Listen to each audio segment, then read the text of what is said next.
Hold on, give me just a second, guys. My BattleNet isn't booting up, and it's actually starting to piss me off. Why is this not working? Good morning, everybody. Good morning to everybody. Good morning. Hope everyone's doing well today. I cooked breakfast, which is why I was a minute late, and I literally just finished eating, bro. I was like, I found a YouTube video. I was watching a YouTube video for 5 minutes. I was downing my breakfast, and then I was a minute late, so I apologize. But here we are. I'm waiting for Overwatch to boot up. And then, oh, okay, I gotta log into one of these accounts. Okay, boom, bang, bop. Vibes, good to see you. Pillboy, good to see you. Sketchy, Nay, Flebus, good to see everybody. Hope you guys are doing well today. And Flebus, congratulations on being first today. Congratulations. All right, we're back. Moved to Overwatch. I hope everyone's doing well today. It's not Dark Souls. Let me remove that. I hope everyone's doing great today. Today is going to be a normal day. Oh, wait. It's going to be a normal day, yeah, for stream. Tonight, we do have experimental pugs, which I will be trying various wacky game modes, okay? If you guys want to participate in wacky game modes for an hour, we will love to have you, okay? The reason I'm just testing it is because I want to run wacky game modes on the weekend when we do the actual pugs. So that's kind of the idea. So that's happening tonight at 6 p.m. my time zone. So CST, I believe. You can find the exact time converted to your time zone in the Discord. Also, I need to do this real quick. I actually need to take you guys off. And then I need to do... because I need to spin up Worminator. And I always forget to do this. Control C. Goodbye. CD into Worminator. Then I need to do Python. No. I need to do venv/scripts/activate. Whoops, I spelled it wrong. Activate. Then I need to do Python main.py. Boom. Bot is now running. Okay, never mind. We're back. Tail, what you got in the anniversary loot box? I got a bunch of baloney. I don't even think I have it on this account. It got opened on this account. Yeah. I got a bunch of baloney. Nothing cool. Nothing cool from any of my 3 accounts. I just got random stuff. I think I got this skin is probably the coolest one I got. The Hanzo one. But I hope everyone's doing well today. Blizzard telling you to take a day off, dude. If they can't get me to boot up Overwatch, then that might just be the case. But today's gonna be a pretty normal day. Nothing crazy. We are 17 days into the WORMATHON. It's the back half. It's kind of like golf, you know. We got 18 holes, and then we're on the last, well, I might as well, whatever. We got like 13 streams left.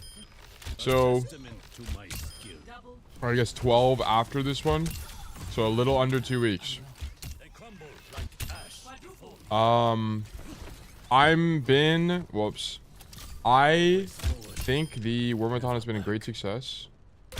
If I was where I was 30 days ago or 15 days ago and I could redo it, would I do the WORMATHON again? Honestly, probably not. Okay, I know that's a hot take. The WORMATHON has been a great learning experience for me, but I just think that I could have made more videos in the time if I did not stream every day. But I have learned a lot about streaming in this time. So I regret it and I don't regret it. I don't think I regret it, actually. I don't think I regret it. I've learned a lot. But I probably just wouldn't do it again unless I had a reason to. But yeah, I'm not really like...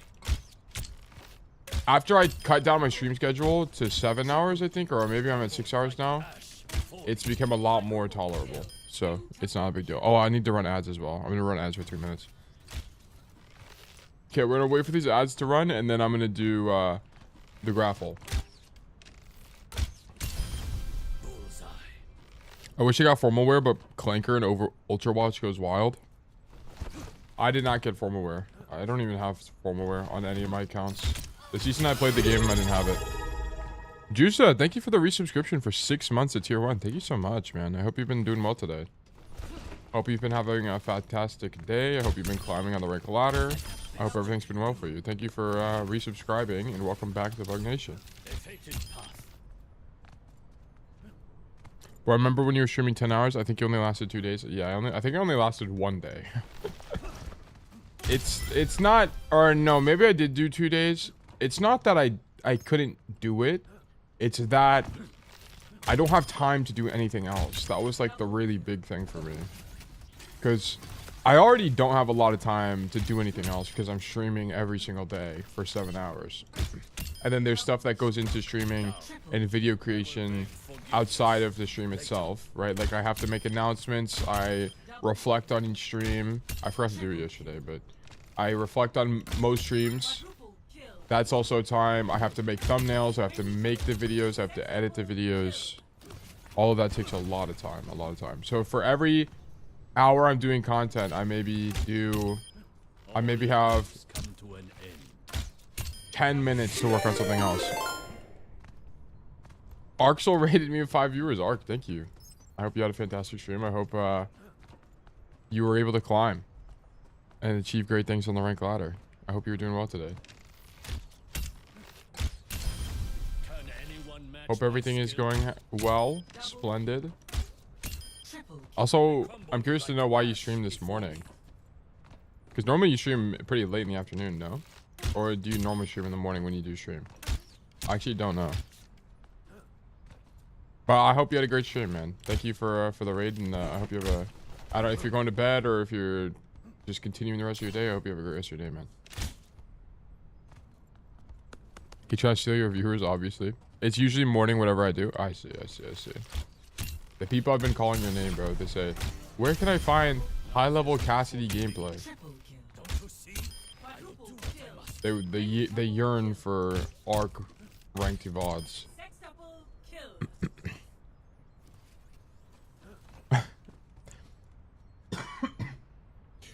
Ouch. ARC just got a Diamond 2 tank on his team for his last game. Account was GM4. Bro said enough was enough and got off the game. Yikes. Yeah, that's a little bit rough. Yeah, I'm not sure why the matchmaker does that sometimes. It actually makes literally no sense, but sure. Now I woke up at like 8 a.m. and I was like, I do 2 hours before tail, then just raid. Oh, bad.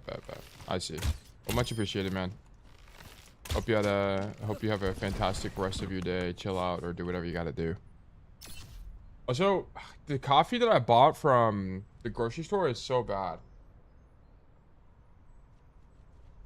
It tastes like... I don't even know how to describe it. It tastes like dirt. Hanging still? Alright, I see you. Okay, let me run the first raffle for today. Exclamation mark new raffle. 300. Yo, Tail, you got an account called Tail2? No, I do not. My accounts are Faneron, Tail, and Audacitail. Those are my 3 accounts. Okay, let me get an exclamation mark claim, exclamation mark enter. You're going to do exclamation mark enter if you're here and you have a code you want to be reviewed. You can do exclamation mark claim to enter if you... Or sorry. You can do claim to claim a ticket to be more likely to win in the future. It was an imposter then? Yeah, I only got 3 accounts. I had a 4th account called SkrilleXFan8, which got banned. And then I had another account called SpongeBobFan247. No, it was SpongeBob247, and that one got banned as well. So, it is what it is. I ran across a gold cast player in my QuickBook games last night named Wormed, and they wouldn't respond to me in all chat asking if they knew you. It was tragic. There's a bunch of worms. Timmy has an account named Worm. There's a dude in Champ named Worm. There's a bunch of worms. There's a handful of them. I will beg forgiveness later. What did it get banned for? SpongeBob fan got banned for, or SpongeBob 24/7 got banned for suspicious activity. And SkrilleXFan didn't really get banned, but let's just say it's inaccessible. I've seen worms. Yeah, there's a few of them around. They're on about doing their earthly things. This one was a cast player. This is true. It might have been one of us. I don't think there's been any news for Overwatch or anything, has there? I don't think so, no. I think there's only been... I'm sorry, I'm like scrolling through the Reddit. I don't think anything has changed. Yeah, there's no news really. The only thing is Neon Alley or whatever it's called, the Tokyo map, comes out next season. You are weak. Me about to get the worms on Val. Yeah, the people of Valorant are up to no good, that's to say the least. Double kill. Triple kill. Also, it's kind of loud. I will do what I must. I turned it down, not even 10%. I finished. Okay, so today's video. Oh, dude, this coffee's making me sick. It does not taste good. Holy moly! So I finished today's video, and I tried something new. Let me actually just pull it up so we can talk about it. Tail, what about the matchmaking video? Okay, so I was also gonna make a matchmaking video, but I went back and I watched the segment, and it just kind of sucked. It was interesting. But the way I went about the conversation, it was a little bit hard to follow. So I was like, I'm probably not going to make this a video. Off stream then? What do you mean? Because I recorded the segment on stream. I recorded the segment on stream at like 2 p.m. yesterday. But this is today's video. I really like how the thumbnail turned out, but I don't know. I'm not really worried about the thumbnail that much. But this video did wonders. This pottery video, the vase video, did really well. It stopped getting views since the other day, but I think this is a really good introduction for a lot of people to the community, which I think is great.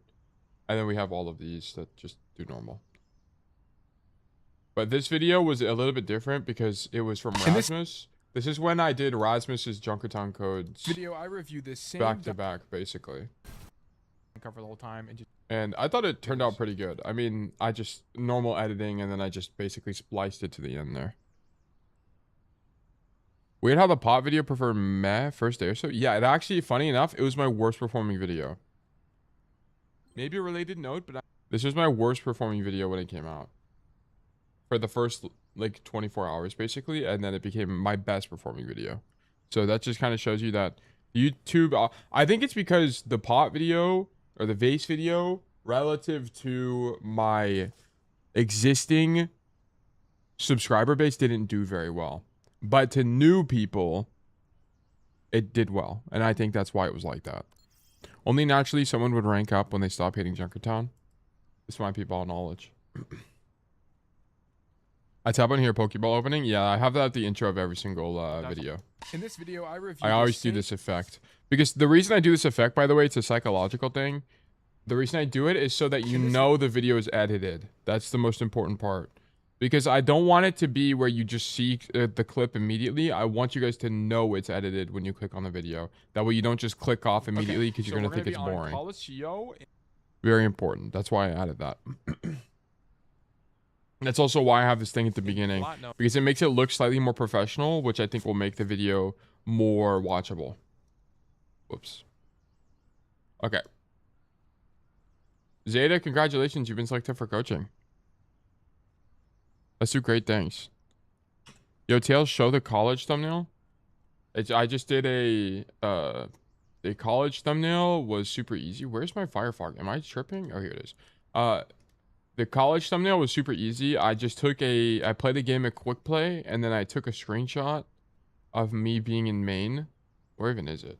Here. Of me being in Maine, and then I added a radial blur, and then I put "Go Find You" on it.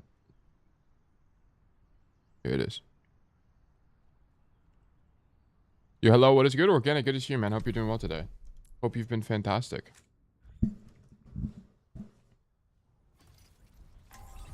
But that thumbnail was really easy to make.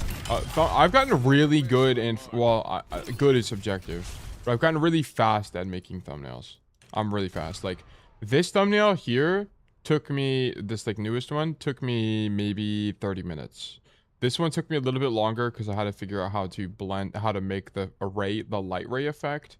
I didn't really do that great of a job. I did an okay job, but the light ray effect took me a little bit. That took me about an hour. This took me 5 minutes. This took me, we had to redo this one here. This gold one took me like 5 minutes. It didn't take very long. Legit played against the Castle's perma flanking, and you can see how I shut him down most of the time. Yeah. If you're just marking bro, then it can be pretty brutal. I imagine you're on defense and he was on attack. Or is it symmetrical map type or something? I think without the letters in the thumbnail was better. Yeah, I mean, I have this. I A/B tested without the words and with the words, and with the words did better. I try to pretty much always A/B test my thumbnails. I either make multiple variations of the thumbnail where I have 2 different ideas, or I'll change the text. The text sometimes doesn't matter, and sometimes it does. So, for example, on this verdict winning, whenever it's green and says verdict winning, it does okay. If I make it white, the video actually does worse. And then if I changed it to almost perfect, which is what Kuro recommended, it actually did better. It does like 5% better. And that's why A/B testing is really important on YouTube, because you just kind of leave views on the table if you don't A/B test. So fun fact for you guys. Oh, also, one thing. Okay, I guess I'll talk about this. I forgot to mention it. Whoops. One thing that I did do yesterday, because I had time, was I put some of my files that I use for editing and stuff like that into a Google Drive. And I'm making a Google Drive for you guys who want to make content, whether that be coaching videos or whatever. That just a little bit easier. I mean, I'm not making it infinitely easier for you guys, but I have a Google Drive that has links to folders with all of the rank divisions like this, all of the rank icons in divisions, so like Masters 4, so on and so forth, and then also the ranks themselves. And then I also added the map thumbnails here as well. They're all WebP files, so you'll have to make do with that. Maybe I'll convert them all to PNGs or something, I don't know. But I have all of these files for you guys as well, so you can check those out. So if you want to make coaching videos, for example, you'd be able to reference that. So that's nice. What I will do is I do have, at the beginning of my videos, I have B-roll. That's all. In this video, I think I'm going to add my B-roll shots to it as well. But the thing with my B-roll shots is I kind of want to make it a cross dissolve in the background instead of just a jump cut. Like you see how it just cuts to the next thing? I kind of want to make it a dissolve. But I think I'm going to add that as well down the road. Enjoy. But yeah. So that's going to be something I'm working on more over time. It's just to give you guys extra resources to make content. Because it's like, why not? I don't really care about... Yeah. Okay, code in Discord. Okay, sounds perfect. Leave game. Firefox, Discord. We're going to do... Tail review rules. Nope, that's not what I want. I want... Here, Kings Row. Freja Zeta Masters. Just played on my alt E-kitten since driving 3K miles across the country. So washed plus new setup issues. Oh yeah, you took a break for a long time. That's right. Okay, I mean, this is going to be... You took a break. You came back. Jib. Notes. I mean, you're just getting back into it. So I'm not honestly going to beat you up too much. Do you ranker play well overall? I played well, but I need to be more awake and not autopilot. Okay, yeah. I mean, you kind of already know the whole idea with your notes. Try to be as specific as possible. Try to give yourself a path forward. Yeah, that's one of the best things you can do for yourself. I didn't realize how stretched my game looks on stream. The way you're capturing it, you can just like, yeah. It's just the way you're capturing it is making it look like that. With OBS. Okay, what are we on? Wait, we're E-kitten. Okay, cool. Let me increase the volume. Guys, let me know if it's too loud, by the way. The older I get, the faster the years go. It's likely that time is passing at the Yeah, haven't written anything on the sheet in 2 weeks? Yeah, no problem. barring relativistic. Let me resolve the raffle. I like you better when you are talking to yourself. Okay, so this is going to be in what rank? This was diamond, right? Firefox. Master. Okay, master. My bad. Master. Yep, we got it. Thank you, thank you, thank you. Okay. Sorry. Also, I'm waking up, so please bear with me. Oh, this coffee tastes like dirt, bro. It does not taste good. Okay, so we're rolling on a Freya here. So Freya, the advantage of Freya, I mean, it's just a little bit obvious, but oh shit, I don't have Epic Pen. I tried to draw and I literally couldn't draw. So the advantage of Freya is that you have verticality that other quote unquote hit scan don't have. Okay, you can think of it as hit scan, you can think of it as main DPS. I don't really, it kind of just doesn't matter. Basically, Freya has the ability to jump up things and shoot her gun. Okay, she has some burst, but it's not great. Your right click, it takes 2 right clicks and shots to do damage to them. So Freya just does a bajillion pressure. What I imagine being the best rotation on Freya is something like you updraft up top here, you stand in theater, then in the mid fight you look to dash over to this side and then make this rotation. This has to be your best rotation on Freya. That, or you're like, let's say someone on your team is doing this, you're like updrafting on this side, standing here, and you're pressuring tank out. That would be my alternative suggestion. Okay, but I want to see basically any kind of rotation from Zeta here. So maybe we come this way. I don't know. You jump across the roof. But what I don't want to see is Zeta stand here and shoot his gun. Okay, if we're standing here and shooting our gun, we're trolling. We need to take space, especially on a hero like Freya, who has a bajillion mobility. Okay, so I want to see some rotations off rip on attack here. I'm stacked with my guy tacky in too. Okay, the Widow. Sure. Okay, this whole time I needed you to go even wider. Like, I understand you're spamming, but you can do the same thing and rotate. Also, my time thing is too long. Let me do this. Boom. And then also delete the objective sound. So here, boom, shoot this guy. Shoot him again. Shoot him again. But you need to complete this rotation. I don't really care that much about having 2 more bolts down main. You need to rotate and then pick an idea. Come this way or come this way. Either one. But I need you to open up an angle. How do you prevent your Sigma from dying? It's by opening up pressure on a new angle. Okay? This is how you're going to save him. By you doing this, you give damage mitigation to this Sigma. Because this Orisa can't possibly mark the Sigma and you at the same time. So I need you... I think you do end up rotating, but I need you to do it now. Like, your idea should not be to do it now. I missed Raffle because you didn't ping. Oh yeah, let me ping real quick. My bad. My fault. My fault. Notifications. At stream noties. We are live with coaching. Sorry for late ping. Day 17 out of 30. https www.twitch.tv/onestoletail. Boom. Okay. But yeah, I need to see you rotate here. Don't just stand them in. John is dead. Let's look at this. Okay, I mean, we missed the nade, whatever. Okay, I mean, that's unavoidable. You were not going to save bro.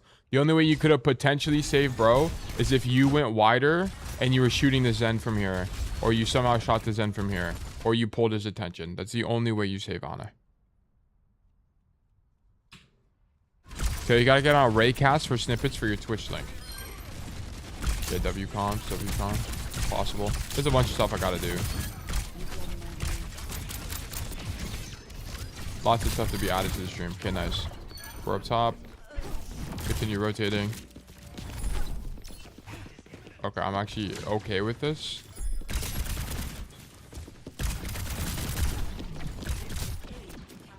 Yeah, because you can't really, like... If you're Cassidy, you would just walk on this guy. This isn't really possible in Freya. And I think marking him is fine.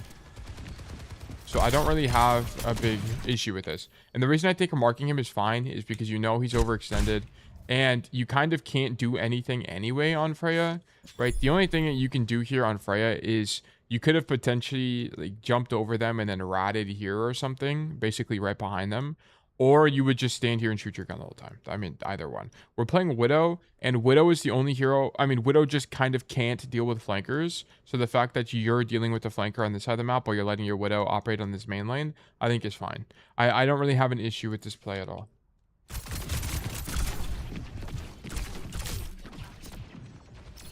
Okay. We're about to have Bola.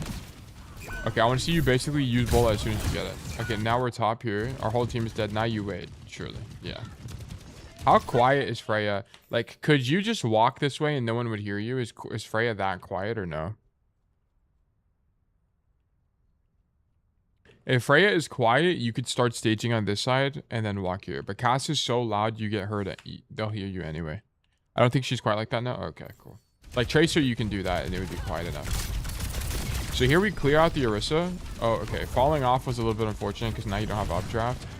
And then yeah, I just don't think this is the play. I don't think you should be coming main here at all. You need this flank. You need this flank. And the reason being is because whenever you walk out this window, the biggest problem with this is that they can now see you, okay? You're on their screen as you peek the window. And especially into Zen Ana, it's very likely that someone on the back line is going to be able to mark you as you swing the window. So your idea here should not be to do this. Your idea here should be to continue rotating through alley and then pop a bola down main and kill somebody. And then your idea would be something like this, Zeta. Let me actually pull up King's Row. This is Hanzo on training range. Captain Yo-Yo's 15. Thank you for the follow. Welcome to Bug Nation. Let me do hero. Wait, what am I doing? I need to do maps, King's Row. Settings, maps, King's Row. Is someone available to join my custom game? Is anyone free for some lab rat behavior? Or Zeta specifically, if you're free, that'd be preferred. Yes, I can join. Okay, let me get Zeta, because Zeta's literally the guy I'm coaching right now. Also, I need to turn up. Zeta, add this account. It's Faneron with Faneron. Phaneron 11174. Here, I'll put it in Twitch. Send me a friend request. And then I need to do heroes, general, ultimate. Let me just do this. Let me do ultimate ability enabled, spawn with ult ready. And then we'll have normal cooldowns. I'm back in the office, or else I would. No problem, Sketchy. Now entering King's Row. Where's Freya? I always deliver. I can't melee. My melee is unbound. This is so sad.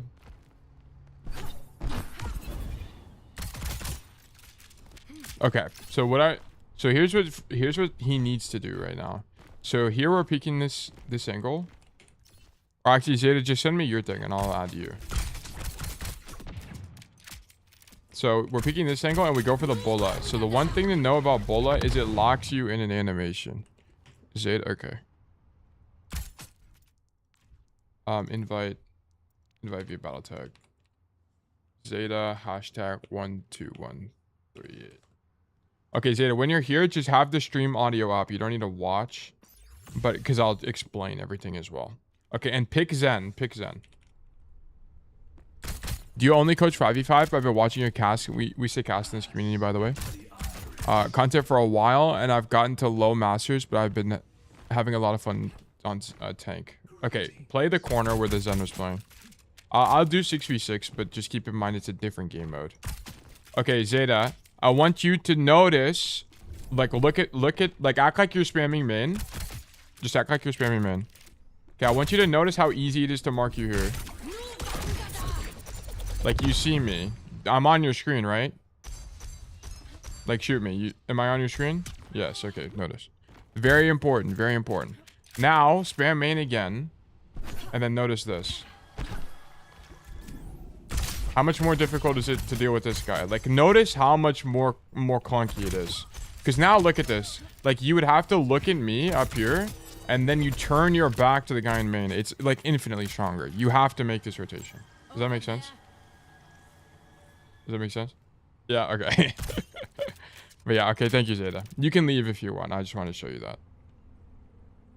Especially if you lead with the ult on a flank like that. Infinite value. Yeah, exactly, right? Like, and that's what I'm saying. Because the problem also with this is that Zeta turns the corner. And look at this. This guy has a 5 orb and he's in an animation as he pulls it. So then we're just fucking dead. Right? Like, look at it from his POV. Look. Okay? Look, he's standing still for 3 seconds, basically. And then, boom, 5 orb to the dome, and you're donezo. Right? This would be actually impossible for you to die. Do I even have any emotes? But it'd be actually impossible for him to die if he was standing here. right? Yeah, he would blow up mental overload. You just do this, and then boom, and then you're good. Yeah, it'd be really, really, really strong. So yeah, I needed that from you. Also, coincidentally, if you made that rotation, you would have 1v1 the soldier. And with Bola, you definitely win that. Yeah, we're just dead. I want to see if you swung now, which is when... Yeah, you Bola... Ah, you know what? You might actually lose that. Wait, Zeta, can you switch to... Can you... Are you here? Can you switch to Freya?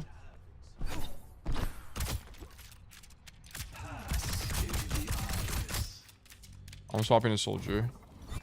And then don't use Bola out of spawn because I need you to Bola me on this angle. And then go top and then try to fight me on the angle with where the soldier was. And then let me know when you're there so I can start running.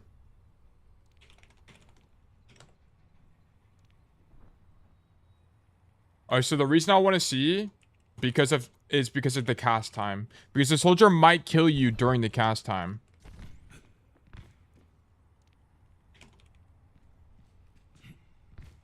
We gotta wait for his CDs real quick and then we'll push it.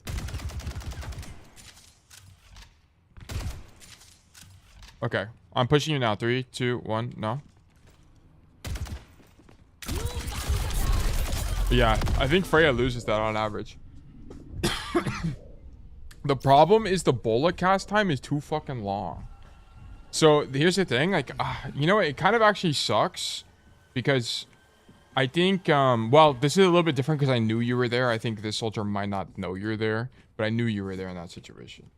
But the problem with the Bola is that the cast time is so long that you might die here anyway. Hold on, can you come back? Come back, come back, come back. Let me actually swap to Freya as well, because I need to see something with Bola. So with Bola, how slow are you? Can you, like, manipulate it at all, or no, are you just fucked all the time? Let me get Freya. Because it could be, like... you're completely frozen. That sucks so bad.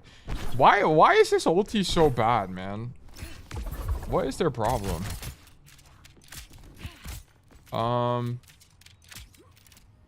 Can you... Wait, hold on. Can you go over here? Can you go to the other side?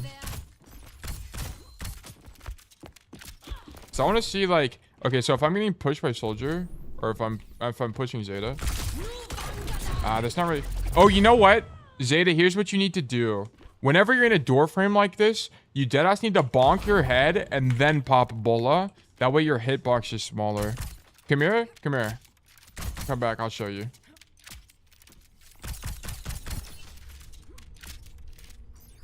Okay, I want you to Bola me. But before you Bola me, don't Bola me from the floor. Updraft or dash into the ceiling above the door frame. You know what I'm saying? Like, I'll show you. Come here. You're gonna dash into this and then Bola me, okay? And then you can see from stream what it does. So do it.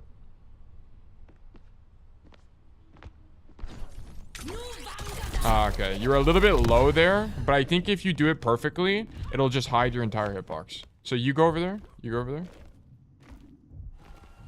Or actually, I can just do it again. You should be able to get it. I have, like... I see what you mean. Okay, I'll just show you. I'll show you. Sure. Fuck. It's too hard to do. I think on paper it'd be really good, but it's too hard to do. Never mind. It's a bad idea. This skin is actually really cool, though. I like that skin, by the way. Anyway, it's too hard to do. It's too hard. Like, I think on paper, if you could get it to work, it would be better, but it's just hard. It's not actually easy to do. Anyway, let's keep going. Alright, so we are dead. Okay, that guy got shit on. Nice job. I see Ball as a finisher or to just overload the tank.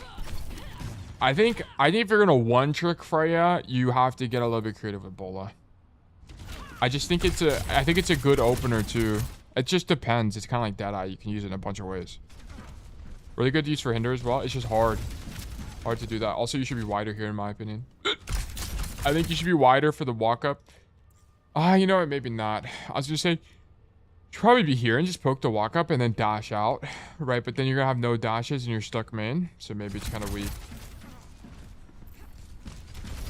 Also, I don't know if you should be on this side of the map because your other guy's here. Yeah, your Tracer's on the left side of the map. I think she's going to continue playing on the left side of the map. I think you need to be wider like this. Also, notice this gives you a deeper line down main. Okay, so I'd actually prefer that.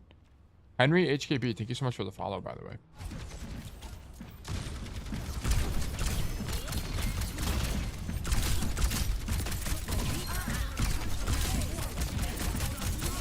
Okay, would you do 10 trillion damage? If you hit that bolt, you wouldn't have needed to reload here. One thing when we coached Zeta last time, we realized that the bolt perk is actually OP. It's so broken. Damn, you're hitting hella bolts. I agree with that. Possible to hit Zen with spam. Possible full strength. Yeah. I think we needed to either play aggressively or at the very minimum just stay on this side of main to spam the walk up.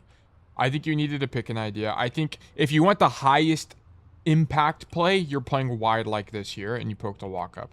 Because here's the thing as well. They're playing a tank with no damage mitigation.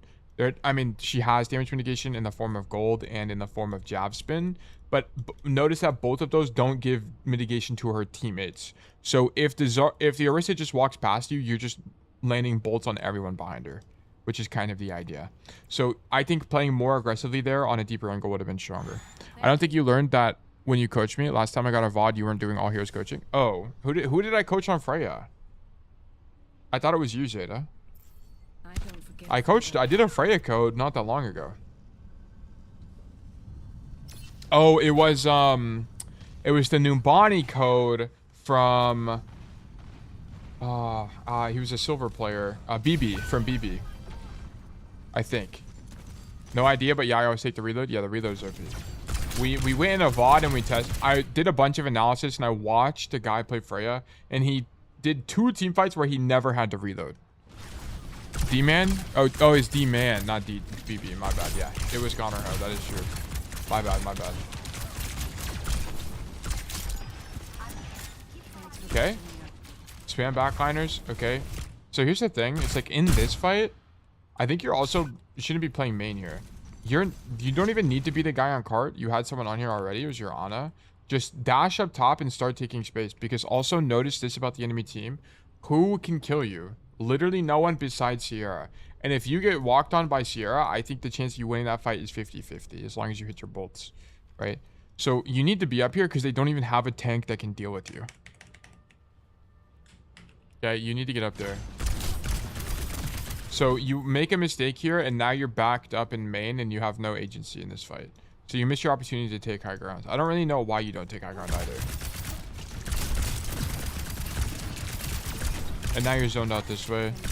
Sure, we're waiting for our tank to come back. And by the way, the reason you can do this without your tank alive is because they're not playing a dive tank. They're not playing anybody with verticality. So you can just stand up there for free. Okay. Yeah, okay. I think this Bola is okay. But I think if you're going to do this Bola, is it not just better to walk this way and then Bola here? Because then you're at least in this high ground. True, yep, sleepwalking after 14 days. Yeah, I mean, it's okay.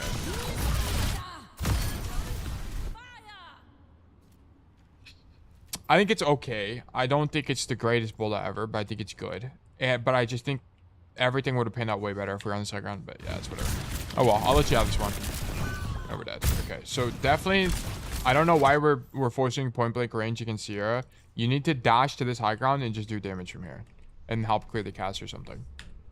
But being in main is just, there's not really a point.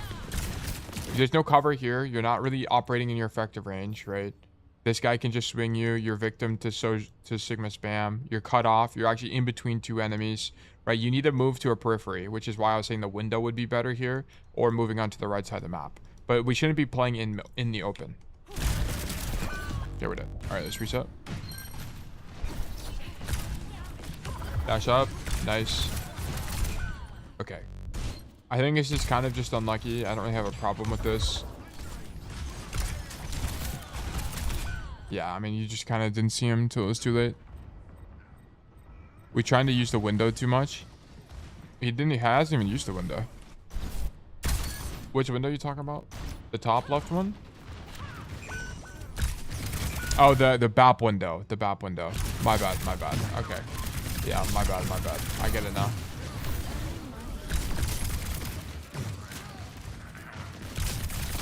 Yeah, you normally only really use BAP window if it's convenient for you, right? that's a lot of just Overwatch. You only really do things if it's convenient, like marking people if it's convenient, peeling if it's convenient, so on and so forth. Okay, and then you need to stop staying in main. Like, whenever you're here, stop standing here. You need to continue your rotation on this side, because on this side you have cover and a mega. It's OP. You need to make this rotation. You would be stacked with Tracer, but what's better? Being in the open with no cover as you try to take the corner with your team, or being on a corner with stacked with a guy, or sorry, being stacked on with your guy on the side angle. You need to come this way, clear the Sigma, and then you can do whatever you want. Okay, then you can like dash up here and get active, or I don't care. It doesn't really matter. But we can't really be in main here because you just kind of can't do anything. You're just gonna get zoned out. And everything you're doing right now to the Sigma, you could have just done from here, and you would have had more options too. And you would have never gotten flexed. Yeah. Okay. Fortunately, we have Baptiste that can lamp us when we live. Yeah. Okay. So now we match intentions. They were dead. Okay. So the key problem with this is you missed the initial rotation, which was play here, and then you would have continued your rotation. You would have been here earlier, by the way. You would have been able to cross before this guy popped that eye, and then you would have been fine. Man, am I brain dead? I'm actually just AFK. You're not brain dead. It's just this game you're not playing particularly well. It's okay. Happens. Yeah. We're just kind of standing in main.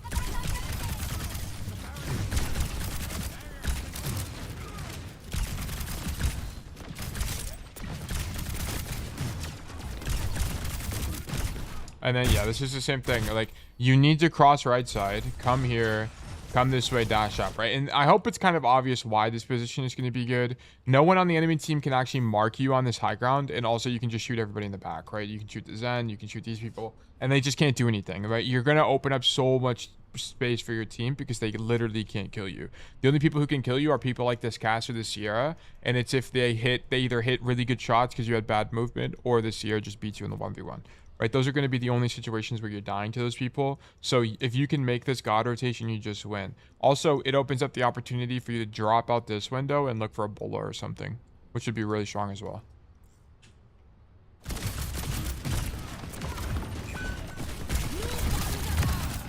I think this Bola, this idea of a Bola is kind of weak. So unless your team is engaging, I think just random Bola-ing main is weak. I think from this far, I think if you're here, it's going to be way stronger. Can you, Zayt, are you still in the lobby? You are. Okay, come to third point. And then act like you're the Zen. Bola for trans is good though, but that's not like, yeah, but we don't want to do, the coaching is not results based, guys. I'm not coaching you based on results. I'm coaching you based on intention. Like, on average, I don't think this Bola does anything, is what I'm saying. Okay, go up there and Bola me from there.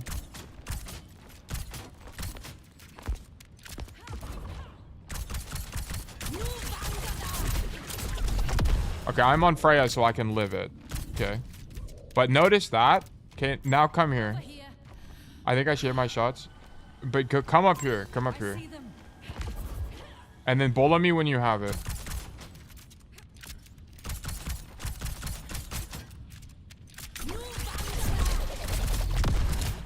Notice how much easier that kill is. It's like infinitely easier. This is my critique. Like, the problem with this Bola is it's from the back of the map. It's hard to hit, and it's also hard to follow up on the kill. That's my critique. Like, I just don't think lobbing Bolas down main is going to be strong on average, because you're just not going to be able to convert that kill.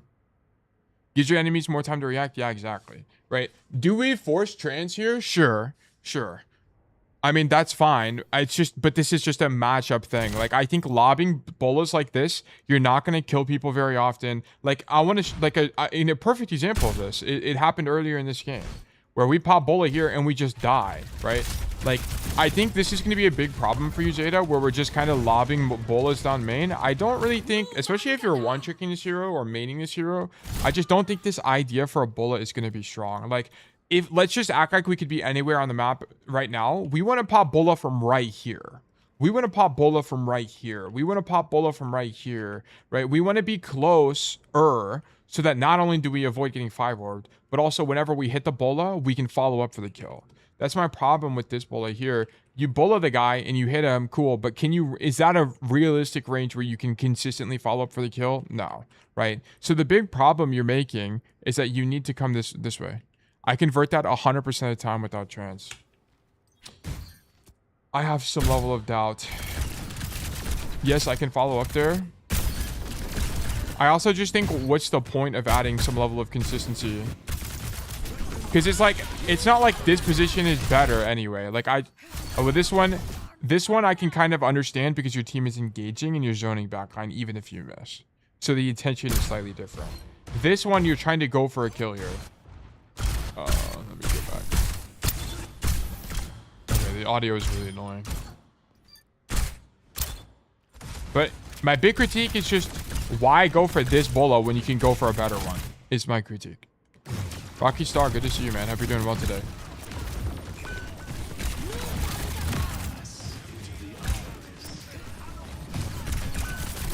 I don't think this converts without trans, by the way. I don't think it does. Look. You hit the Ana. No, that guy doesn't die without... That guy literally didn't... The trans healing didn't even keep him alive. I mean, it got him the full health, but it did not keep him alive. You just missed. You don't convert this even with trans. Look again. Boom. Miss. Whatever happens. Hit those shots. Hit that shot. He pops trans late. Yeah, nah, you're just missing. You're definitely missing here. Sure, I don't disagree. There's a better play, and it follows up from the missing rotation to the hype. But I still kill both supports there if I don't force trans. You just don't, though. That's what I'm saying. You're not forcing trans. You do no damage to the Zen. Or sorry, you're not killing these guys. You do no damage to the Zen. Look. But you only hit the Ana. The Zen is half HP. I don't think he dies to the explosion because he's not the guy hit by it. I don't think this kills the Zen. And it does the damage to the Ana. I don't think you're killing anybody here. This doesn't convert. That's my critique. The fact... Okay, and more importantly, Zeta, the fact that there's even a chance that this doesn't convert is the problem. If you... Like, that's the problem. Like, the fact that I'm skeptical it converts is an issue. It should be 100%, yeah, that converts. You know what I'm saying? Like, there should be no level of hesitation there. Yeah, then we just animate. Okay, we're dead. Did the Kirk shoe on Ranked GM come out? By the way, it did, didn't it? Kirk shoe. Zen is like 50 HP max there, IMO, and he had the idea to dash the opposite height, but decided against it after Trank. Yes, I have it open. Oh, I see. The winner marble of this race. Yeah, let's watch some bolos. We're dead.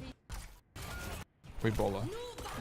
Bola point. Slightly different situation. Okay, we can't really learn from that. Okay, bola here. See how we use it.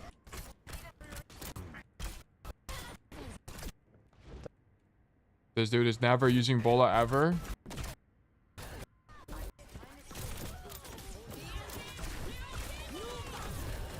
Bola on a Lari that's close range to him. Okay, let's keep going. And an ulti.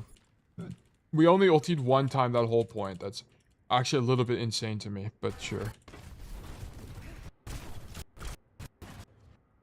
Can't believe Kirksey uses the worst skin. I actually like this skin a lot. Okay, we got Bola again. Close range Bola. Cool. All right, let's keep going. That's what he just did there, by the way, is how I think Bola works. I think this is how you Bola people. I think you go for these plays where you fly over stuff, get on a flank, you Bola shoot him and he dies. That is what I think Bola is for, not lobbing it down main. I think lobbing it down main is just too weak. You're not going to kill people. Especially not good players. You're not going to kill good players with Bola like that. Okay. He's on a flank. He's close range. He pops Bola. This is what you did, but better. Okay. Nice. Let's keep going. Like, this is how we want to use Bola. Okay, we have it again.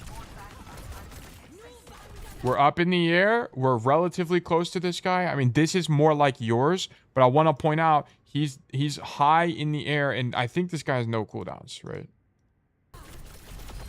Yeah. Flying up 2 gives you that elevation to make sure it hits 2. Yeah, it also makes it less likely you die in Bola, which is a very important thing you have to consider. Let's keep going. That one was more akin to Zeta's, but notice, like, that's not even a lob it down main kind of, like, lob it down main kind of Bola. That's still, like, an actual genuine take an angle. It just looks a little bit different. Okay. Rialto, this ought to be a map where this comes down. Okay, this also isn't a lob it down main. This guy has to hit this guy here. Right, a lob it down main, what Zeta is doing would look like ulting somebody here, by the way. That's what what the analogy would be. Right, we're ulting a dude that's stuck in this door, because we know it's probably going to hit somebody in this door, because there's 2 people there. That's why he's doing that. Okay. ITL, I have a question. Have you read The Inner Game of Tennis? I have not read that book. It's me. Thank you for asking, though. I've heard about it, though. Okay. Point blank ulti tank. Okay. Let's keep going. We have ulti again here. Do one. Point blank ulti tank again when she's out of DM because she doesn't have any more. Yeah. Oh, this is the one we saw earlier. Yeah. Okay. Notice that there's like a pretty clear pattern in what's going on here. It's like Bola from an angle, Bola people that are overextended, Bola people that are stuck, right? It's kind of like that. You want to prefer that. You don't really Bola down main. That's not really something you just do. And it's because the conversion once you use Bola is too low at that range. Can you convert them? Yeah, you can. I mean, it's possible. But it's kind of like, it's not the same, but it's kind of like rolling for uptime to get 2 silver bullets on cast. Well, it's like, can you kill people with that? Sure. But is it probably the best hygiene? No. Yeah, okay. Ulti the BAP alone on an angle, right? Is that what Kirkshu looks like? I've never seen him before. He does not look like what I thought he would look like, but okay. He's just a German man. Okay. Keep going. We got Bola. Okay, here's a lob it down main Bola. Okay, why is he lobbing it main here?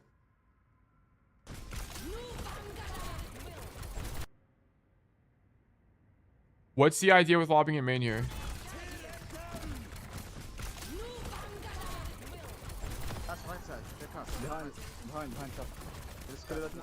Zoning for team? Yeah, he's zoning the hazard ulti. That's the idea. Yeah, and they have to walk through that door, right? So the hazard ulti is like this on his team. And then he's popping Bola down main because also if the enemy team wants to follow up on this hazard ulti, they have to walk through the door. So if anyone walked through the door, they would have gotten Bola'd. So this is kind of what Zeta is trying to do, but Zeta is just throwing it. And this is my critique. We're just throwing it. Like it has to be more intentional than this. You can't just use it to try to get kills, right? Like you have to have a reason to use it. Right, like here for example, there's no ulti happening, we just toss it down main. If you're gonna do an ulti like this, you need to be here is what I'm saying. Also, I think at this point, Zeta, you should just double jump across and I'm pretty sure you don't die, by the way. I think if you can updraft to here, double jump, there's no world you die here. You're too fast, especially if you don't shoot in the thing, you just live. So you could have double dashed across here, then bolted, then bolted, and then you would have maybe been able to kill anybody. I mean, of course, this guy still would have had trans, so you wouldn't have killed anybody. But let's just say he doesn't. It'd be way more consistent. But I hope I've illustrated the point here with Bola. Okay, but consider that I shout Kobe every time I throw my Bola. This is true. If you just say Kobe every time, it increases your Bola landing multiplier by 10. Yeah, this is true. Okay, your Sigma's taking space. You need to walk with the Sigma. Like we should have been crossing by now into the mega room.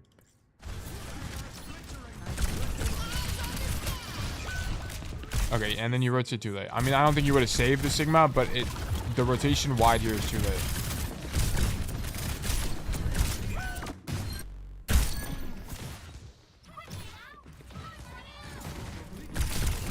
Okay, spam in. I like that you roll out right side, by the way, because right side, people don't use this side enough. It's really OP. It gives you an angle like this deep, and also lets you hog the wall like this, and then you can go into the mega room really easy. Love that so much more than this. This angle sucks balls. This angle is so much better. I mean, you can very clearly see it. You can see Ana here. You can't see anybody here, right? I mean, quote unquote anybody. There's of course people in main, but they'll just be able to unswing you really easily. Yeah, okay. This is exactly what I'm talking about. We can't do these kind of bolas. This is just not how you bola. Also, you hit the fucking drone. That's insane. Look at that. What? The best Sierra drone of all time. And then she grapples into it and dies? What? The fuck is this guy doing? What? What does this even look like from this guy's POV?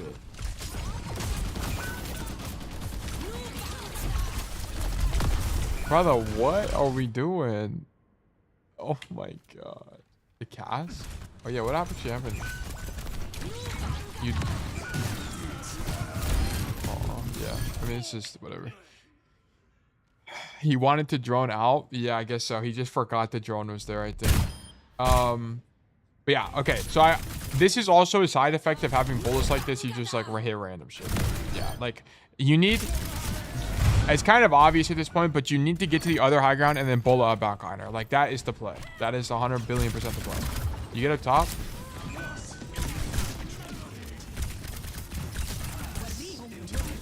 And also, you need to be on the other side of the map. You need to not be here. You need to be here right now because you need to do this. Drop here, shoot backline. I'll show you. This is a 1 bajillion% the play. Walk over there. So you're up here right now, and then you're doing this. Shoot the cast, get zoned. Fine. Fine by me. Then you're going to walk over here, because from this side, you can do this on backliners and open up a new angle. Because notice this. No one on your team is controlling this side. I mean, your tracer's there now, but you wasn't there a second ago. So it would have been strong. Either you do that, or you stand here and shoot people. The same angle. It's really strong. Really, really, really strong. This is just kind of weak. We're not able to do anything. We get zoned out by cast. Right. Like, you don't have kill pressure here. If you want kill pressure, you need to be on this side of the map as Freja. What is... There's no fall off at all, right? Yeah, there's no fall off. Oh, wait, there is fall off. 9 max fall off? Wait, what? 9 max fall off. What does that even mean?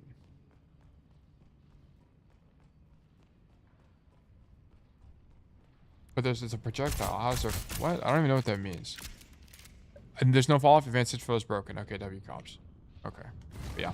I think you need to be on the other high ground. But that's so much less important than everything else you did. Because also you kind of just need Bola on that point to win on Freja. Or you need to hit some insane bolts. Okay, we put Cass. Okay, W. I think you could have stayed on Freja. The only reason you got stuck on third is you just kind of didn't make a rotation, right? You needed to rotate into the mega room on the right side. Also, the only thing about this is you're standing on the mini right now. So if you take damage, you'll grab mini instantly. So that's the only thing I'll say. You want to stand on the right side of the mini. That way you don't grab it instantly. And then you can walk into it, basically. That's the idea. Okay. This is just unlucky. Whatever. I don't really care about that. You got 5 orb. That here's OP. And then I would not change your spawn. Okay, you swap off right. Okay, cool. I swap off cast instantly, basically. Yeah, I see. That 5 orb is whatever, by the way. I don't really care that much. You could say, like, oh, you shouldn't be moving. Okay, did you hear this, Carrie?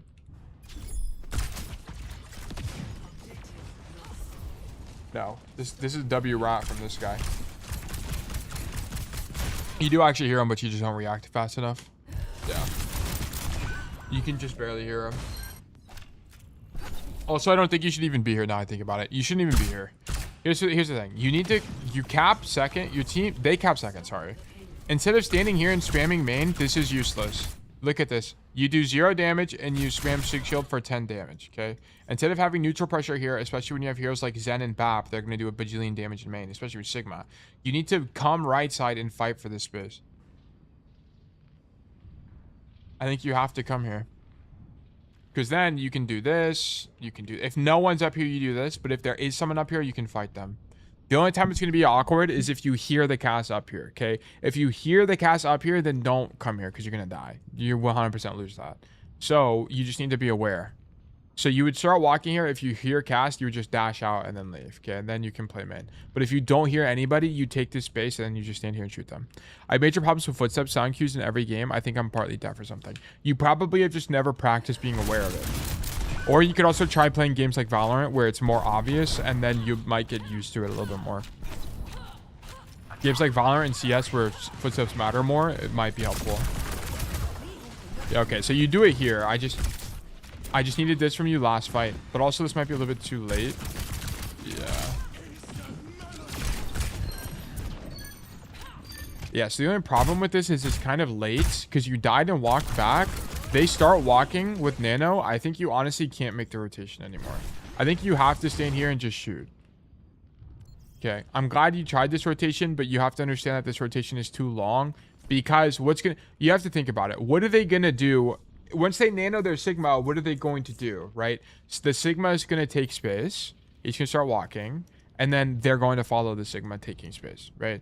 So as a result, they're going to inadvertently rotate around the corner and avoid you. So even if you completed the rotation, you're not going to be able to shoot them. It's kind of the key critique. So you need to not make this rotation because even if you complete it, you're probably not going to see anybody anyway, right? That's the idea. So you need to stand here and shoot them and just do a bajillion damage, right? Ideally, we were here at the start of the fight, right? Imagine you were here now, right? I mean, this would be way stronger. Spam out Sig, spam out Cass, spam out backline. Like, look how strong this position would have been right now, right? But that is the key problem. Instead of standing main and getting killed by the Cass, you needed to make the rotation to begin with.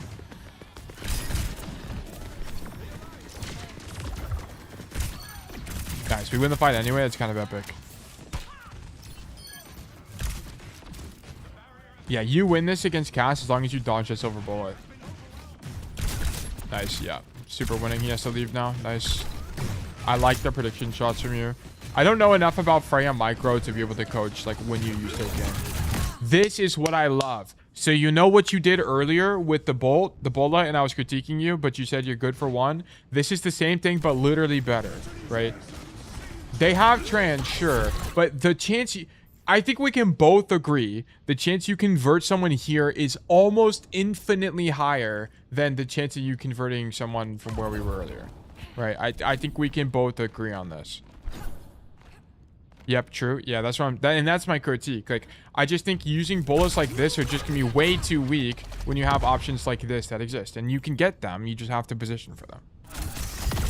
Okay, nice.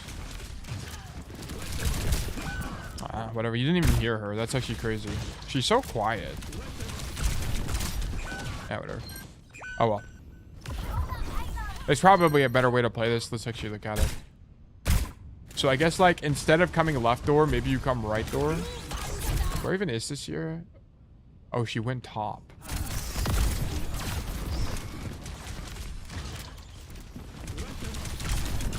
I think you're cooked, bro. I just think you're cooked. I heard the jump. I don't think it would matter. I'm down around it. Right. Yeah, I think you're screwed. I don't think there's a way to win that. I'm gonna be honest. Dude, they need to buff this hero. This hero sucks. This hero is so bad. Yeah, this is so sad. Because this hero sucks, man. Because like you can't do stuff. You can't take this fight. Cass is so broken compared to Freya because you just can't fight this at all. So like your best play as Freya is like dash up and you have to work this angle, which is horrible, especially if you know the Cass is here. Because you just can't fight her.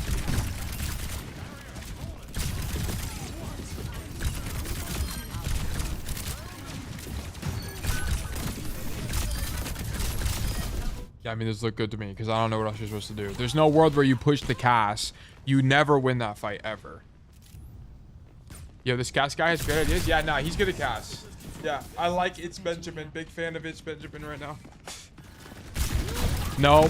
Okay, but It's Benjamin. Why are we coming to this angle? This angle's ass. This is why this angle sucks. It's because this shit like this happens all the time. Like, not this specifically, but like you'll just die to people and you can't do anything. I like the idea of flanking. It's epic, but not there. Okay. And this is also a good bola, right? Bola is someone that's super mega overextended. Like, sure, I'm so down for that. Good kill.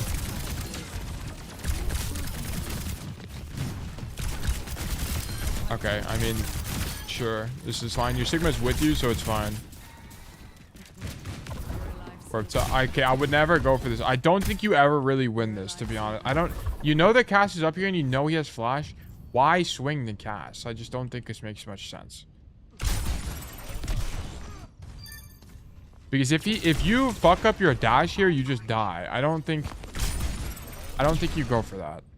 I swing him because I'm him. Yeah, it's because you're him. It's because you're him. Yeah, I think this is bad. I just don't know why you would swing into a disadvantaged fight for no reason, right?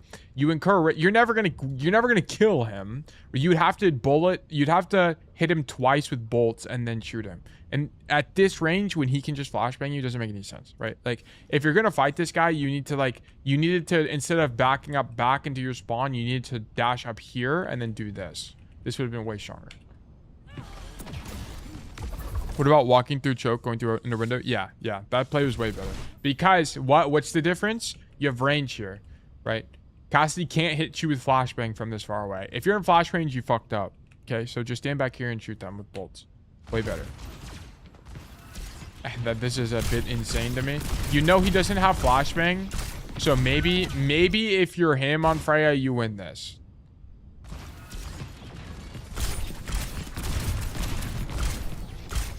I'll be honest, I think the fight's fine because you know he doesn't have flash. That's the only thing.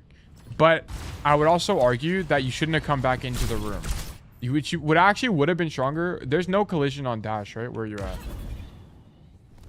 I don't think there's collision on dash. I think I can just dash through you. Yeah, you should just dash through him. Like, don't move. Yeah. Like, look at this. Try to shoot me. Zeta.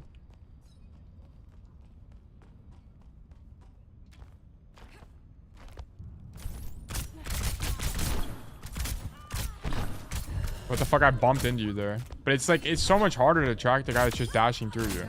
Like, if you're gonna go for this fight, you need to just dash through the guy. Just left turn around. I think he was typing chat. Yeah, he was typing mechanical failure Sag. Yeah, like, this is fine for the fight, but you do it wrong. You need to dash, instead of dashing wide out like this, you need to dash through him so he gets discombobulated and then you kill him. Yeah, I got my laptop on my desk with 0 mouse space. Yeah, you're good. It's not a big deal. Yeah, I don't mind the fight. Because you know he doesn't have flashbang. If you knew he had flash or you had no idea, then I would care more. This bullet sucks. Okay, I know you killed the Zen. But I promise you this is not a good way to use Bola. You want to use Bola on like angles and shit like that and like get closer to them so you know you can get the kill. What is this guy doing? Yeah, I mean, he just dies. Right? He also just doesn't get any healing. If this guy gets an ounce of healing, he lives. Okay, you got shit on. I don't think this is consistent.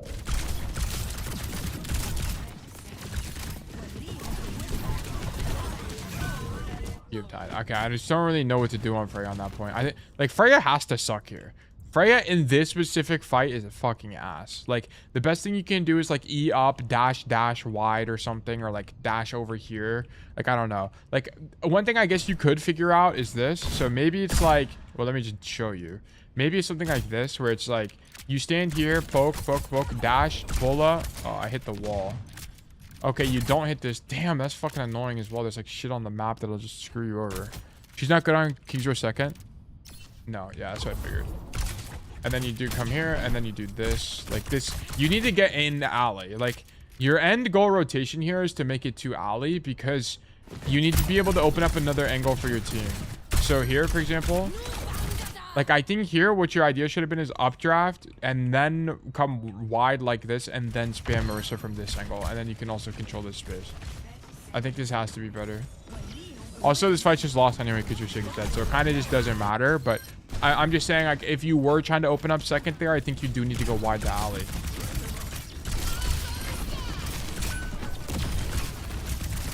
Okay, I also think your pathing is bad here. So what's the point of coming left side if you're not gonna updraft up into the window? Like, that has to be the only thing you do on that side.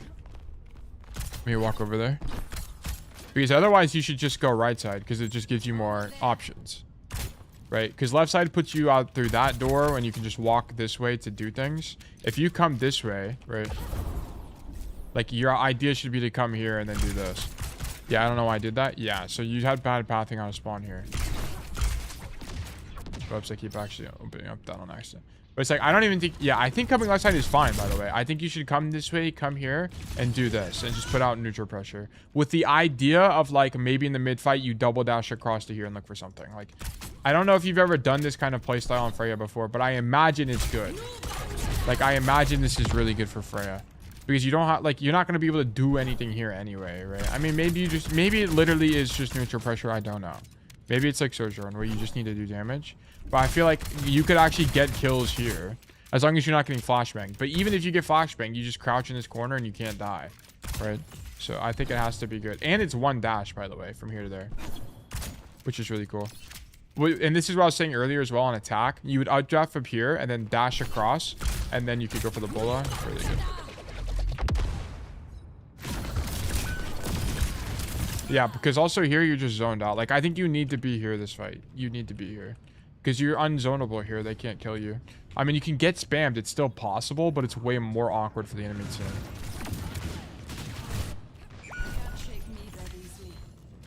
Also, you're coming out way too early. You need to wait for your team before you start taking space.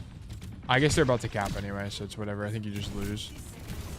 Yeah, okay. Your weakest point is your third attack. The biggest problem you had on third attack is you're just standing in this space the whole time. I needed you to make this rotation around into the mega side, put pressure into main with the idea of coming this way and updrafting up top. That's your whole idea. Then you can bola someone here. You can get active. You can flip the map. Like, another thing you could do, Zeta, like, you need to have this in your playbook. Is like, let's say the enemy team is holding this corner. You updraft up here, and instead of just standing here, you actually drop and you do this. Okay? I need you to have this in your playbook as well. Like, you play behind them. Because, let's say they engage on you. Cool.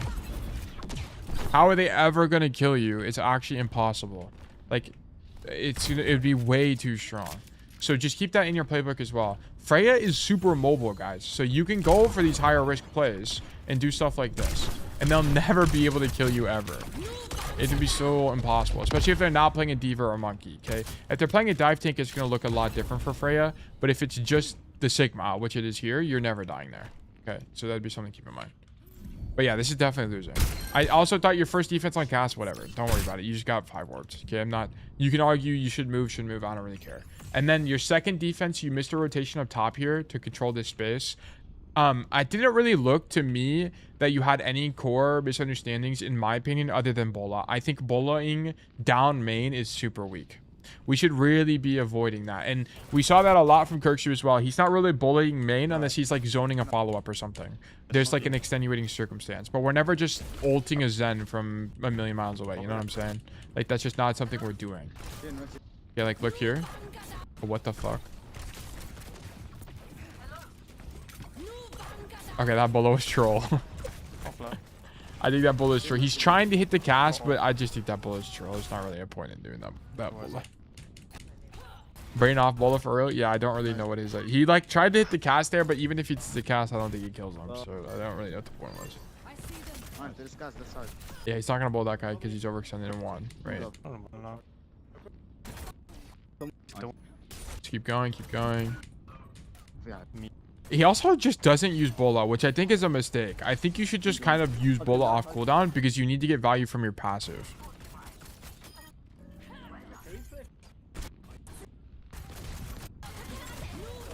Yeah, he's ulting the tank who's antied, right? Okay, and then we win. Okay, let's keep going, let's keep going. Okay. An overextended ball. Okay, nice. Keep going. Okay, we got bola again. Okay, look at this. On a deep flank. Bola the backliner. This is what I want. This is what I want from you, Zeta. I want that. Top ulti, I love to see. He's gonna bullet people that he also bullets people that are stuck a lot. He bullets people that are stuck here all the time. Like this, we saw this on Rialto earlier, right? Where people are stuck on an angle, he'll just bullet them because you're guaranteed to hit them. They can't leave, right? They're stuck. So that's another thing. You can think of it like a grenade a little bit. Okay, here. Another flank bola. Like, I think it's pretty obvious how to use his ulti. Is it elims or final blows? It's final blows. They should change the passing for 33 per 3 final blows to 11 per final blow. I mean, yeah, I mean, probably. I just don't know enough about Freya to know if that'd be good or bad. Okay, that's that for that code. Verdict losing. Zeta, thank you for the code. Much appreciated. Okay, we're gonna open up a new raffle, guys, and make sure that's resolved. Exclamation mark new raffle for 300. Go ahead and enter the raffle by doing exclamation mark enter or exclamation mark claim if you do not have a code. Okay, both. If you lose when you do exclamation mark enter, you get a ticket. If you win, it sets your tickets to zeros, and if you did claim, you get a ticket anyway. So just do exclamation mark enter if you have a code, exclamation mark claim if you don't have a code. Everyone can enter. It is free. Okay, I'm also gonna run ads, and then we're gonna just sit here for a little bit. Let me turn off masters. Boom, and then run ads. 3 minutes. 3 minutes. You're not gonna miss anything. Question from Pill: have you coach Hazard? No, I have not coached Hazard. Nope. The most heroes I have not coached. The only heroes I've coached so far that you guys have given me is Cassidy, Wuyang, Brig,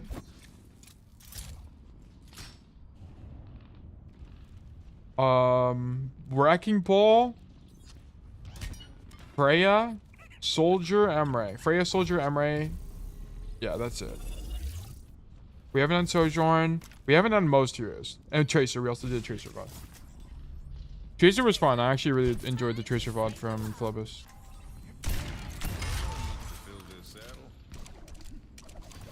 And Ash and Juno. Yeah. We did all these. You guys are right. You got better memory than me. We did Juno. Juno was the hardest hero for me so far is Juno. And it's by a long shot. Juno is like, it seems pretty simple, but I actually think has a lot more depth than people realize because the way you use these pulsars is not intuitive at all. And like no one does it correctly either. I was watching pros and I'm like, there's no way this makes any sense. Like they just be using their abilities for no reason. Like I'm not sure people play Juno correctly.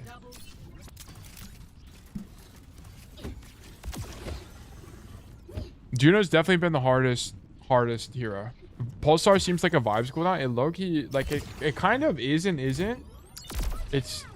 I don't know. I really don't know what to make of it. Like I would have to play Juno to really know what works on this hero. Like there's some things that are kind of easy to understand, like how you use your ulti, but in terms of how you use, like this cooldown is a mystery to me. Yeah, Juno cooldowns are so low you can just kind of spam them, but that can't be good, right? Like that's what I'm saying. Like just because you can spam them doesn't mean always spamming them is good. And that's what makes it complicated to me. Like how the fuck do you use these properly? Yeah, I think Juno and Brig are the two hardest heroes for me so far.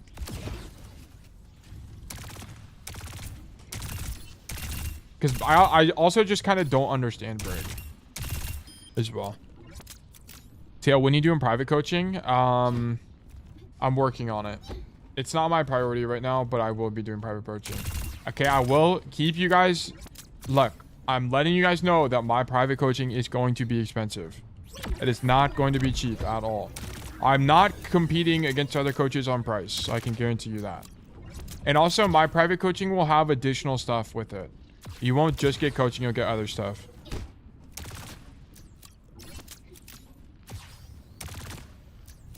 Not a problem for me. I'm happy to support my goat. Of course, I appreciate that. But yes, I'm just preparing you guys that it is not going to be cheap. Definitely not going to be cheap. Because I don't want to take... Here's the thing. The reason I don't want it to be cheap is because let's say I did private coaching for 30 bucks an hour. If I'm doing 30 bucks an hour for private coaching, I might as well just live stream. Because not only can I get you guys to view on Twitch and you guys benefit from the content, but also I can make videos out of that. I can't make videos out of private coaching, right? So it doesn't make any sense. So it's like, from an economic standpoint, It's like I'd rather do free coaching. I'm still gonna do a bajillion. Most of my content is just gonna be free coaching from now to the end of time. I love coaching. I think it's so much fun. I love learning the new heroes. I like explaining these concepts. I love improving at coaching. I enjoy that so much. So I'll always offer my coaching for free. And all of my resources will generally be free. I think there might be some things that I make that are like I don't think I'll ever offer a paid course, for example. But one thing I might do, and I was thinking about doing, is as I study heroes like Freja, I put it all in a notebook and I just make it like sub only on the Discord.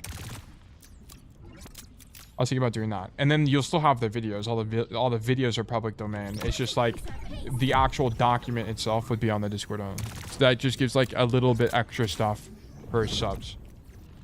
Can you leak what other stuff would be included?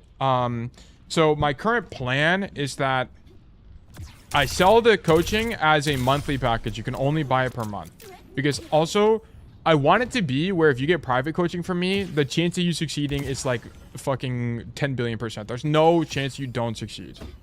So it would be basically you pay for a month and you get four live coaching sessions and 2 asynchronous coaching sessions.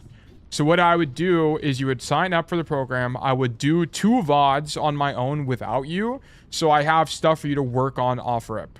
And then you work on that for the first week and then we start coaching. So it's like about a 5-week program. So that's like how it would be a lot different. And then I would make you an aim training routine. And I would also give you like a regimen as well. Rank Up Academy is $75. Applies 5 gifted subs for first come first month. Yeah, I'm not competing on price. This is not a compete on price kind of model. I appreciate you listening those, but I'm not in that price range. It's not going to be $25. It's definitely not. You guys will see as it comes. Also, Zeta, congratulations on redeeming the permanent Discord role. Channel point thing. So you will become a true bug. Zeta, congratulations on becoming a true bug. The true bug role gives you access to a super secret high-tech channel where you get some secrets from me. A little bit of secrets. So I'll give that to you. Please don't leak what's in the channel. It's just a small thing I like to offer to the most engaged members of our community. So congratulations and thank you for being a bug supporter. I think we got to make the True Bug Council. I just don't want it to be... I don't want it to be like a vanity thing. I want it to just be a small thank you kind of thing. It's nothing crazy, guys. Try to more and I can finally mute Nemesis in this channel. Yeah.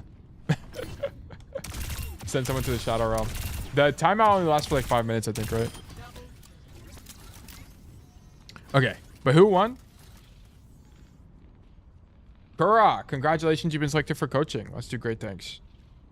Let me obliterate the ads and then let me pull up Firefox. KL coaching review. This Wuyang code I'm very excited for. Okay, Tracer and Cass from Kura, and this is in... This might be a good video. I'll record this. Okay, this is going to be Kura on Dorado and Platinum. In this game, I tried both halves to force Tracer into their comp. Okay. Against close range, high damage comps are people who I cannot win in a fair fight. 50-50, 1v1. This ambiance is pissing me off. Wait, it's not even that. It's King's Row. Let me leave. Okay. Against close range, high damage comps are people who I cannot win in a fair 50-50, 1v1 duel with all CDs. I often tilt and don't know what to do fundamentally. Do I play more main heavy than I do in this VOD regardless of shoot tank whose target I also shoot? If I had to guess... What map is this? Dorado. You should be able to rotate around these people, but we'll see. I don't know. Like, this is not a question I can really answer yet. I have to have context, so I don't really have anything for you yet on that. Do I still flank but differently? We'll see. I swapped Cass because I eventually tilted, felt hopeless, and didn't have fun. Okay. Keep in mind, swapping is the best whenever you think that you don't have any playmaking. Okay. So if your flanking is getting shut down consistently and you are just fumbling the bag, I mean, it can be okay to swap. That's okay. I think I had a great Flank attempt on 3rd defense and had a whatever death you will be the judge of. Okay, sure. I want to improve my tracer and not always swap when things go bad and learn to play her in the hard matchup. Sure. I also struggled with knowing how to play first choke defensive tracer with the bridge. First choke defense. Okay. Normally they play on top of the building and then they like drop for backlines, but I'll show you. We'll watch some sugar-free VODs. Attack was okay, but I think I should have went right side stairs and forced the high ground this way. Most times I stick to one character for the whole match. Also, congratulations on Plat 3. Kura, how you were gold something for a while and now you're Plat, so congratulations.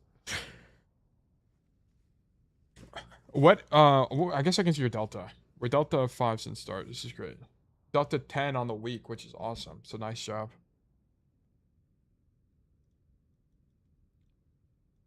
Win, win, win, win. All we do is win. When both CDs are out or one is isolated without their CD or when mid-fight happens, use it to force CD. Okay, sure. Good tracer duel should try to rat melee. Okay, cool. Don't peek her. Let her peek into you. Be evasive. Okay, sure. Either avoid the turrets and try best to win or swap. Nice shots in second point was pretty good. I like the flank attempt. I don't know how to play tracer at all on this map. Okay, sure. What do I do when comp from both teams and me don't synergize? How do I deal with it for... Okay. I assume we're playing a Torbjorn here. So that's going to be kind of interesting. We will check this out. I'm very intrigued by this proposal. Let me swap accounts here. Do this. Boom. No audio is throwing me off. I feel like I'm in a liminal space. History, replays, import, bada bing, bada boom. 30... THAG. Wait, this is Coliseum. Did you want Dorado or did you want Coliseum, Kura? Oh, Kurai sheet 1.03. I'm on 1.01. Am I? There are some updates. Yeah. So if you don't know, I have updated the spreadsheet. I think it's on 1.05 or something now. And you can see the spreadsheet change log if you... I'll show you how to get to it, actually. So if you do Xmas Smart spreadsheet, you'll get the link. And it tells you what version you're on if you look at the summary page. It's right here. It's on 1.05. And the way you also get to it, you can see the change log if you show hide summary processing. Oh, no, it's not that one. Sorry, my bad. If you show hide information, I have the change log here. So I fixed a bug with dates being broken in 1.05, and then I increased this. Oh yeah, you should migrate because I made the spreadsheet way faster. I made a bunch of changes that optimize the speed. So yeah, you should migrate for sure. Okay. Anyway, but Kura, this is Coliseum. Is Kura here?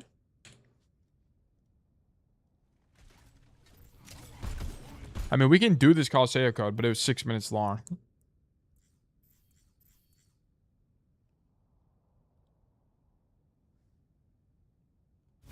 You can optimize sheets the more you know. Yeah, because... Yeah, there's a bunch of stuff you can do to make it. Because I have so much automation going on that I had to change it. I was running calculations on, like, millions of rows, basically. Crush swaps to everybody just wins. I mean, I can do this VOD. I don't know what happened to Kura. We can just ping Kura in the Discord real quick. And then I'll give Kura a few minutes. And then if Kura doesn't respond to us, then we'll have to move on. Kura, do you want me to do this code? It's Coliseum. I think you put the wrong one. And then let me do tail coaching request and then grab it. Copy link.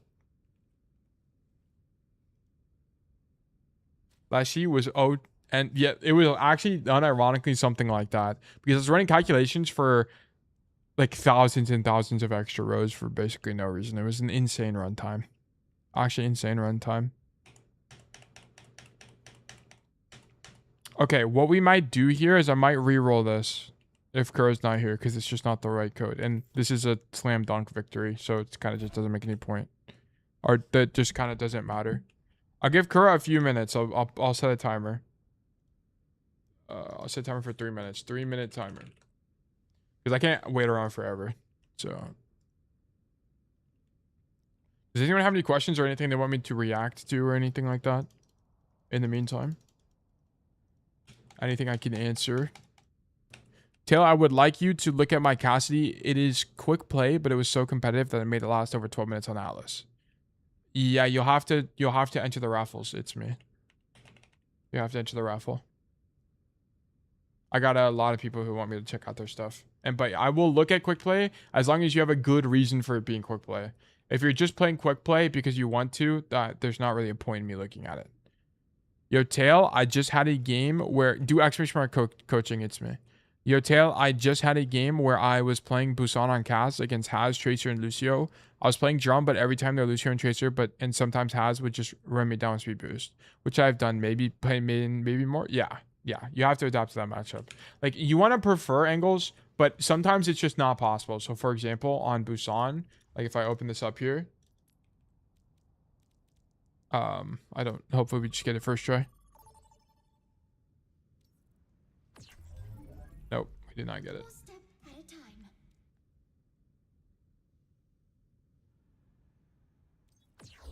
That's Mecha Base. There wasn't a specific reason. I just want to surprise you to make you proud of me in a way. Well, I'm glad you did well on Cassidy.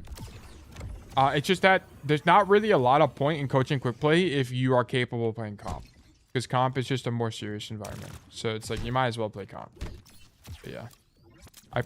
Unless the only real excuse I'll buy for playing quick play is that you have internet issues.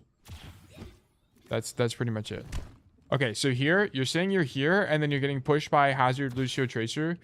Are you on defense or are you on attack? Because if you're on defense like this, you'll stand here, then once you see them coming to you, you would just leave. I mean, it would look different. I'm on Drew now, but it would look a little bit different. You'd back up like this.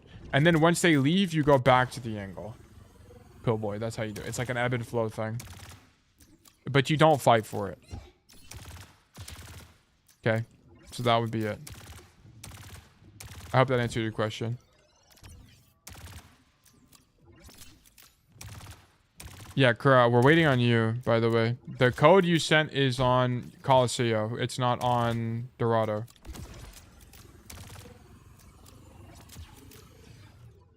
Yeah, there was one time where I just didn't read their intentions and I just died instantly. Yeah, this is an ebb and flow type of thing. Like, normally what you do on this point is you stand here and you like poke the walk up and then you can threaten backline like this kind of thing. But whenever they're pushing you aggressively, you need to be spacing well. So you have to be like back here and poke the walk up, which is out of your effective range, mind you. It's like, that's 30 meters. You start incurring fall off. But it's either you have fall off or you die. So you have to pick your poison here. So then you'd back up and then do whatever.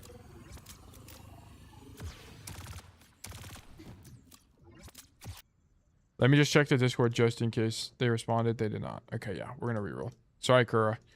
Exclamation mark reroll. Or redraw. Sorry, my bad. Redraw. New winners, Kwame. Kwame, congratulations. You've been selected for coaching. Let's do great things. All right. All right. Pull this up. Let me get the Firefox going. Tail coaching request Kwame or Wrecking Ball. Okay, huge. Wrecking Ball M3 Blizzard World. I think I am almost there with this character. Whenever most games now are quite easy, just a lot of inconsistency. This game I was getting permanently marked by Sombra, so would mainly want help on how to deal with that. I think I need to stage better. I can't lie. Getting inconsistent with spreadsheet, so apologies. Okay. Guys, the fastest way to improve is the spreadsheet. I promise you guys. Right? You're plateaued, and it's because, I guarantee you, it's because you're not doing the spreadsheet. Why? Because, guys, every single time you do the spreadsheet, the point of it is not to take note. Like, it's not just for stats. It's useful for stats, but the point of it is to help you observe and help you experiment, right? Questions cause you to experiment, and then notes cause you to observe. And you have to do both of these to actually make progress, okay?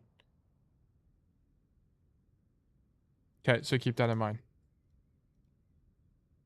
So if you want to improve faster, I promise you the spreadsheet will help because it will stop you from autopiloting and it will make you more conscious of your decisions. Okay. Also, this is masters. Let me change that. And let me leave the game. View career profile, history, replays, import. View. Yeah. I know it's in the Discord, but where specifically there's a channel called Tail Coaching Request. You should be able to find it. You just scroll through the channels. And then there's an information channel in there as well that you can find. Okay, so we're on Wrecking Ball on Blizzard World. Okay, and this is Masters from Kwame. Roll deep. That guy's insta dead. Literally nothing you can do about that. Also, I don't think...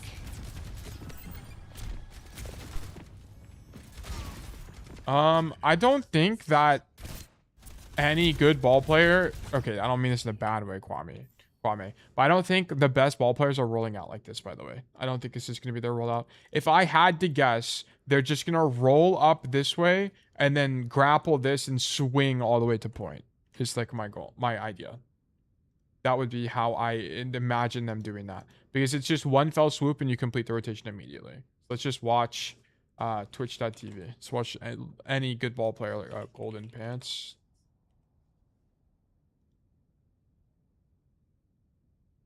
Okay. Just touch point first, then Oh I'll yeah, GTP Golden blind. Pants just like doesn't stream. I forgot. Who did we watch last time that played ball? I forgot. We watched some Chasm. Ostrix. Yeah, it was Ostrix. That's right. Okay. Ostrix. Wait, he's streaming too. This is epic. Okay, hold on. Go beast. The nice thing about when I stream is it's like a lot of Europeans are also streaming, so we can catch great players on, which is nice. Surely we can find one Blizzard World in a 17-hour session. Hollywood, Lijiang, Helios, Esperanza, Runasapi, Dorado. Oh, here, perfect. Okay. Does Pella stream? I'm actually not sure. Probably. I feel like a lot of higher level players stream. Okay. Perfect. And we started on attack. This is brilliant. Okay, let's see how he rolls out. Okay, ignore the fact that our Junkrat died instantly. Okay, so we grapple high ground, roll wide, and then stand here. And then we do this. Okay, never mind. Kwame is fine. This roll off from Kwame is fine. It's slightly different from what Ostrix would have done, but it's basically the same idea. Okay, so sure, we'll take it. Okay, then we force point. What does he do? He gets owned by Malga, and then he's just in backline. And he uses this mini. So you can kind of go for minis like this, by the way. Notice he didn't even use overshield, but that's insane. Look, he didn't lose any of his armor, so he didn't use overshield. That's actually crazy. They're playing on the point, to be fair. Yeah, slightly different. This is a slightly different situation. But no, not using overshields here is actually insane discipline. How I feel like literally every other ball player I watch would use overshields here. He doesn't need to, and also overshields is a really long cooldown. Overshields is like a what, like 12-second cooldown or something. It's not short. Let me also just boot up Blizzard World. Hybrid Blizzard World. For sure, it doesn't really matter which variation it is.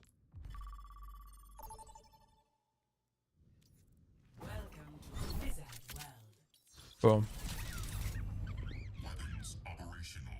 Okay, so E is... It's a 15-second cooldown. Jesus, it's even longer than I thought. So greeting your overshields in situations like that is actually really good. So, do we use overshields here? No, we don't. Also, this is super loud. Let me turn it down. Okay. Wow, you accidentally hit that guy that fell, and it got the kill. That's crazy. Okay, you actually hit Thanos on this point. Holy moly. Also, the skin is fire. Okay, you kind of just did everything here. Nice job. Okay, but I don't think we should be capping. Yeah, I think you should be taking space. How does Ostrix take space on second? I'm actually curious. So where do you stand once you cap? So when did I cap? Because my hunch is that Ball can't really control the high ground. He's not really a hero that can do that very well. Okay, so he's in their spawn immediately. Wait, what? How did this happen? So we fight the Sojourn. Also, you know what, Kwame? I never really see from you. Every single time we study a ball player, they do this kind of move. They do this move. I never see this move from you in any way, shape, or form. You never do this, like, spin around some bullshit type of move. Yeah, we never do spin to win. We're never doing this. I mean, I suck at it because I have maybe an hour on ball max. But it's like, they always do this and you're never doing this. Kwame, you gotta get on the spin to win strat. Jeez, trust. The more boobs you get per grapple CD, the better. I'm always playing counters. He is literally playing... What is he playing against here? I mean, he's not getting countered here. Oh, well.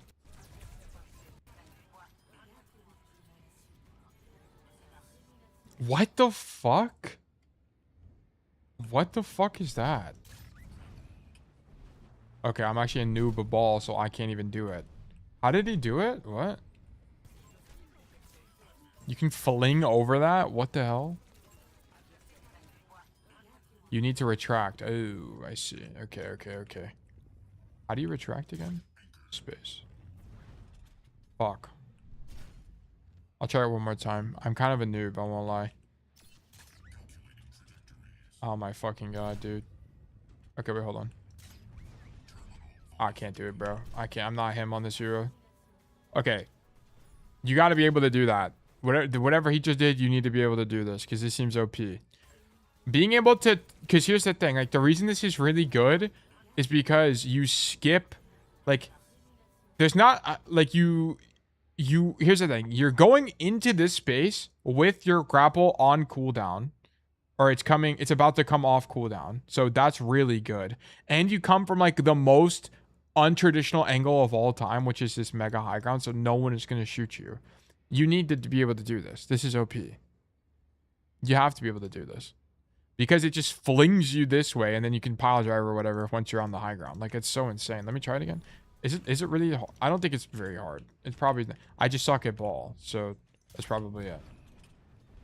I probably had it there, but I just don't know the timing. Okay, let me try it again one more time. Fuck me.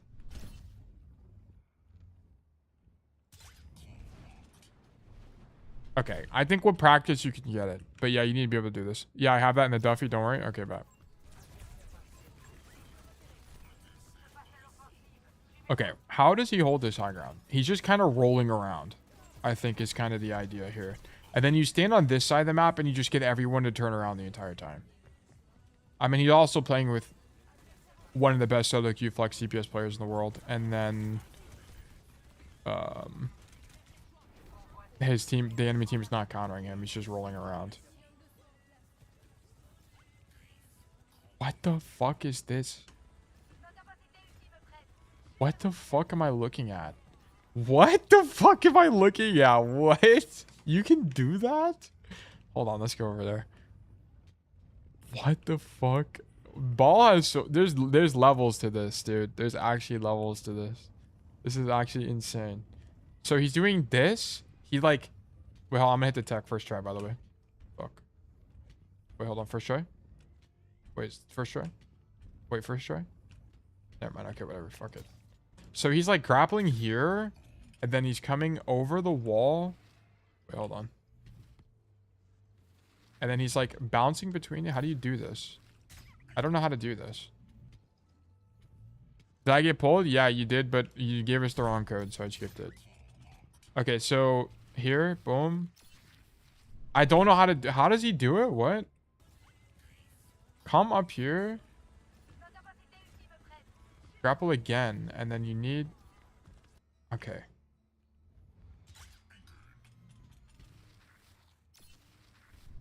Fuck.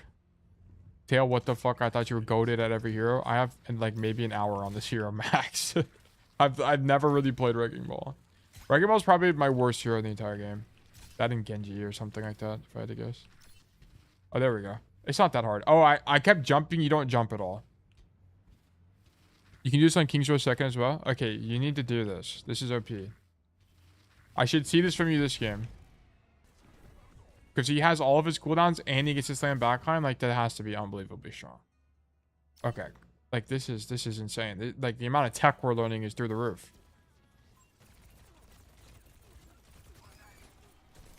You def not seeing this from me this game. Okay. Okay, it might literally be because of the matchup. Let me just keep watching. But I don't think Ostrix would be standing here right now. Ostrix would be slinging... Boom, straight into their back line. He's here. He's fighting people right now. Low-key performative, you can grapple retract. Yeah, but doesn't it put it on cooldown? Isn't that the difference? Because if you do this... Oh, it's not really on cooldown. Yeah, it is actually performative, yeah. That is actually pretty performative. There's literally no point. You can just do this. And then just slam. And then you have it again and you're fine. Okay, let's keep going. Oh, sorry. Let's keep going with this.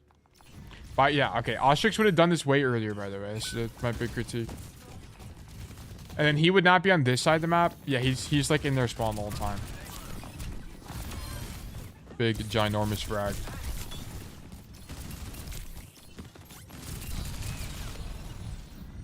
Okay. So we roll to the Ana. Okay, so I think the problem with this is that your idea should not be to roll into third point here. I think your idea should actually be to roll into high ground and then come back to your team. But I guess you're worried that they're going to kill you, but you just killed the Widow, and they have no heroes that can control the high ground. So I think it's relatively free. Whatever. This is probably min-maxy, but I feel like you kind of want to prefer this play because then you still have the capacity to control the high ground, and you still have overshield. Yeah, no, this has to be better. You need to come top, because if you came top, you could just overshield, run back across the bridge, and then you're still in the fight the entire time. Like, we need to not rotate all the way back to third. Because, like, here's what happens. You rotate back to third, and then they just take space. I mean, these guys also kind of suck. Like, why is everybody on the floor? But if these guys were better, they'd have high ground control, and they'd be zoning your backline right now. So that's my big critique. I think playing in their spawn is good. And actually correct. Okay, that guy's back in their spawn. Okay.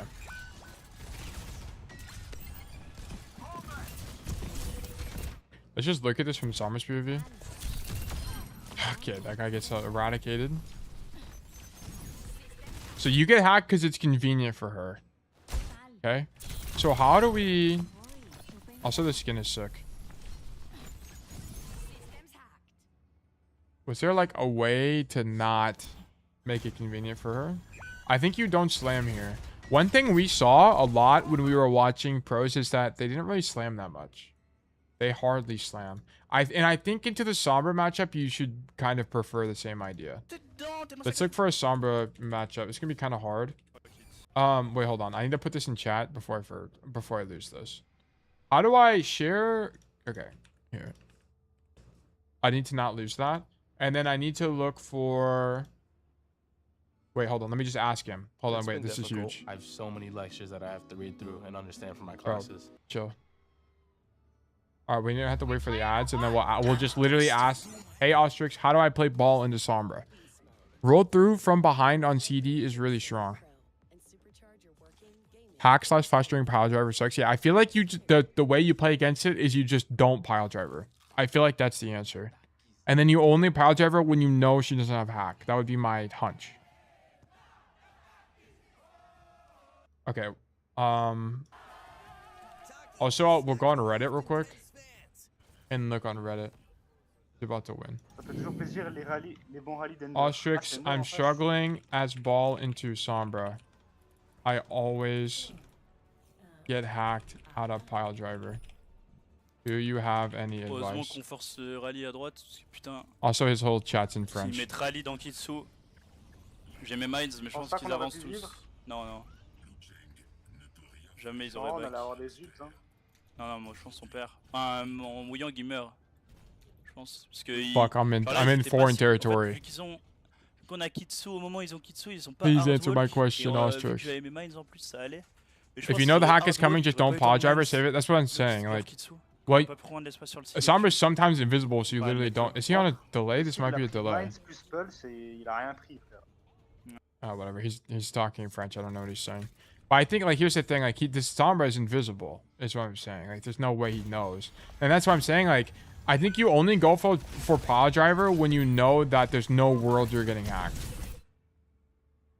Ball's low-key good to mark Sombra. Yeah, to mark Sombra, but she shows on your playmaking a little bit. But I just don't... Like, I think what Kwame should be doing here is this, boom, and then you're, like, Whoops, not pile driving. That's my bad. I just don't. I'm a noob on ball.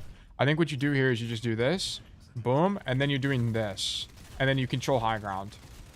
I think this is going to be way stronger because you don't need to kill people. Like, notice one thing that Ostrix isn't doing in this gameplay is he's not killing people. Where's that? Like he's just controlling space, and I think like you think, oh my god, is this? I'm gonna explode. I'm gonna explode. What is playing audio right now? Okay, it's this tab. Okay. I think what you're trying to do is kill people, and you just kind of don't need to do that. You just need to like stand above them and zone them out, basically. So, for example, here, like you don't need to kill this Ana with the pile driver. You just need to stand here and shoot her and force cooldowns. Like this would be way stronger. Yeah, I think I should just shoot them and play cover. Yeah, exactly. I think that's all you need to do in this matchup. And then once you know the Sombra used hack or something, then slam the Ana. Or like when you know she doesn't have a sleep, then slam Ana. Like I think that would be way stronger. Also, I don't think you needed to use E here. It's probably fine. Whatever. It's no big deal. The only problem is that you kind of want to greed E if you can because it's such a long... What? It starts on cooldown the moment you use it? What the hell? I did not know that. Wow, it's 8 seconds. Very interesting. I did not realize that that's how that worked. Okay, very interesting.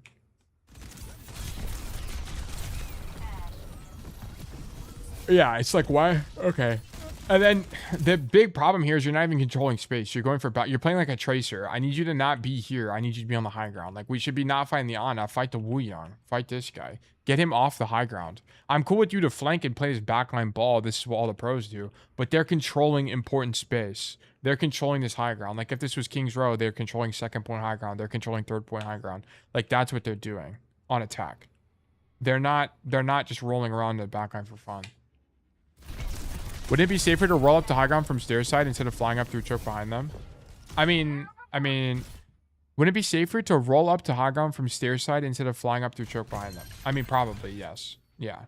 Like, if the goal is just to shoot backliners, the best way to do it would be, like, what you're mentioning, which would be basically, like, you come this way. Hold on, I'm slow as hell. So instead of swinging on this thing and going up top, you would just literally roll up here and then just stand here and shoot them. Yeah, this thing is just a little bit faster, I think. And it gives you more options. But also, I think this is probably fine because you could boot people as well. And the Ana was there. So maybe you hit the Ana. I don't know. I think it's a little bit min-maxy. I think as long as you're there, it's fine. And then once... I don't know. Yeah. But it's like, you just kind of have the wrong idea. Why do we keep shooting this Ana? We don't care about the Ana. We care about this Wuyang. Get this Wuyang off the high ground so your team could take the high ground. This is way more important. Because you have to understand that this guy is going to stop your teammates from using this space. And you want to enable your team to use that space. So this is you need to kill him. And this is why you keep getting hacked. Like, because here's the thing I want to point out. If you got hacked here, it wouldn't matter as much as if you get hacked on the floor, right? Because on the floor, you're overextended. Here, you at least have some natural cover.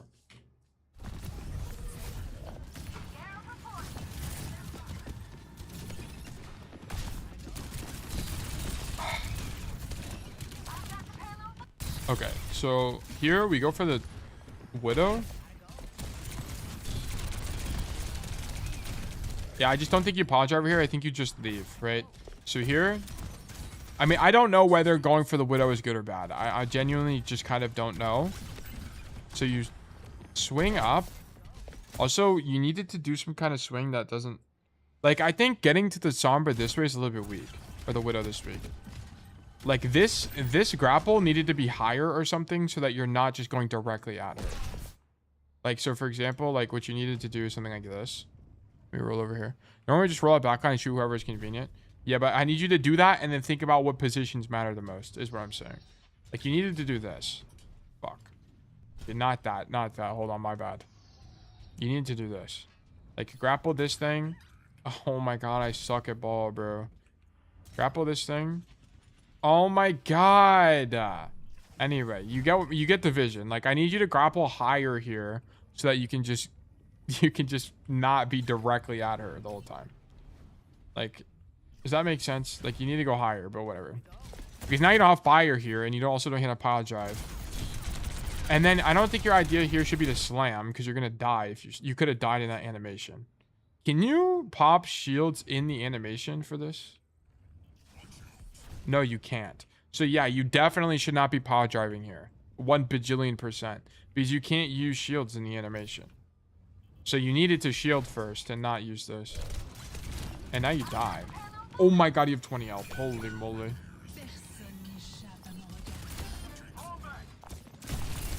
And then you also, your whole team is dead, so why are we engaging, right? Like, your Sierra and your Michiki are dead, so this is bad awareness from you. There's no point in engaging here.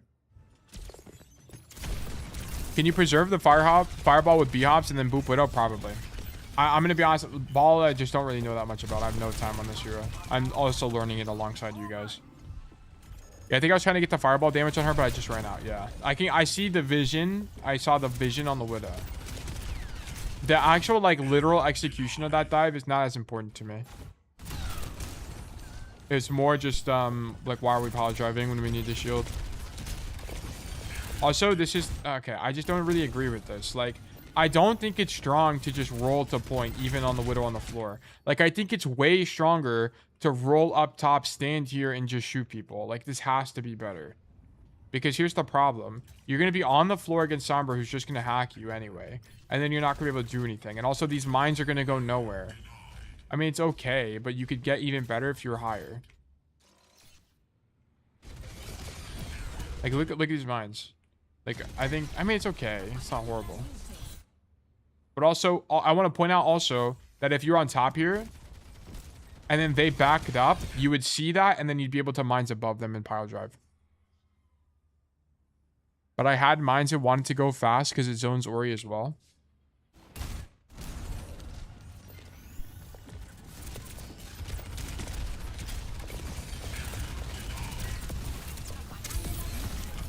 I mean, but it gets EMP'd anyway.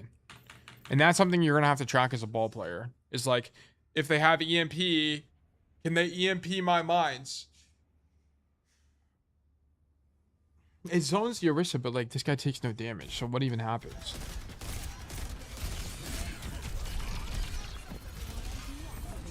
Like, where's your team at? This guy's in main. This guy's on the angle. This guy, these guys are going top. Like, everyone is still rotating right now. Both your supports are still rotating. And then this Sombra is, I don't know what this Sombra is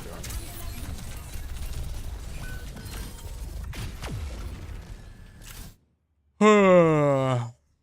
Wait, Taylor, you said to coach for intention and not for results. I'm not trying to coach for, I'm just trying to see what happened. Because I don't know.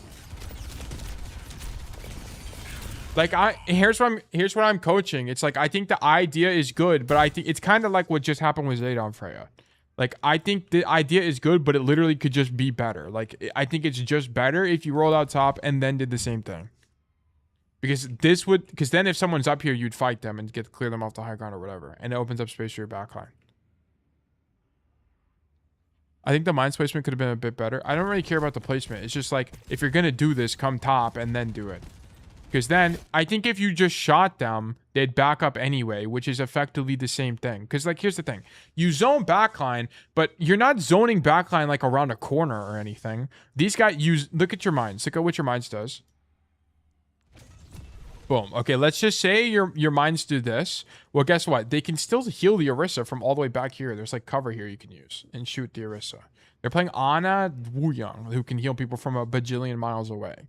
Right? Like, these mines don't do anything. Like, where you want to do mines is, like, here, so that they have to turn the corner and they can no longer literally heal the guy. Right? That's what I'm saying. Around and you're walking this way. You're standing here or something. So then what you could do is you could roll off this side and pile driver or use mines here. That's what I'm saying. It would have just been stronger. And also notice this, that if you're shooting the Wuyang from up there, he backs up. It's the same thing as popping mines right here, right? Popping mines right here, what does that do? It causes them to back up. And look, wow, the Wuyang is in the same position from where if you just shot him. This is what I'm saying. It's like, you can do the same thing you're doing right now, but better from the high ground. because you can do it without your ulti, and then you can use your ulti in an actually genuinely better position. Oh, wait, even better, you could grapple the ledge and boop them further backwards by swinging under. Yeah, but then you're just swinging into them. That's kind of the thing. To be honest, would be better than that here is not actually booping them backwards, but actually booping them in, I think would actually be stronger here. Because look at your, like you do this, for example. I fucking suck at balls, so bear with me here as I try to execute this. Okay, so like what you could do here is this. Boom, boop them in if you're the goat ball. And then they would be wide like this. Like, let's see.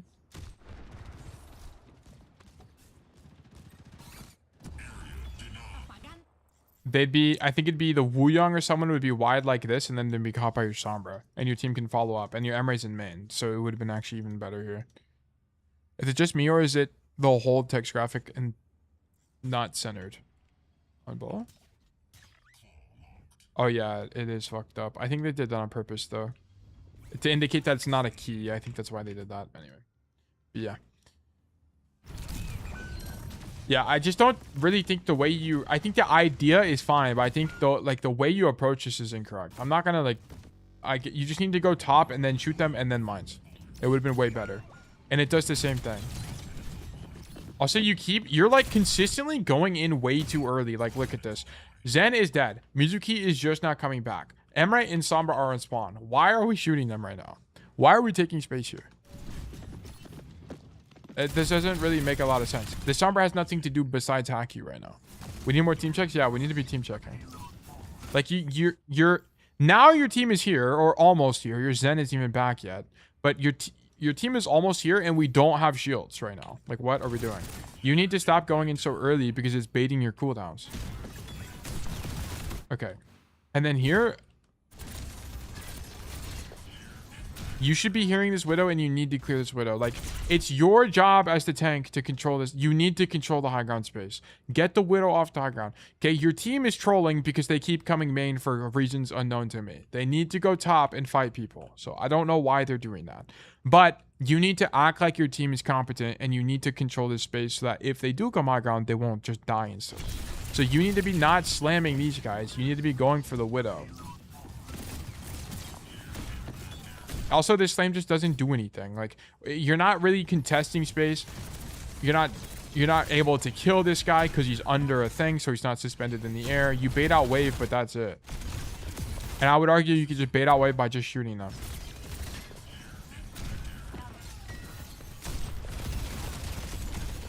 And then you kind of fuck up the grapple, but whatever. The idea to get back up top was fine. Whatever. Anyway.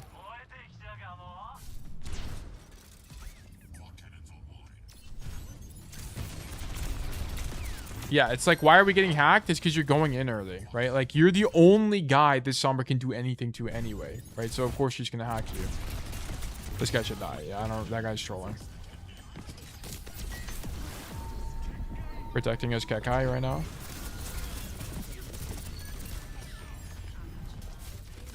This is whatever to me. Okay, we go with EMP. Shoot the Orisa. Roll deep. Big kills, big kills. Try to go to slam. Don't get it. Okay, cool. Go deep.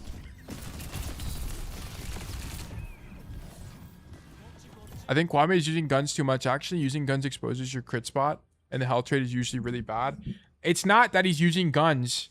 Okay, look at every time. Okay, let's just look at this last fight. Look at this last fight. Look at where he's using guns. This is the problem. We're using guns in main. Okay? Using guns on the floor again. I mean, this is a little bit different because we're in the music field. But he's like using guns on the floor. That's the problem. Like, we need to be using guns if we're like use guns in the air or be on a high ground or something like that. It's kind of like standing in main as Monkey and just zapping people. It's like the same thing. Like, you don't really want to do that as Monkey if you can avoid it. Play a corner, play cover, so on and so forth.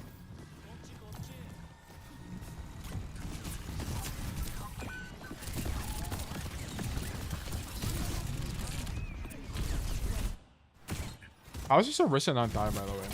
This guy should be getting corded right now. He trains this to live. Okay, very interesting. Okay, I actually don't know how to play ball in third. Let's do some research. Let me get some research going. Sammy, nice to meet you. Okay. Wait, where did I put the VOD? I need it. Here it is. I lost it already. Okay. I need third. Ouais, j'ai tellement pas boop. Wait, why is it a C? Do you guys see that? In French, it's a C. What is that in, like, normally? It's a P. Oh, okay, I see. I didn't even realize that that was even a P. Also, wait, hold on. Are you guys seeing this? Did I just see that correctly?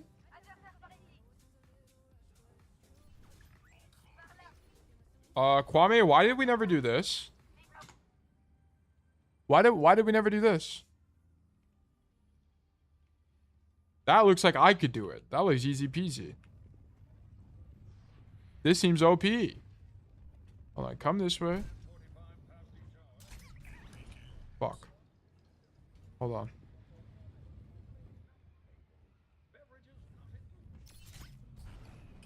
Yeah, you need to do this. This is OP. Then you come this way.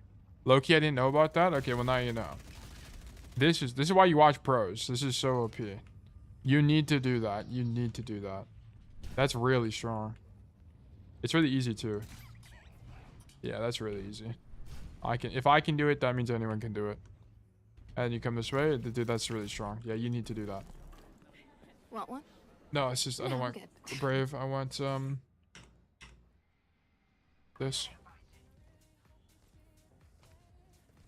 This is my first time playing this map on ball ever. All right, I see. I see. Look at this. He's fighting for high ground, right? I mean, it is also in champion where everyone's playing the high ground, but he is fighting for the. He's not. Look, he's not slamming the Weaver there. He's slamming these guys.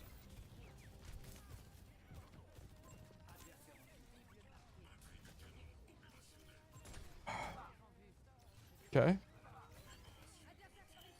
He's gonna go back to high ground. Boom. Look how deep he is with mines. Like, he's pushing these people even deeper so his team can take space.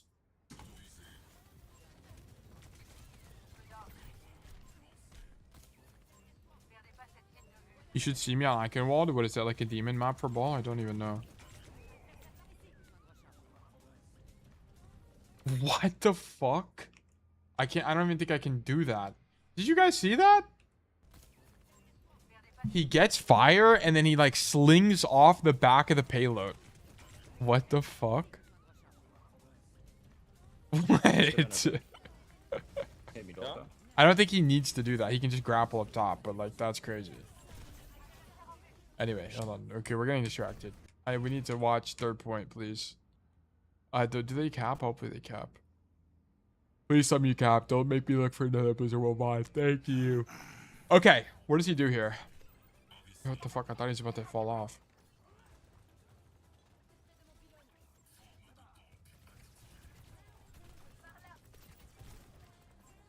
Okay. Wait, what was this? So he grappled on what? Also, you can get up. There's not really a point in doing what he just did there. Grapple on that. Okay, so hold on. So this is... You need to know this. This is very important. So you need to come this way. Grapple here. And then, like, do this. Fuck. You need to be able to do... This is really good, by the way, if you know how to do this. You're going to come here.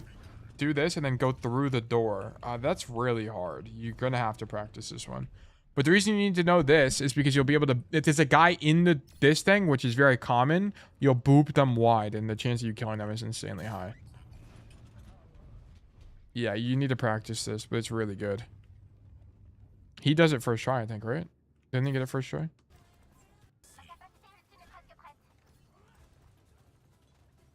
Okay, we're watching this tech for the third time. Yeah, okay, he's also moving his camera. I'm not doing that. So he's doing this. Also, how is he not hitting this thing? I keep hitting this thing. Let me go back. Sorry, this is how you learn this stuff. You got to try it yourself in a custom game to figure it out. So he's turning his camera, and then how is he not hitting the thing? Oh, he's like jumping. He's jumping. That's why. He's jumping. I'm not jumping. Yeah, you go over it when you jump. Yeah, okay, cool. So he's going like this. Fuck. Anyway, you guys see the vision, right? You do that and then you boop them wide. It's really strong. If they were there. You need to know that. That has to be insanely good. What's up? Sorry, I had to carry up concrete to the 10th floor. Alright, strong man. I see you. And then he's just rolling through people. He's rolling through 10 people with his shields. I mean, you can't do this because you're playing against Sombra, but he's getting active. Okay. He's just rolling. Look, he's not even shooting his gun. It's actually crazy. The amount of rolling that's happening here is through the roof.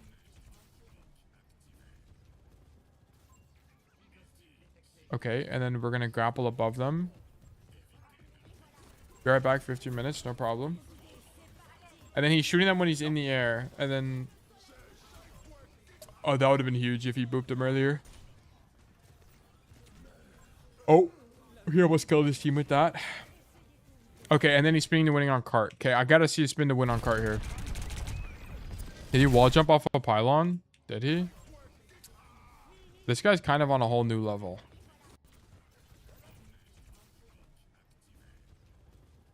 He tried to. Or he did. Yeah, he did. Yeah, I mean, he definitely doesn't need to do that. He's just doing it for fun. But, like, okay. He's just flexing, I guess, on us peasants. Okay.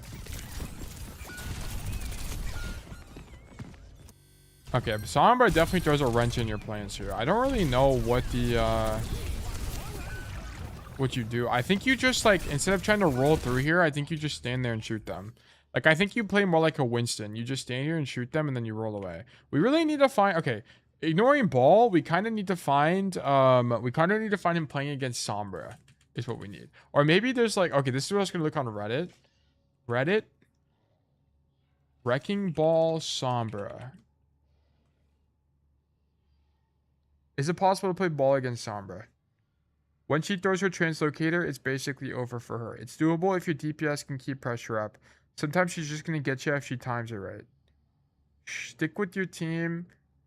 Okay, I mean, the people of Reddit are not going to be very helpful. Is there anyone who made a guide?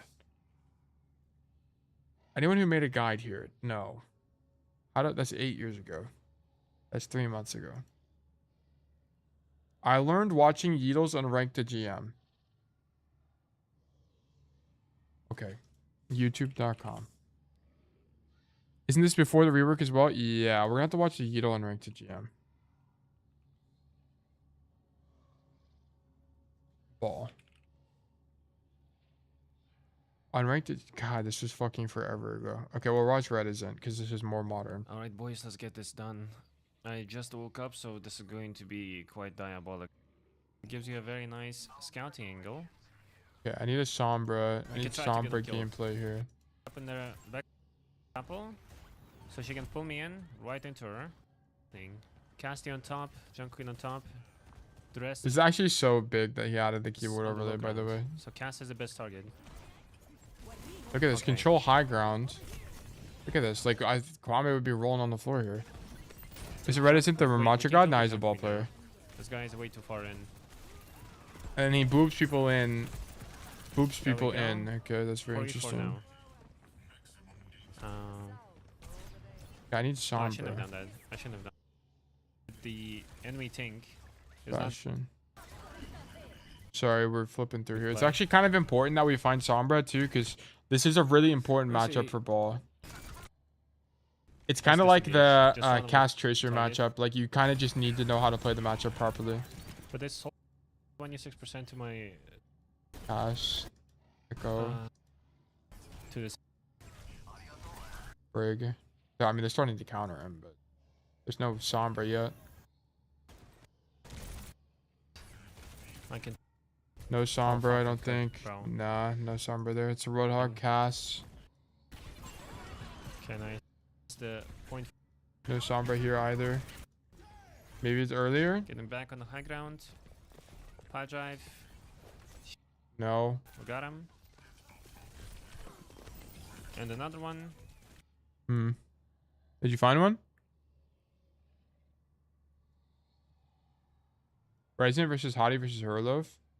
Hello guys, welcome. Oh, unrelated. Okay.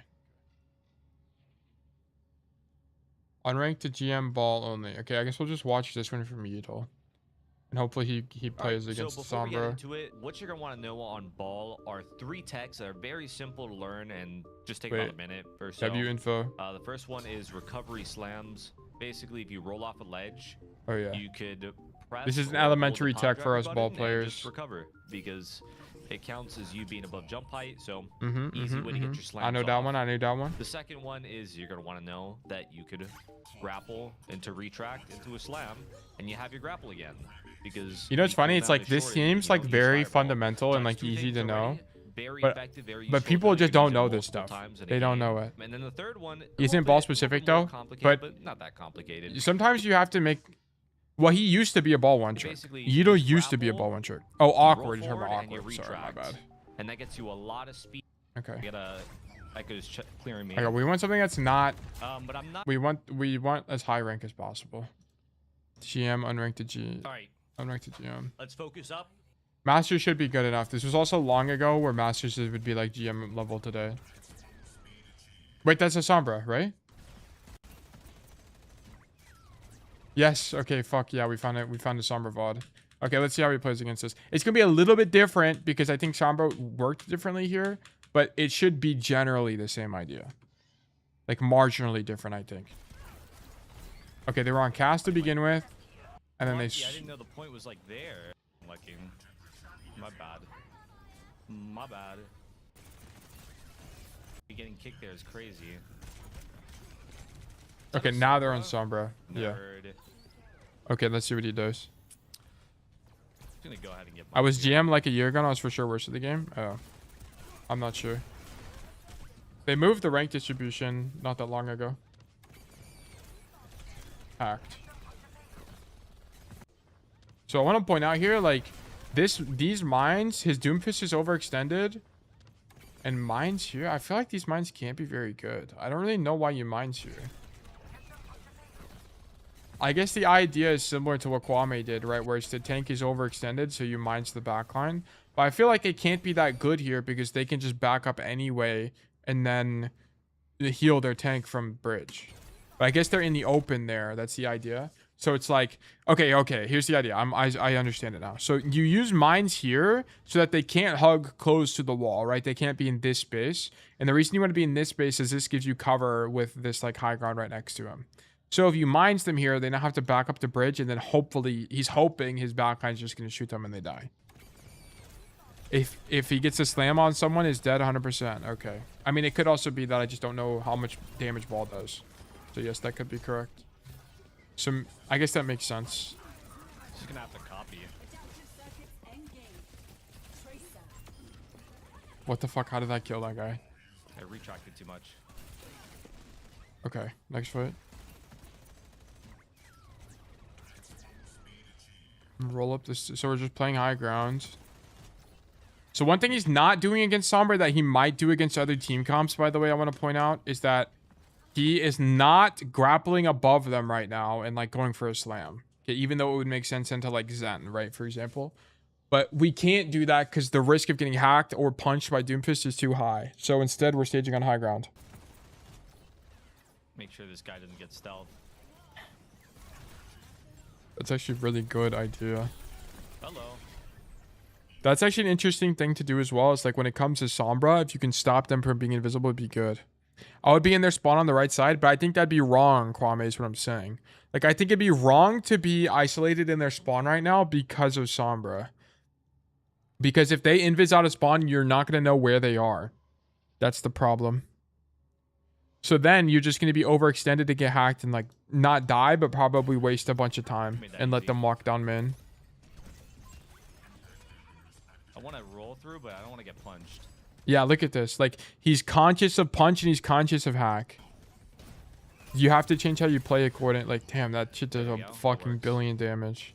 How easy is that, by the way? Is that like easy to do? I mean, it's just gonna be a little. Let's just go into Vaxta and let me try it. Vaxta. Sorry, Ball is a hero I don't know anything about, so I have to like sit here and learn a little bit. We gotta do a little bit of analysis. Okay, let's get Wrecking Ball.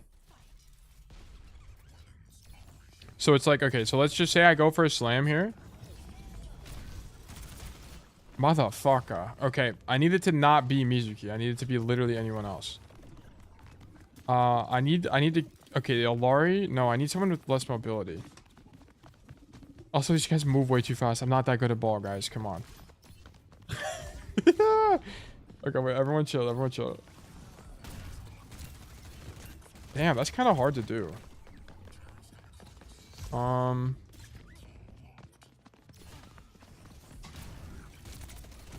What the fuck? How does he get that kill? Oh, he took damage from someone else. I was about to say. And he's also on the floor at some point. He doesn't just kill them in the air. Okay, my bad. Okay, very interesting. Anyway, but he doesn't start above the choke. He waits till they walk out of the choke. And then he fights the Sombra, and then now that he's the advantage, you walk forward.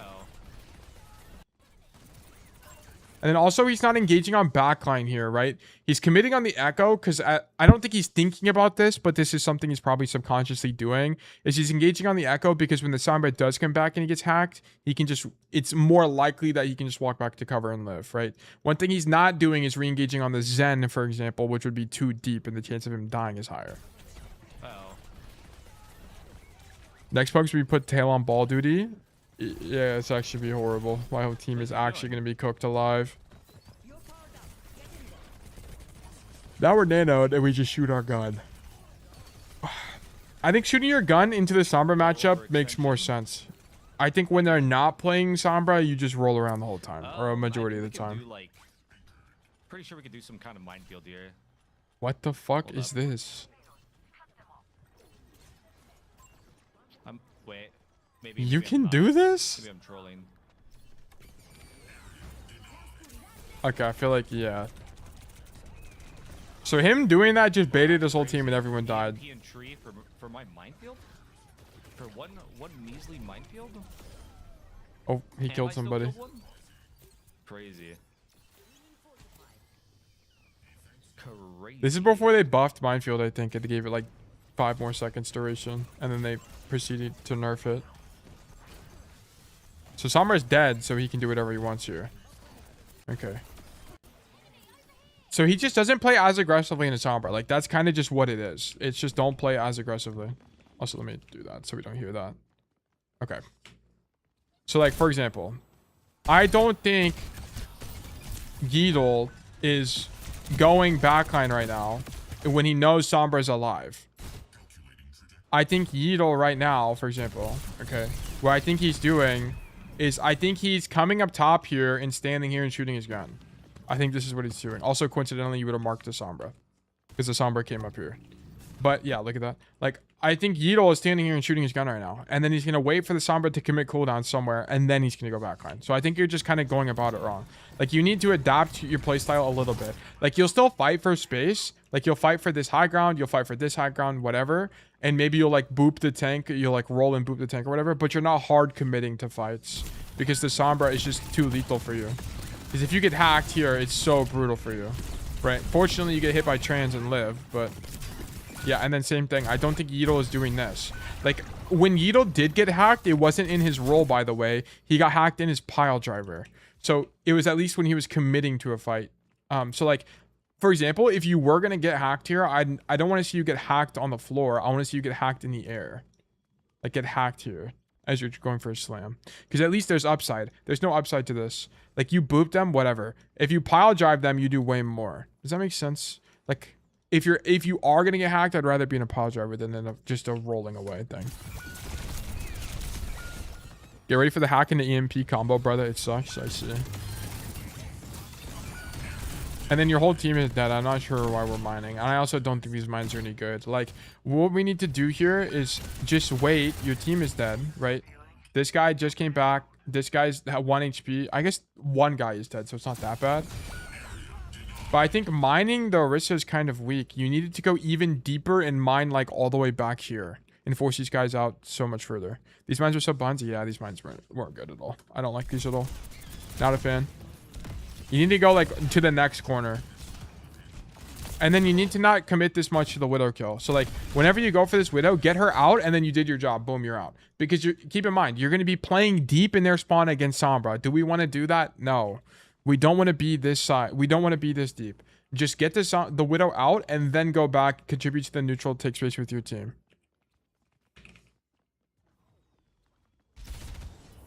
I think this has to be weak. You're gonna get hacked here. Like, you're almost definitely hacked here. No, she went main. Okay, my bad.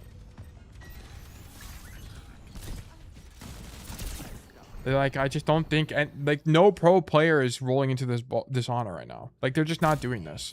What they're doing is they're standing here and shooting their gun at the Ana or something. Or they're like grappling up here and then landing here and shooting the Ana. Or they're coming here and shooting on. Like, they're doing it from these high grounds in this matchup. Or they're like, or they're grappling up here. Am I still on Blizzard World? I don't think so. No, I'm not. Okay, they're grappling up here and then they're slamming here, kind of thing. But they're not rolling into her on the floor because she's just gonna sleep you. Like, look at this from this guy's POV.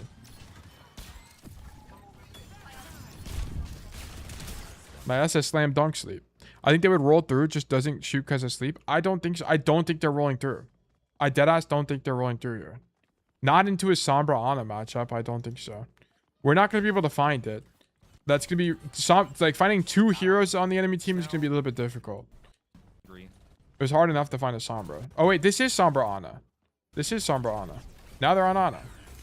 Look, okay, look. Make him a little angry. And now I go skybox. And we chill out above them. Make him a little angry. Okay, he's trying to skybox, but he gets hacked by the Sombra early. So his whole plan got foiled here. So he rolls away. He's trying to land on the... He's trying to stand here so he can get his grapple back and be in the roof. That's the idea. So he got screwed. He didn't mean to do... Like, this isn't... None of this line is intentional. He's just trying to do shit to live now. After he got hacked the first time. Yeah, I mean, he's screwed. Like, he needs to just live. Oh, it almost slapped me. So he knows that Ana doesn't have sleep, so he's going for a backliner now. But he, like, keep in mind, none of this line was intentional.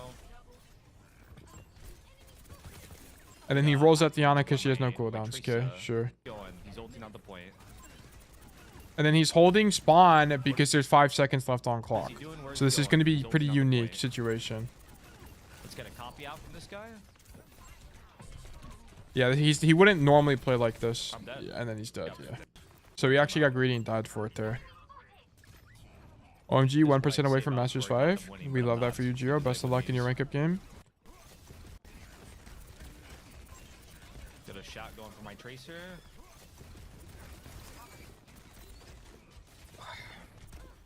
Shoot Doomfist. Okay, do they swap off Ana or are they still on Ana? Okay, let's see what happens on attack. I imagine they're going to play Sombra Ana on attack. Reaper, shoot the Reaper, or clear the Reaper, sure. Moira, okay. Cool. That's my health back. Now we're in backline. You will not be getting it. Are they over here? I mean, look at this. Even here, he's using cover, by the way. Like, look. Shoot this guy, back into cover, boom. Like, he is cover the whole time. Oh, the Doom Slam. Canceled my roll. Okay, anyway. We're not going to find another Anavad. I don't think they're rolling through this guy. I'm going to be honest. I don't think it really makes that much sense. Because think about it. Even if you roll through this guy, the upside versus the potential downside just kind of doesn't make any sense. Like, the chance of you getting slept is undoubtedly higher if you're rolling toward the Ana, even if you're on a flank. So why? I just don't understand why you would do this.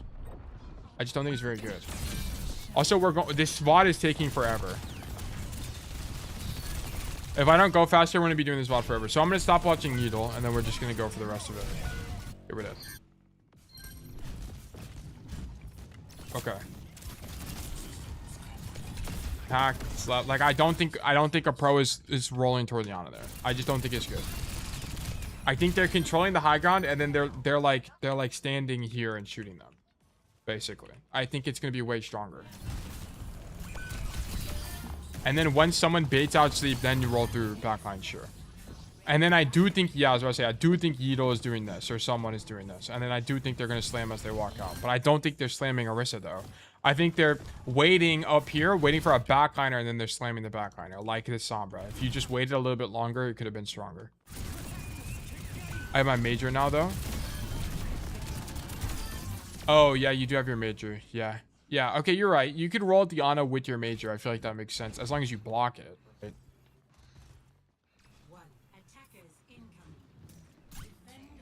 Yeah, I was about to say, all the best ball players I've seen just grapple above the choke and slam the choke. Why do you fall here? Does it expire? Or did you cancel it? Whatever you did there, fuck you, though. You needed to stay up there the whole time. Because then you could have just slammed when they walked in. And then that would have been fine to slam the Orisa as they walked in. The cat jump scared me? Oh, yeah. Okay. This is fine. Like, look at this. Why is this fine? Because this guy's across the map. Right? He heard translocator and he's across the map right now. Right? He's killing your drunk rat. And then you kill that guy. Sure. Wait, that's not the right guy. But I don't think, now that we know they're on Sombra, I don't think we're holding this choke aggressively. I think we're just playing for space denial. But maybe I'm wrong. Like, because look at it from this guy's POV. This guy just tosses. Like, why is this guy walking main here?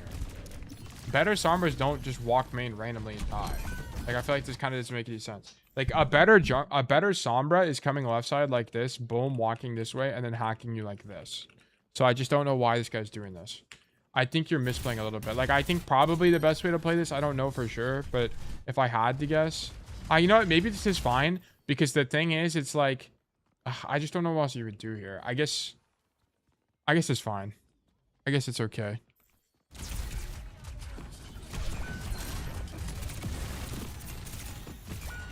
Because the thing is that even if he gets hacked, the enemy team has to walk through the choke to kill him. So there's going to be pressure on their team from ours. Presumably. But like, I don't think anybody we watch is doing this. I don't think they're going into their spawn against Sombra when we know that Sombra's alive. I just don't think this is happening. This is my big critique. Like, I think it's probably fine to hold the choke, but going into their spawn, I don't think is good. Like, at least you're not committing to it. You're like, yeah, I just don't think you should go in their spawn at all.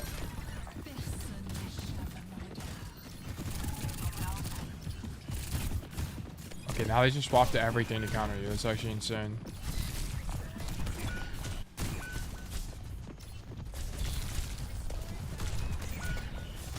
Yeah, I also don't think they're rolling through here. Like, if they're doing anything... Like, I think you need to roll to the high ground and then shoot people. And then maybe you're, like, rolling around and looking for some kind of power driver or something. I don't know. But I don't think rolling through can be any strong at all. Does he have hook or did he just use it? He just used it.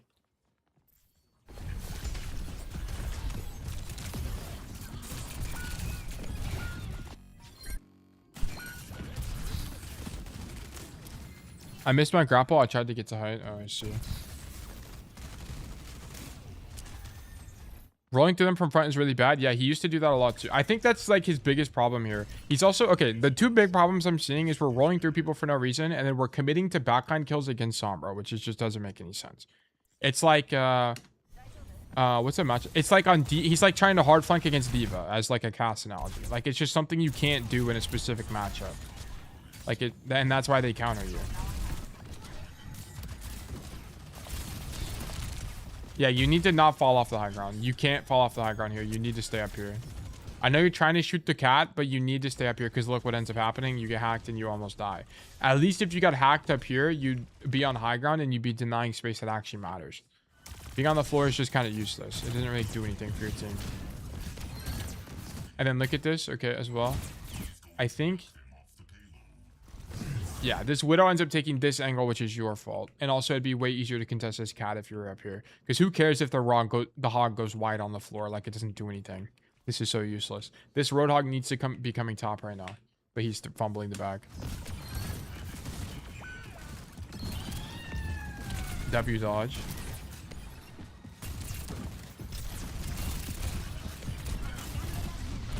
Yeah, like there's no pro player we were watching is doing this. You got booped in, but they're not like why what? Sorry, why are we grappling into two people that counter us? Even like, this is not the play. Are there any tips for getting better about checking their comp and adjusting your playstyle to it on the fly? It's just, on every hero, there's like a handful of heroes you need to know the matchup on. So for Cassidy, it's Diva, Hazard, and Sigma. Those are kind of like the 3 matchups you just need to know. And then everything else, you kind of just, it's not as important to know the exact specifics of the matchup. So like, for example, if you're playing something like what's another good, like Ball, it's probably important to know the Sombra matchup, the Brig matchup, and the Cass matchup, if I had to guess. So then you just need to do research on how to play those matchups. Like, it's not, the thing is, it's not really like adjusting to it, in my opinion. It's like a lot of the times you guys don't even know what makes a good or bad matchup. Like for Kwame, for example, so no Sombra ult, that's a decent play. No, it's not. It's literally not. This is what I'm saying. Like, okay, and this is exactly what I was about to answer to you, Ahem. Like, I feel like Kwame just kind of doesn't understand the Sombra matchup here. Because, like, look, we shouldn't be doing this anyway because Sombra's hack is a short cooldown. It's a short cooldown, bro. It's not that long. She has hack. She could just hack you here. Like, a good Sombra translocates wide right now and then hacks you. The only reason this play would be any good is because this guy fucking sucks. Okay, it's not because we do something correctly. Like, it's kind of like rolling forward and getting a kill as Cass. You're not good because you did that. Most of the time, it's because someone just sucks. Like, this play sucks from... It's only good because it's only maybe good because these guys are bad at the game. So as you get better at Overwatch, you're just going to die to this all the time. And you die to it here anyway. Even if you didn't EMP, I think you die here, by the way. There's just no point. Like, these guys counter you. Like, never did we see... The only time we saw Yido go backline was like basically here in this kind of fight. But he wanted to get into the skybox. He just couldn't get his shit off cooldown fast enough. I just have trouble remembering to see who they have and making decisions based on that, Cass or otherwise. I think, like, I don't really have that much advice for that, to be honest. To me, it's like you've never observed it before, so you've just never thought about it, so it's basically invisible to you, right? So, like, to me, what it kind of feels like for a lot of times when people say stuff like that, it's like they just see Overwatch as 5 players, not really 5 distinct heroes. Does that make sense? They've never really thought about the matchup before and what you need to do. So it's not that they don't remember. It's that they just literally don't view the game as heroes. They just think of it as shooting your gun, you know? Does that make sense? Like, that's what it normally feels like to me when ends up happening. So, like, whatever I recommend improving on that. Sorry, I'm, like, pausing the video. But whenever I'm in, like, trying to help someone improve on that, what I can best do is just help them become more aware of the matchup itself. So I don't know, but maybe my advice is just not particularly helpful to you. Makes sense. I feel like I do it well in VOD reviews, but not in game. Maybe I just need to focus hard on it. I'm not sure. I'm really not sure. Okay, but anyway, sorry, Kwame. Let's see what happens here. So we come top left again. Slam to get up here. Okay, sure. And then you just can't draw. Oh, you get hooked. Okay. And then did he cancel your E? Like, what happened to your shield? I love that you used E to preserve armor, by the way. You just kind of get shit on. I won't lie. Whatever. All right. Okay, Kwame, I don't think we're going to watch the full game, by the way. I think we're going to watch the rest of this hold, and then we'll call it here, because this is super long.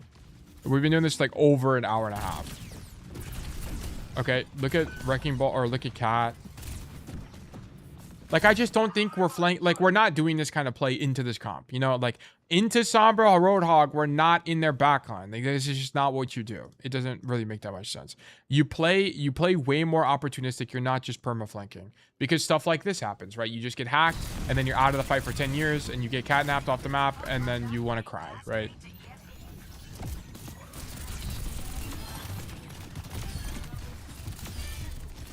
Like, I think you only live here because these guys are bad. I'm going to be honest.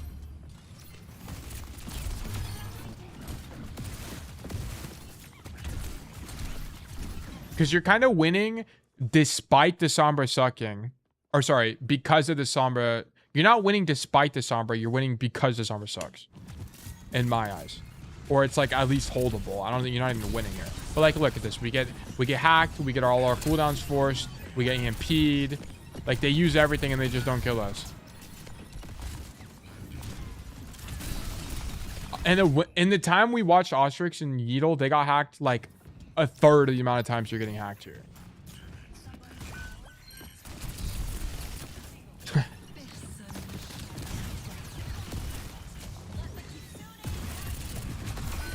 Okay. Like, okay, what you did here is what I imagine how you play this correctly is. It's this. You like slam backline like this. You hold against the Roadhog, whatever. Then you slam backline. Boom. Like, and this is just a cost of getting countered. It's kind of like when people send me a Diva VOD and they're like, how do I play against Diva as Cass? I just don't understand how to play against Diva. I always lose. Well, it's like you should kind of lose. They counter you, right? It's the same thing. I think Sombra just counters you, right? And it's not because sometimes you can outplay them, but on average, they're just going to shut down your playmaking. They're going to shut down the optimal playstyle for ball. Playing in the third point doesn't feel good intuitively, though, because I'm forced to roll at them. Well, yeah, I don't think this is also a good ball point. Like, if I had to guess, Blizzard World kind of sucks on third for ball. Let's see. Actually, you know what's interesting about this? Pro players play Wrecking Ball on Blizzard World all the time. So let's look at Crazy Raccoon, Junbin, Blizzard World.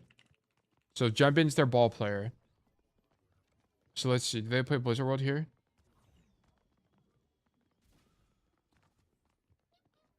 Come on, bro. Why is I don't know why my Brave always does this. Okay, that's not Blizzard World at all.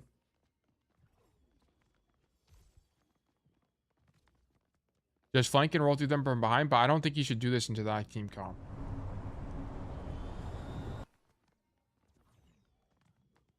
Put it perfectly as well down on the stage. Like, look, someone is cleaning up on this prestigious Dorado. for a player now.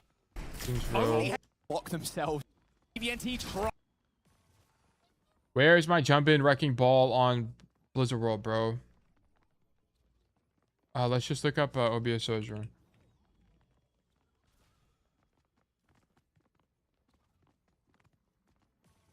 Bro, I don't want to download the thumbnail. Okay, let's look up tank player POVs 2026. I need to just look up Blizzard World, and then maybe we find a ball player. Blizzard World. I just want to see if they swap off ball on third. That's the thing I want to see. My hunch is the answer is yes.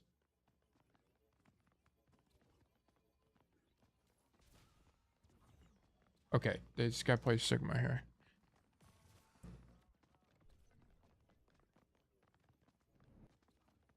If any of them play ball here, or is it Sigma Diva? Oh my god. Okay, we're not gonna be able to find it. My hunch is they swap off ball on third. I believe they probably do, because I think he sucks here. Yeah, what Tail said, not in this comp, but saying that's generally what you should do on third. Yeah, I think against this comp, it just sucks. Like, I just don't know what you're supposed to do. There's kind of not really that much to do on this map. There's some maps where you can get around counters, like Flashpoint, and this is why symmetrical map types are the best, because you can counterplay your counters. You can out-rotate them. You can use other space. You just kind of can't do that on escort maps, which is why I fucking hate this game mode is ass. Like, they're not going backline. I promise you, none of these guys are going backline. You need to stop doing this. Against your, like, counter comps, including Sombra, we need to stop just going backline on rip. Because now the fight's happening and we have no cooldowns. So the fight's just lost. And you're not able to hold space for your team. So then they're going to be able to cap. Yeah, okay. Okay, so I think we know what your problem is. Into the Sombra, Wrecking Ball, Brig, whatever bullshit ass comp. I think Sombra specifically, I think in the Cass, it's fine. But the problem with Sombra is that she's so fast and her hack actually has a pretty generous range. You're just going to get hacked when you're in their backline. You're just going to get hacked. It's going to waste a bunch of time. You're going to get desynced from your tank and then you're going to do your team. And then most importantly, they're going to go one Sombra for one ball. And this is a horrible trade for you. Going 1-for-1 as tank is terrible. You want to go for at least 2-for-1, at minimum 2-for-1. So there's just no way. And also on this map, you have to roll through them, which just fucking sucks. And then also on second point, you're not valuing the high ground enough. Like, you need to, instead of standing on the floor the whole time, I need you to control the high ground and just shoot people. And then stop people from being up here and then roll through them or whatever. If this was a slightly better matchup, you could roll through them and get fancy about it. But in this matchup, you play it like Cass on Diva. It just sucks. It just sucks. You can't do your optimal play style. You got to play more defensively. And then just stand in main, deny space for team, roll through them when they use cooldown, so on and so forth, right? But you have to wait. But yes, this is going to be verdict losing for me. Thank you for the code. How long was that, by the way? Does anyone know? I feel like we looked at that for like over an hour and a half. Like, that was probably my longest VOD ever. Single VOD. Express work resolve. Okay. All right, we're gonna do another coaching session. Exclamation mark new raffle to enter the raffle. Wait, sorry, no. Exclamation mark enter to enter the raffle. Exclamation mark claim to claim a ticket to be more likely to win in the future. This raffle is open to everybody. While this raffle is running, I will run 3 minutes of ads, and I'm gonna take a short break as well. So I'm a little bit tired after that, so it's gonna stand up and stretch and stuff like that. Ads, boom, and then I'm gonna put up a video while we wait.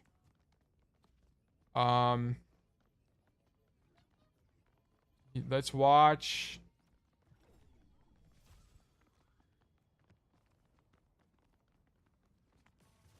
How can I join? Do exclamation mark enter.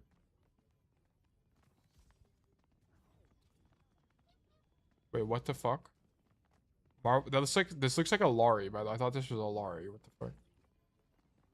We tested Overwatch CS pros on Overwatch esports history. All right, you guys can watch this. I don't care if my tank's All right, two I'll be right steps back. away. I'm never blaming my Bro, I tank. stepped on the point, bro. Oh my god, that's the worst part. I'm sorry.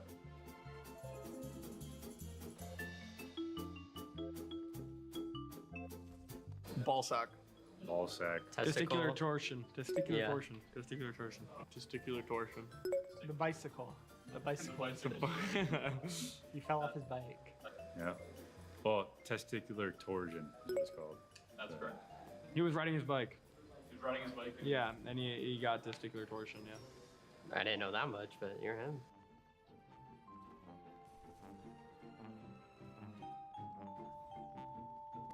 Zavala. Oh, do you remember that? I was there. Avala. Oh, yeah, Zavala. How did you know that? Okay.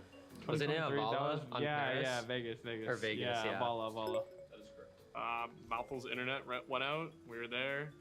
And then, I think after at like map 2, he was honestly scared that his internet would come back on because he's like, dude, if I get back, like if they start winning and then I come back and we lose, like this would be worse.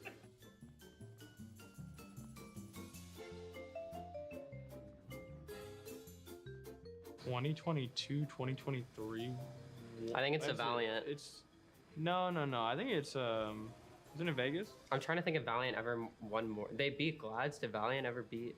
No, it's Vegas. That's Paris. Paris Eternal. Yeah. Good old rack attack. Damn. Shanghai Dragons. Wait, 2022-2023? It was me, bro. The Eternal. I heard 139. 40. That one win wasn't even me. That's the worst part. I'm sure that roster, because didn't they start 2022? They started with the Vistola roster and then they dropped them, and then they got like. Yeah, but I swear they were. Maybe it's NYXL. I think it's definitely Vegas. All right, let's go Vegas. We'll lock in Vegas. That is correct. Nice. Okay.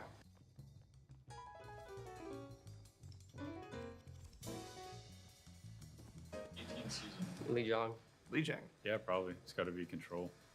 I didn't watch. It's got to be like Li Jiang Tower or something It's gotta be basic. Li Jiang, right? I know it was Shock was in the first game. I thought it was Shock Valiant in the first game. Yeah. Shock Valiant, and it was Li Jiang. I'm pretty sure it was Li Jiang. I thought it was Seoul? I thought it was the LA teams. No. It was Fuel versus Seoul. It was Li Jiang, right? Was it Dorado? Didn't they? No, I remember a Dorado, but no way it was Dorado first first map, no? Go Li Jiang. Leading tower final answer. Sure. That is incorrect. It was Dorado. Alright. They start with. They work different. No. They got that? Alright. We're gonna go Li Jiang Tower. Dorado? Wow. I knew it was a nighttime map, dude. I remember They it. started Like, on Payload back then? I do remember them playing Dorado, and I do remember being hyped about it. I think it was Dorado. I'm not even beating. Yeah, I'm down to go Dorado too. Yeah. I'm down to go Dorado. Final answer. Yeah. Correct. Wow. Holy moly. There's no way they're getting either of those last two. No, they're not.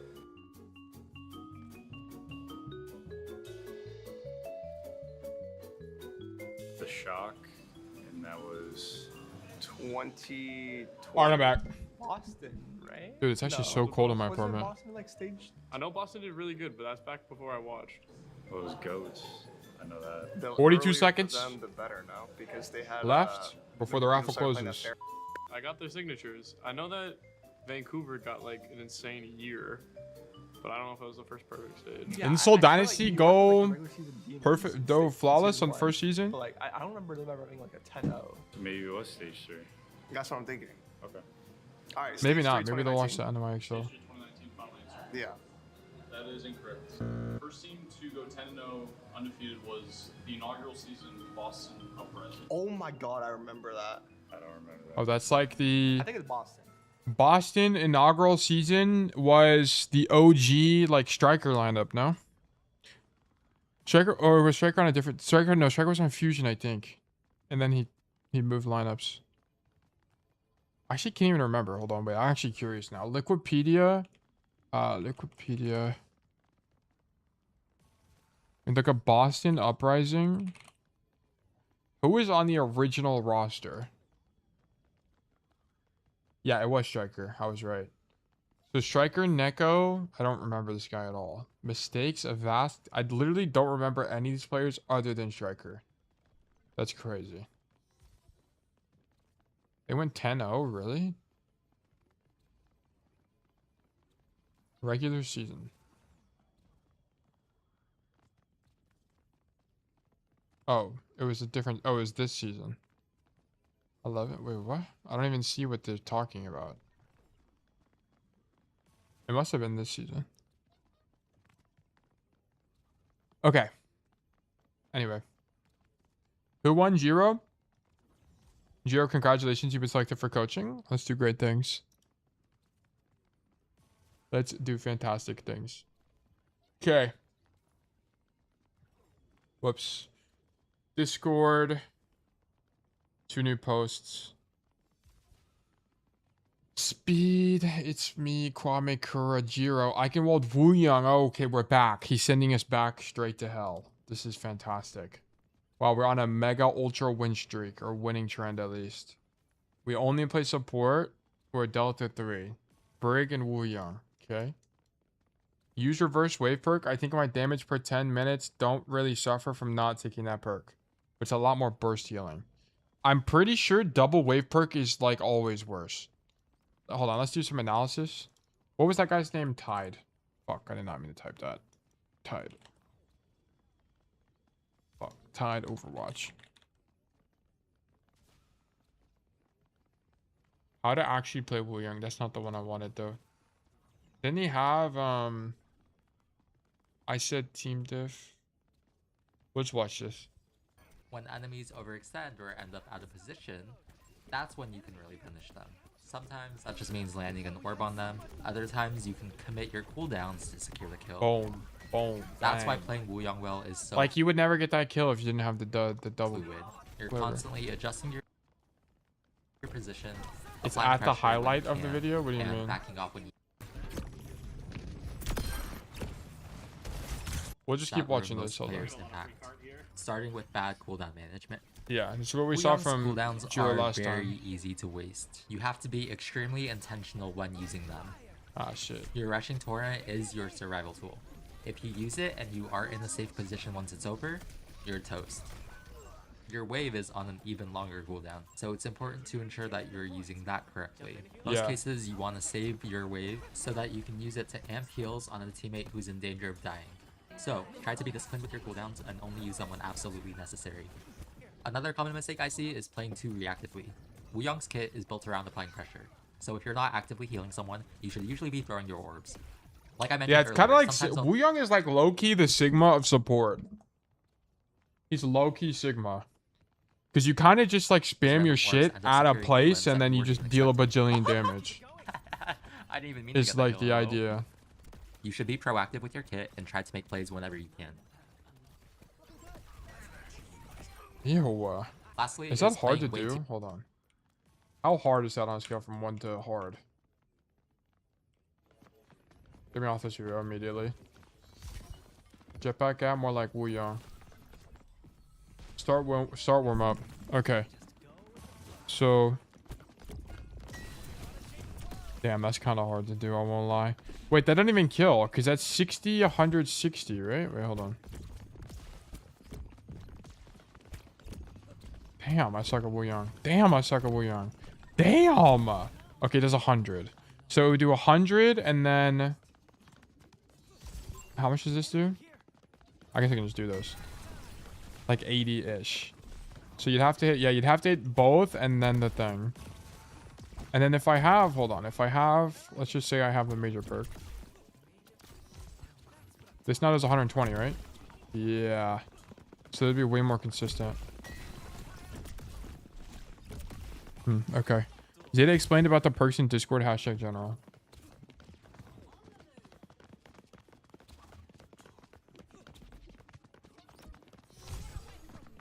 Where?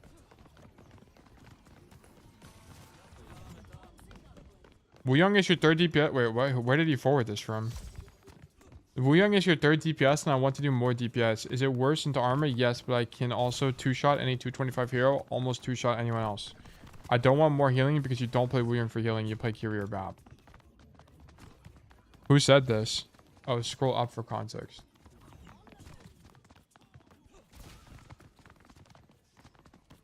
Oh damn, is anyone have, my friend is a GM Wuyang main, locks him every game unless forces off, and he never takes reverse wave perk in case you care. Oh, okay. Zeta is saying, yeah, okay, I also agree. I just don't think reverse wave perk, because like in Overwatch, you generally want to err on the side of doing more damage, because doing damage is kind of just OP in general, right? I mean, because you're going to force people off of angles and so on and so forth. And I think the problem with wave is like, also if you have the wave perk, if you're like, in what situation are you going to want to wave back? Like, it's so kind of rare. Like, there's lanes where that's the case, but it's kind of rare where that's the ends up being a thing. Reverse wave is fun and flash, but just worse. Does it do knockback? Has 50% less effectiveness. I also asked CJ about this, and he said the only reason you would take reverse wave is when you have super linear brawl cop. Yeah, like on King's Row, maybe, like it would make sense. Like where there's like a one lane map or like a circuit royale, maybe. Like on certain maps and certain matchups, it would make sense. But most of the time, I think you just fucking triple orb and then just be the goat and hit all of them. Watch this, watch this. Oh, watch this, watch this. Hold on, wait, I got it this time. Oh, wait, hold on, this time. All right, wait, I got it this time. Hold on, this time. Ooh, I'm him. Anyway, all right, let's keep going. Let me, so we don't hear it anymore. Let me watch a little bit more of this. I was definitely guilty of this too when I first started playing Wuyang. I saw poke support and immediately thought that I should sit in the backline. But Wuyang actually works best in the mid-range. Close enough so you can consistently pressure with your orbs, but not so close that you're getting run over. You can even fire his weapon from behind cover, so positions that would normally feel a little bit risky could actually work really well with him. Plus, if things do end up getting dangerous, you can always use your shift to get back to safety. You know what? The way he played this angle is very interesting to me. Because you can just shoot them around the thing. I mean, you probably shouldn't be walking out anyway into the Dom shield. You should just stand there. But the idea is really cool. Actually, does this guy have a Discord? I'm actually going to reach out to this guy. Hold on, we're about to do some networking. Fuck. Where's my tied Discord? Alright, here's what we're going to do. Hey, I love the video. Do you have a Discord community I can join?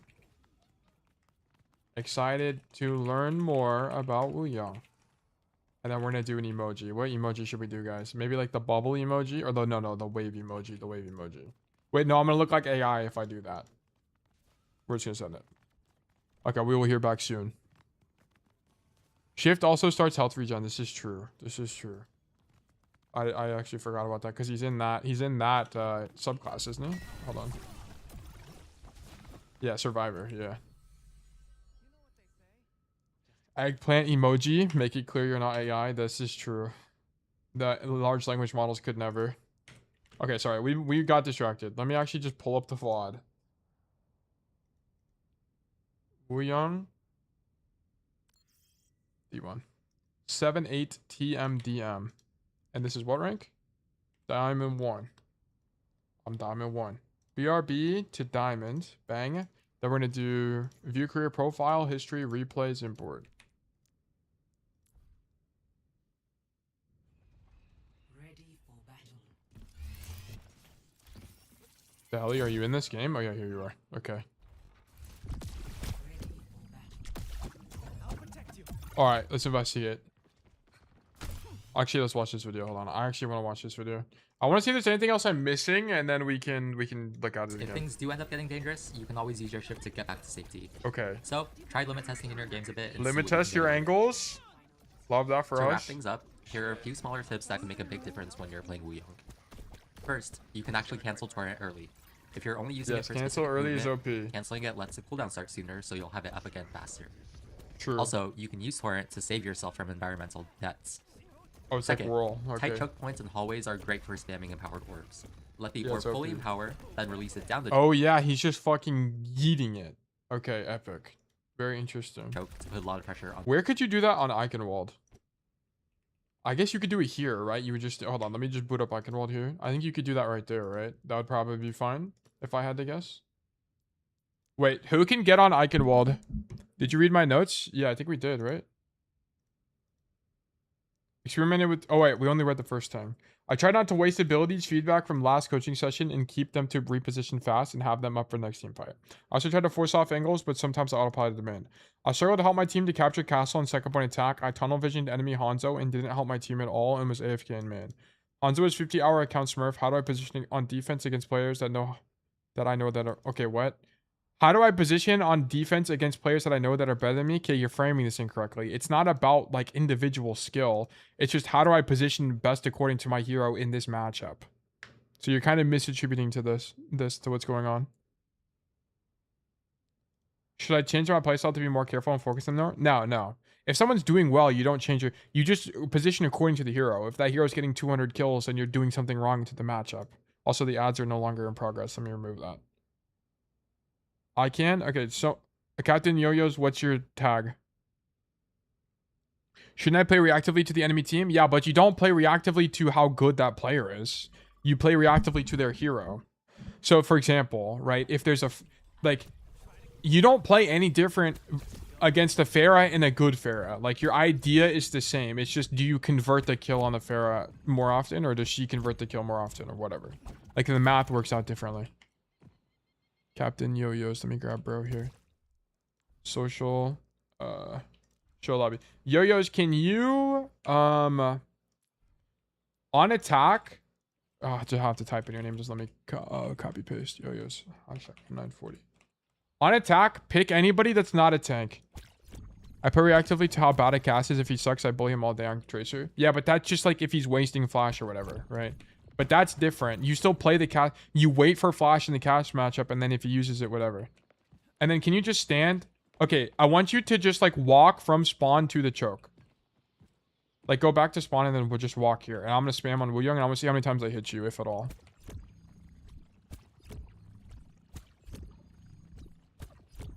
Damn, I literally am never fucking hitting bro. Where is bro at? Okay, I hit you one time. Damn, really? Okay, now can you swap the Wuyang? Go Wuyang, and then I want you to do what I just did, because I want to see what it looks like. Like, is it easy to dodge or what? And then go spam the walk up like I was doing. No, but do it from the other side. Do it from like your defense. To be sure, if you flick your crosshair to the enemy, it'll hit them. Can you bend it around the corner? Oh yeah, you can actually dodge that super easy. And it also takes forever. How far back are you? Wait, stand here and do it. Stand there and do it.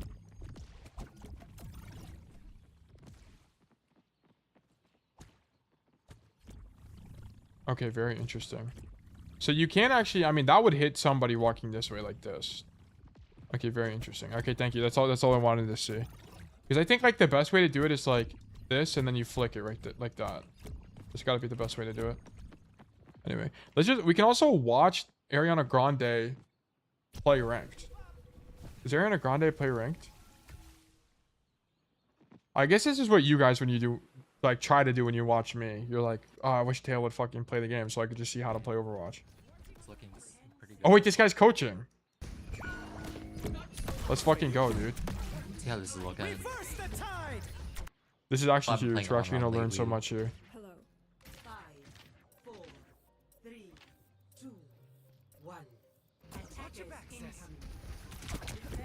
Spam man. I feel like he shouldn't do this. We should just take space.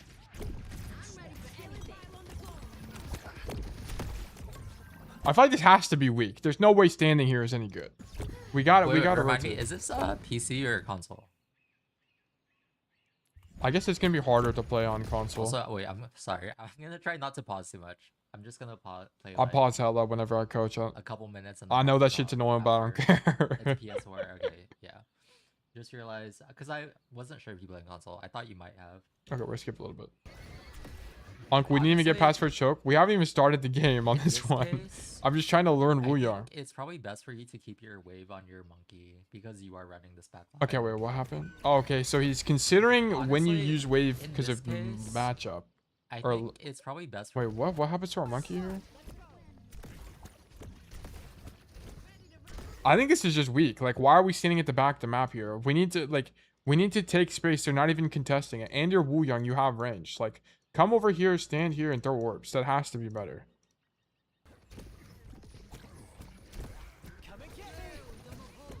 Because then you could have used wave offensively into the on round. No, I feel like that makes more sense.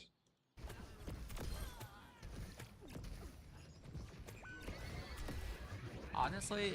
Because this is super reactive. Like, the way we're playing right now is super reactive. Okay, anyway. Let's just... This isn't kind of useful. Let's just watch the gameplay. Fuck it. My bad. Alright, let's actually watch Jiro play the game. Okay, back was perfect. Because now we're watching your gameplay.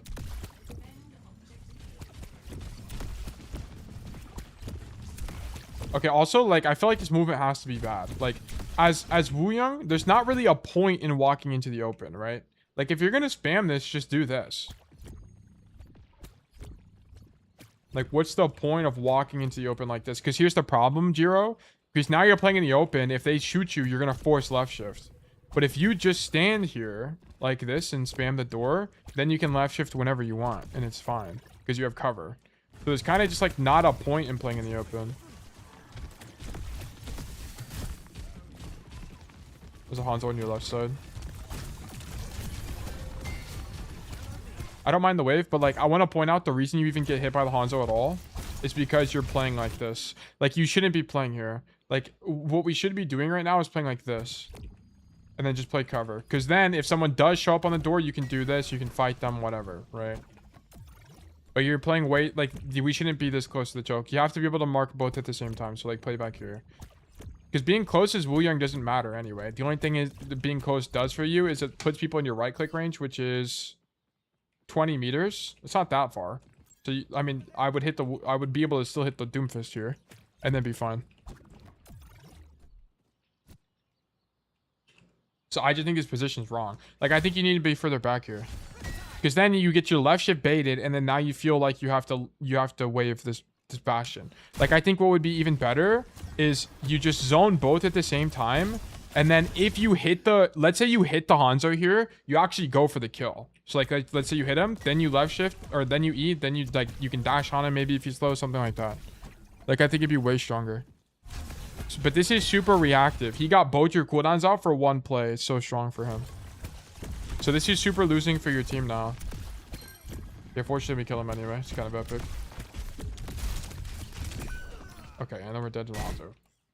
Like, this Hanzo, by the way, like, this is a perfect example of how, like, the Hanzo isn't good. Like, you just fucked up. And he punished you for it. That's it. I mean, he might be good, but it was more your mistake than his success. That's what I'm trying to say. What does this also look like from his POV?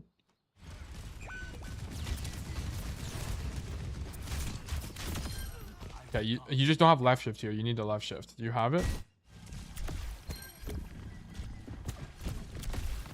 I mean, you kind of just shouldn't be here anyway. Like, yeah, this kind of just doesn't matter because you should have still been on this side of the map if you didn't get zoned by the Hanzo. That's kind of all it came down to. I feel like he was the only sentient player in this game. I see.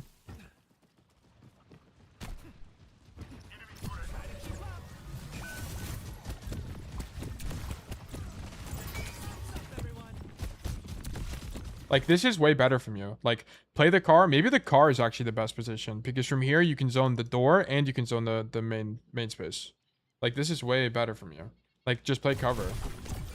And then we dash away. I feel like you shouldn't dash this way, though.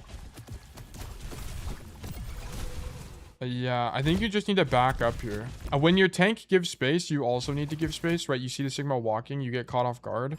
And then you force the left shift backwards. Ideally, you just walk into the choke.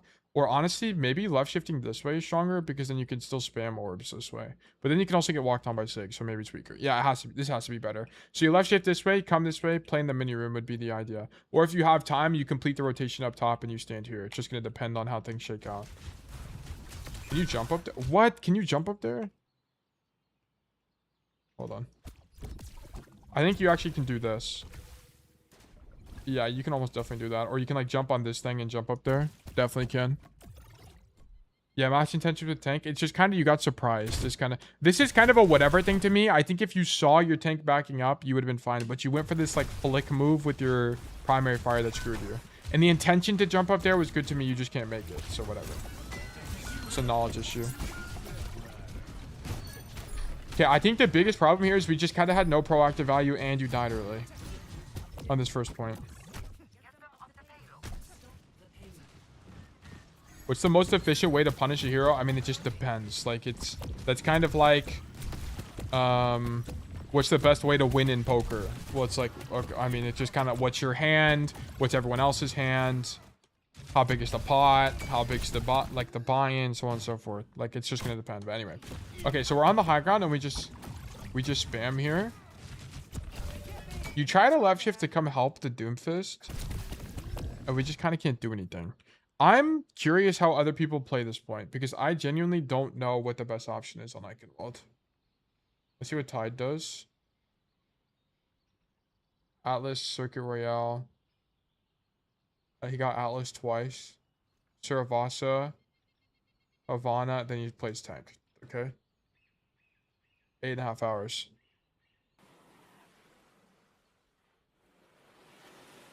Kings Row, New Junk Cities, Midtown, Saravasa, Samoa, Rialto, Jib, Samoa, Midtown. What is this? What map is this? Lijon, Oasis, Atlas. Oh my gosh, he's in high elo, so it's gonna be hard to find payload maps. And then he plays Stadium. Okay.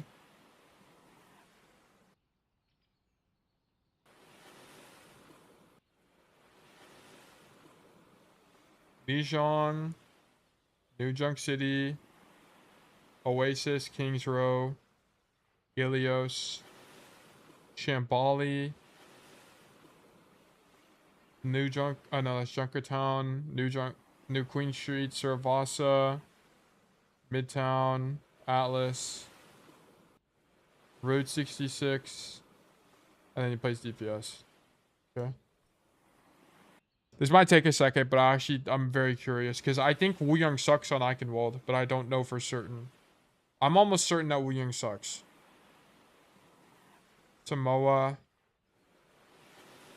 Nepal, Alice, Blizzard World. Where's Kiri on Blizzard World? I wonder why. New Junk City, Eco Point, Kings Row. Oh, what is that? Havana. Esperanza. Dude, they don't play fucking Eichenwalde. Oh my god. Give me one Eichenwalde map.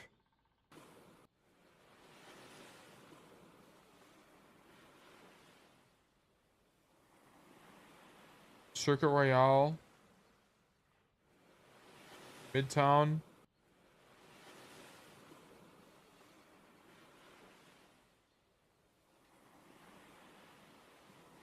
Oh, I found one. Thank fucking god. That shit took forever. Oh wait, he's not even on Wuyang. Oh my god, this might be the fucking... Is Wuyang banned? No. For those who don't know me, my name is Tide. I am a GM Wuyang main. Pretty much only play this guy. We love him. Did you get rated or something? We do, oh my god, wait. We do love Wuyang. Zarya. I feel like I hear Zarya. I'll protect you. Oh, he's playing at the very back. I mean, this makes way more sense to me. I don't know why I didn't fucking think of that. That's so obvious. You play back here and you just do this. It's the same thing. And then as long as your tank isn't choke, you can right click that.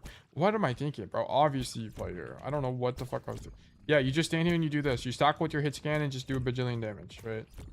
Because you can deny way more space here. Yeah, it's just way better. Shoot. Like, I don't know why I didn't think about that. I don't... Spam the skybox. Girl, what? What? What? Why are we spamming like this? Maybe you're going down, like you're going like this is the idea. I actually have no idea. That's so weird. I've never seen that before.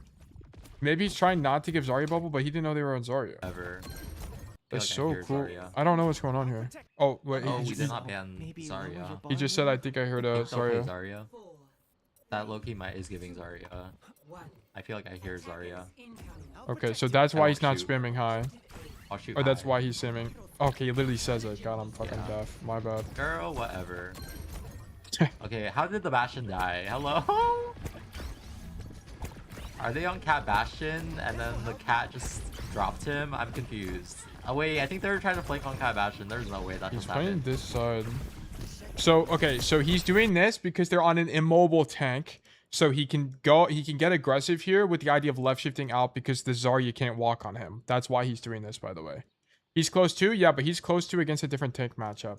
You're playing against Sigma, and Sigma can do more damage to you and rock you. Zarya can't do either of those things. Like, you would do this into, like, a Ram. You would do this into Zarya. You would do this into probably tanks like that, like Wrecking Ball maybe as well, and then you just left shift out because they can't punish you. Mid-range feels best on even ground because you spam more. Yeah, but I think, like, this is just going to be better on average, not because you can spam main, but because you can spam this door. Like, if I had to guess, Tide saw that someone else is marking the door. Let me see. Cat Bastion. Yeah, look. The Orisa's marking the door. So are these two. So he doesn't need to mark door anymore. And then So now he's basically on the quote-unquote flank. Like, this is the angle because his tank is playing this. So that's also it as well. Like, I want to point out, like, whenever this is what happens so that whenever you're oh my gosh, that penance throw me off. So you play main to begin with your team kind of split here holding this choke, but once your team holds this choke like this, you come wide. You don't dash, but you come wide and then you hold like this. Okay, it's conditional. Dropped him. I'm Very confused. interesting. I never thought oh, wait, about that. I think they were trying to flank on Cat Bastion. There's no way that just happened. Okay, I feel like this is gonna be pretty intuitive. Like, you kind of just walk around the point, yeah, and then you go side ground and then we die. It's a lot harder for I them want to to see second point. This is what I wanted to see. do the Cat Bastion because we have good sights on them. I'm scared to go first though. Okay, so you wait for your team and then you take space. We Oh my killed God. the on-run. Please. That's a little bit circumstantial though. I think he just prefers high ground here.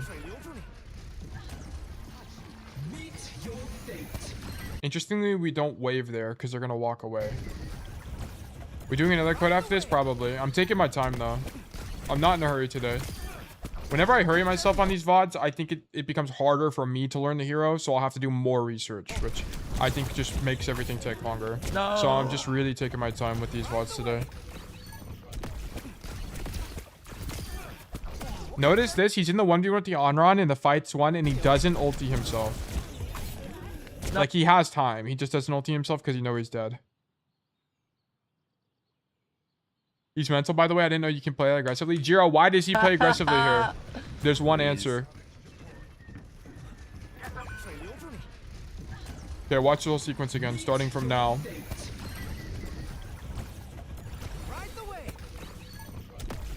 Why does he go for this?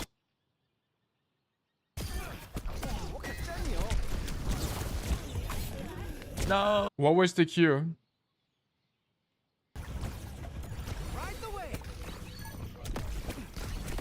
Because he's him? There's a way all of you can be him here on Wuyang. Here's what you see. You know the Ana is isolated. Yes, exactly, Kwame. You know the Ana is isolated, so you can push her.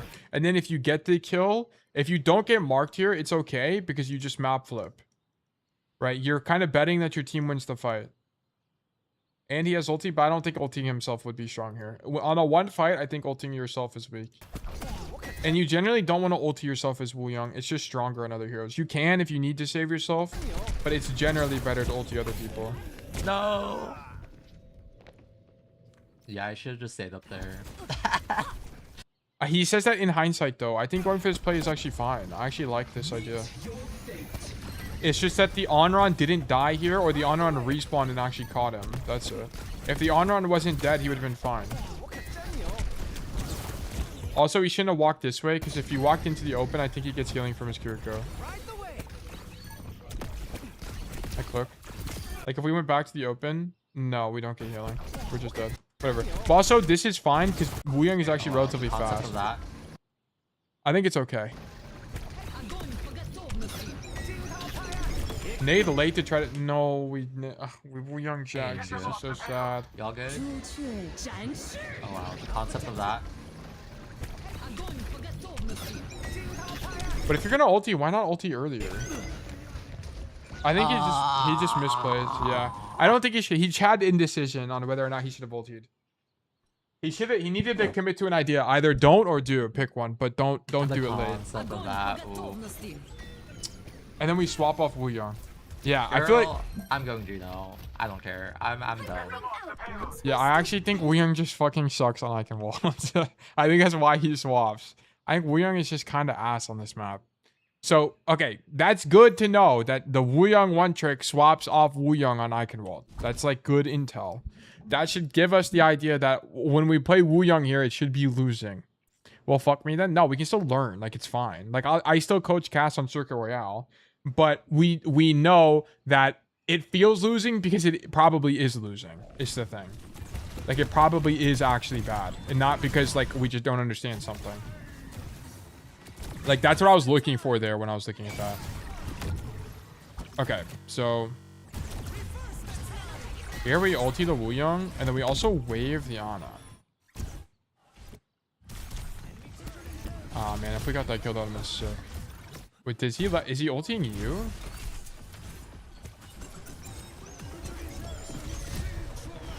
Yes, you're trying to dodge. It's actually a really good dodge. Then it hits the Ana.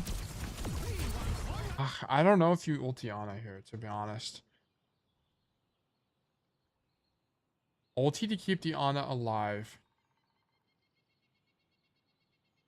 Do we have an idea what the best supports are to play on this map? On attack and defense, it's going to be different. Kiriko is generally going to be good because she can just like wall climb up the walls. On defense, things like Ana are going to be good because you have way more range and it's hard to clear you on the high ground. It's just going to kind of depend. BAP is okay on this map on defense. It's just going to depend on the attack and defense. I don't know if you ulti the Ana there. I don't know when it would be good or bad. I think it's maybe fine there, if I had to guess. You know what? Maybe you don't ulti this guy, because, like, maybe you see that this guy has enough HP to live. You can't see her. It's probably fine. Yeah, he couldn't see the Ana for most of it. Yeah, so I think it's fine. I'm trying to think of like when you wouldn't ulti. I guess whenever she's like full HP. And you can greet it and you can use wave instead.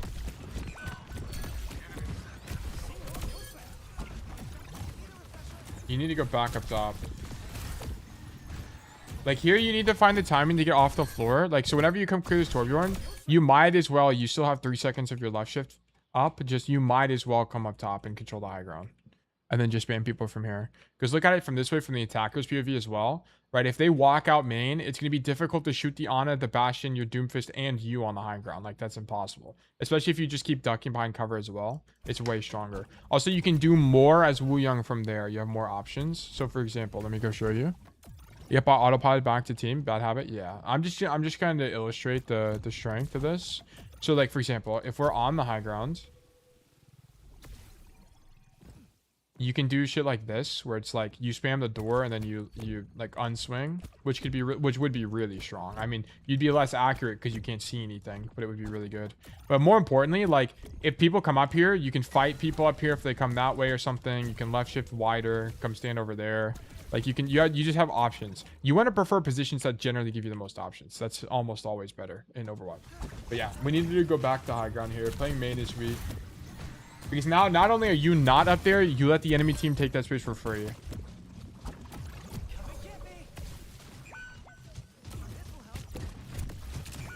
Oh, okay. I'll be honest, you kind of just get your shit rocked. I don't really know. The only thing about this is just like maybe you don't need to be here. Like maybe instead of rotating to the left side of the map, just standing top is better. Like maybe just stand here and throw your orbs. He gets nasty play the game here. Watch his POV. Okay.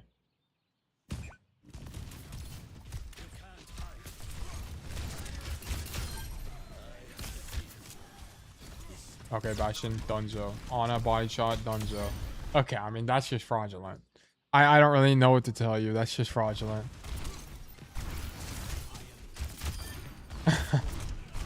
Okay, yeah, whatever. I think the only thing is maybe you just don't come left because you kind of just, as Wuyang, you kind of just don't need to be here, right? Like if your Ana is here and dies, just let the Ana die. Like you can't do anything about it anyway. So that's what I would say is I think maybe you just don't need to rotate. Actually, you shouldn't rotate here. This is actually just bad. This is actually just bad. You're actually definitely wrong here. So don't come left side because who cares about putting an orb on the Cass? Who cares about helping Yana? You already have control this side of the map. You don't also need to be here. You need to just be here. Just stand here. Because look, it's kind of like DPS, right? Why do we want to double up our space control with our support on one side of the map? Notice this. 3 of you are here. No one is here right now. No one is here. This is weak. So when the enemy team walks out the choke, they only have to look at one side of the map, and then they can just come this way to avoid all of you, right? You don't want to make that possible. Stand here. Don't double up with the Ana because you'll just control the same space. Yeah, it's not where, like, the only time that makes sense is maybe when you're Brig or Lucio, but that's neither the situation here. Just stand here and control more space. Do this. Way better. Way better. Mark enemy angles that our team isn't shooting. Okay. No. More specifically, Jiro, don't double up with ally support. Okay. You need to think of it more as a map control, from a map control perspective. As Wuyang, if you're stacking on people like your Ana, sometimes it can be good, but in this situation, it's not going to be good because you're not going to be able to control more map space, okay? So this is more of a don't double up type of situation. Stand here, throw orbs, okay? You want to spread out your team's resources if you can. Controls more space. I'm leaving for work. I'll be back later. Thank you for tuning in today. Hope you have a great rest of your day and enjoy your time at work. I've never heard this advice. Thanks. Yeah, no problem. It's because I'm a DPS coach and I'm coaching support. It's probably why you've never heard that before. I feel like it's not really a common idea on support, which is why I'm excited to get more support VODs. I love this, but you need to commit to... Okay, if you're going to fight this guy, you need to commit to fighting him, okay? Commit to this. So whenever you come to this... Boom, orb, bro. Boom, wave. Boom, left shift. Like, we're doing everything. I think you actually left shift wave here, by the way. I don't think it's the other way around. So I think what you do here is this. Let me walk over there momentarily. Like, also let me bind punch. I don't have punch bound. Quick melee here. Okay, so you're going to do this. Boom, hit him. Left shift, boom, wave, boom, punch him. Like, you're going to... I need that from you. I need that level of aggression. That Hanzo is never killing you. That he's not... Is someone here? Can someone join my lobby, by the way? Is anyone able to? And wants to play Hanzo and try to kill me here? But I'm saying I'll lose any 1v1. Okay, GR, can you get on right now? Can you get on?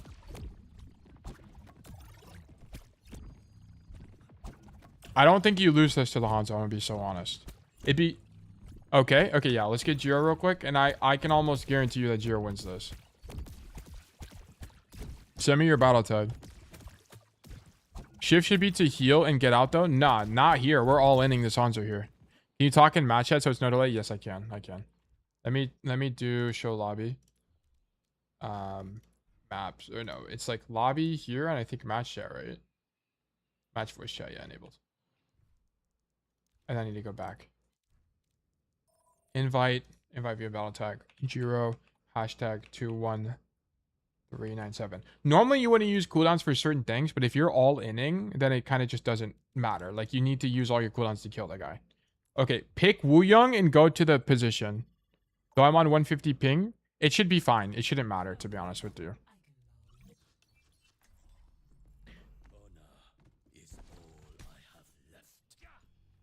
Taylor, who's been your favorite hero to coach so far? Other than Cass, probably... I think the most boring heroes to coach are like Emre, to be honest. Because it's just like shoot your gun simulator. Okay, can you hear me? Okay, come to top castle and then go to the position you were in before the Hanzo popped up. So, like, if you can hear where I'm shooting, come here. Okay, don't shoot me yet. Don't shoot me yet. Okay, I want you to pre-fire me. I'm going to climb up basically the same position, okay? And then we're just going to fight, okay? And then you're going to do what I told you to do. You're going to, like, left shift wide. You're going to fire, left shift wide, use your cooldowns. You know what I'm saying? Like, you're going to go wide to try to kill me instead of leaving, okay? Yep. Okay, sounds good. Okay, let's go. Wait, hold on. I fucked it up. I got to climb again. Wait, okay, there we go. Are you ready? Okay, let's go. Let's go. Let's go. I'm just going to stand here until you hit your first orb. There you go. Brother, I'm never killing you. This is fucking impossible. Like, I get knocked off the high ground and I'm 1 HP. Listen, let me regen and then do it again. You'll be able to watch it on YouTube. It's fucking impossible. I'm never killing you. Oh, wait, I can just grab the mega. Hold on. Champ, DPS player? Ready? Are you? Hold on. No, give me a second. Give me a second. Hold on. All right, I'm climbing now. 3, 2, 1, go. I'll wait till you hit me first and then I'll go. I mean, dude, yeah, there's basically no way I'm killing you. As long as you hit your shots at the beginning, which you did, you would have killed me here, but you missed the first shot, so it's not 100% accurate. But here, go back to stream. I'm just saying, like, that Hanzo just hit every shot. Nah, but I promise you, you kill this guy. Like, I'll show you. Come back to stream. Okay, look. So look at this. We'll go to the YouTube stream. Once told. Wait, no, we just go to once told tail here. Like, just watch what this looks like from my POV. Okay. Yep, I'll autopilot back to team. Back today and enjoy. Normally, you wouldn't use cooldowns for that guy. I took that duel twice in the VOD, but you didn't take the duel. You got scared, is what I'm saying. Like, if you didn't get scared, you win these. You were in before the Hanzo pop. Okay, don't shoot me yet. Don't shoot me yet. Okay, I want you to pre-fire me. I'm going to climb up basically the same position, okay? And then we're just going to fight, okay? And then you're going to do what I told you to do. You're going to, like, left shift wide. You're going to fire, left shift wide, use your cooldowns. You know what I'm saying? Like, you're going to go wide to try to kill me instead of leaving, okay? Just, I suck at Hanzo, but just watch what it looks like. Yep. This is the more important thing. Okay, let's go. Wait, hold on. I fucked it up. I got to climb again. Okay, there we go. Are you ready? Okay, let's go. Let's go. Let's go. I'm just going to stand here until you hit your first orb. There you go. Like, how the fuck is he supposed to hit you? Like, do you see that? Look at how your hitbox moved. Like, there's no way he's killing you. He'd have to be fucking Thanos to kill you here. Look at how impossible that movement is to hit. That's no way he's winning that ever. He's never winning that. That's what I'm saying. Like, you need to just go wide here because this guy's never going to kill you. Like, look how much easier it is for this Hanzo to fight you like this. Like, if you just commit to this fight, you... Like, look, now you're just on the floor and you're in the open. Of course he's going to kill you there. Right? Like, if you just went wide and waved, like, you needed to commit to this, you kill this guy every day of the week. 100% had to commit to that kill. But yeah, like, that's why you died. Like, look how much... Like, his POV here looks so much easier than the POV I had. Like, I suck at Hanzo and I could probably kill you here. Right? Like, that's the thing. Like, compared to this... Hell no, you never dying. Well, where is it at? Compared to this, you never fucking dying. I'm just gonna stand here until you hit your first orb. There you go. Doesn't wave excel you downwards? I think so too, which would make it even better. Like, I get knocked off. Yeah, like, that's so much harder. Anyway, I hope I've illustrated my point here. Like, the Hanzo might be good, but you can be better. Okay? That's the thing. So yeah, anyway, let's keep going. Also, you're on ping here as well? Yeah, I mean, the ping... Wait, am I on ping there? Oh, I'm on ping. But even it's not even about ping. It's about the hitbox. Like, the way Wuyang is moving there is just basically impossible to hit. Anyway. Helping your team or whatever. Now we go high ground.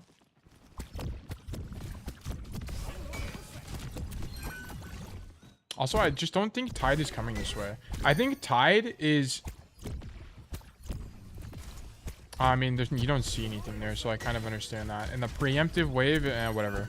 I like that you're looking to use wave aggressively, though. I'm kind of so down for that. Spam out Ana. I think my favorite hero so far has been Wuyang, probably, because he's very interesting. Also, Juno, because Juno's very challenging to me. Okay, but look, you're just not committing to the fight. If you commit to these fights, you win these. Look. You hit him, boom. Left shift away to dodge. Like, where's my wave at? Like, where's my wave? You're just too scared to use it there. I thought it was Hanzo. Yeah, I think aggressive wave is fine. Boom, wave this guy. He gets knocked back. Maybe you kill him. I don't know. If you wave him, he dies. Yeah, I think he dies. Yeah, he's at 60 HP. He would have died. It does exactly 60 damage, right? Wait, I'm on Hanzo. Fuck. How much damage does it do? Let me just jump out the map. I think it's 60, isn't it? It's like literally 60. Me, Wuyang? Where's he at? Here he is. Oh my god, get off Hanzo.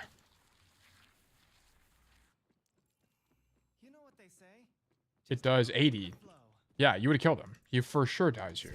You seen it? Like when you're in duels and it's a life or death situation, I need you to commit to them. That's your big mistake here. That's really aggressive fall off though. Okay, but I think the chance of you doing max damage to this Hanzo is insanely high. I think you would do max damage to this guy. Yeah, he would have died. Yeah. Okay. What the hell is this Sigma doing? This guy like actual sick jump scare. What? Okay, I think you just outright panic here against this Sig. Also, Wuyang looks so silly when you're just spamming your primaries. Okay, we're back. Okay, Wuyang has to be okay here. How should I move there when Hanzo was in the staircase? Alright, let's look at it again. Do some investigation. Okay. You're half HP, reload, jump scared by Hanzo. Hit him here. Left shift. Come wide. Jump. I mean, I think you played this fine. You just need to wave. I actually think the way you played this was fine. Wave first? No, I think left shift first is better. Because the problem is if you wave, you're locked in an animation. Like, look how long this animation is. The animation does move your hitbox, but you're not moving as much as like a left shift would move you. So I think left shift first is fine. Jump the one, wave behind him on the stairs. Yeah, I think you just wave him, anticipating him walking up the stairs. Like, you have to predict it a little bit. So, like, let me just walk over there. I'll show you. Just, like, bonk him? Yeah, exactly. That's what I'm saying, too. I think you just bonk, bro, and then it's actually so free. So, let me walk over there. Let me not use left shift so we don't have to wait longer. So, like, the way you would have played this is this. So, you're, like, half HP. You hit him one time. Sorry, you hit him one time. You realize he's there. Do this. Then you jump. Boom. And then you hit him again like that. You coaching every hero now? Yeah, every hero. I have to learn them, so these VODs take a lot longer. Like, we're talking triple the length. Because I have to watch, like, VODs and watch videos and stuff to make sure I know what I'm doing. But yes, I'm coaching every hero now. Anyway. But yeah, you needed to just wave. That was it. Just wave. The movement was fine. Alternatively, now I think about it, you could have jumped over him. Maybe you could have done this. And then, like, went behind him and waved. But I think that's worse. Exaggerate's not triple the length. My cast VODs are, like, 30 minutes. The Bastion VOD we did with Kwame was, like, 2 hours. We were in that VOD for a while. I think this angle is awesome from you, by the way. I actually love this angle. And then you should just ulti your Doomfist. Like, one thing I remember from your last VOD is you need to just ulti Doomfist so he can go backline right now. Ball was 112. Oh, I see. Like, ulti. You see he's charging punch? Boom. That's a Wuyang ulti. That's a Wuyang ulti there. Has to be. Then you just win the fight. OP.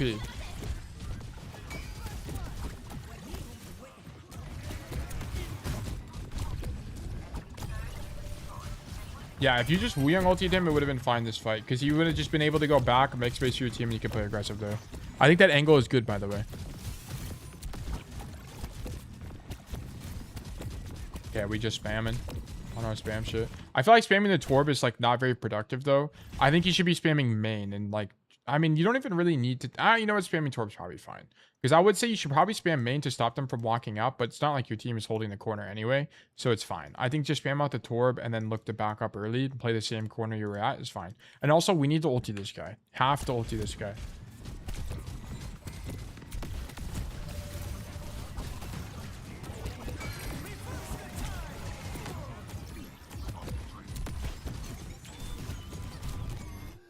Wait, what happened? So you need to just not back up to the corner here. This is your core mistake. Because here's what ends up happening. You back up to the corner. Oh, wait, I didn't even realize you're still in the game. But you back up to the corner, and then now you're zoned out the rest of the fight. Yeah, you need to just go back to the same angle. It would have been way stronger. So like, here's what Jiro did. Jiro did this, and then he's spamming. I'm fine with this. Then we back up this way. This is wrong because now when they push up here, we're stuck on this side of the map. We don't want to be on this side of the map. We want to have our like from our team's formation. We want to have as much space as possible, have as many angles as possible. So it's gonna be a little bit difficult to see here, but if he backed up instead of back, I mean, it actually ended up panning out by the way because your Ana is already here. So it ends up actually working out for you, but I don't think we knew that. I think it actually ended up working out. Maybe we need to team check here. Because maybe you need to team check to see where your Ana's playing. Or maybe it just doesn't matter on support. I don't know. Because it ended up being better because your Ana's over there. But then you walk in the open. You kind of like lose your mind here a little bit. Also, we ulti. That's a W ulti, by the way. Yeah, you go wide with no left shift is kind of another problem.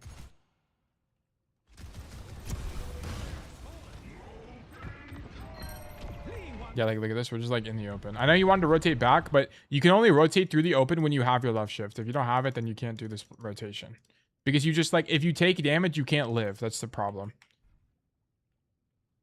Remove the Cassidy only parts of coaching. Oh yeah, thank you for doing that. I appreciate that. Thank you so much. Spam main. W spamming main. Doesn't 6 shield block wave? Doesn't this get blocked here? So I think like you just shouldn't wave here. Yes, it does. Yeah, so you... Oh wait, what? It didn't. No, it did. It definitely did. It just like the effect didn't... It just went through the shield for whatever reason. It bugged out. Because it definitely got blocked here.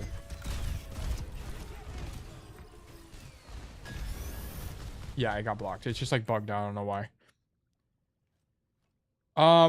Okay.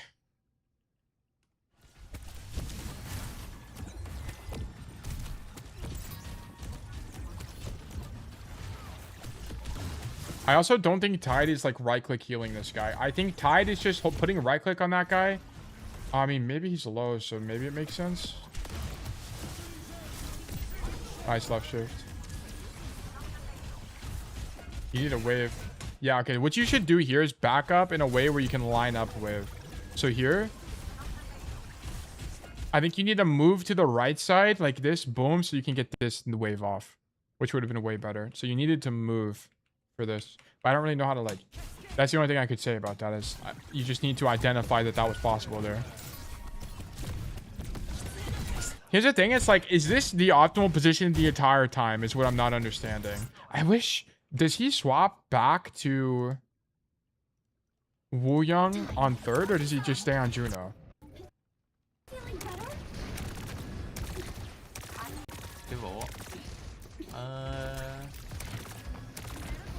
Definitely not. I could have gone upstairs. Yeah, I think you could have gone upstairs, but I don't know why it would be better though. Like, here's the thing. You can... Because on Wuyang, you don't really need to be on the high ground on third, is what I'm like, my idea is. So you can stand here and do this, and that's basically the same thing on Wuyang. This is very unique to this hero. That's basically the same thing as doing this.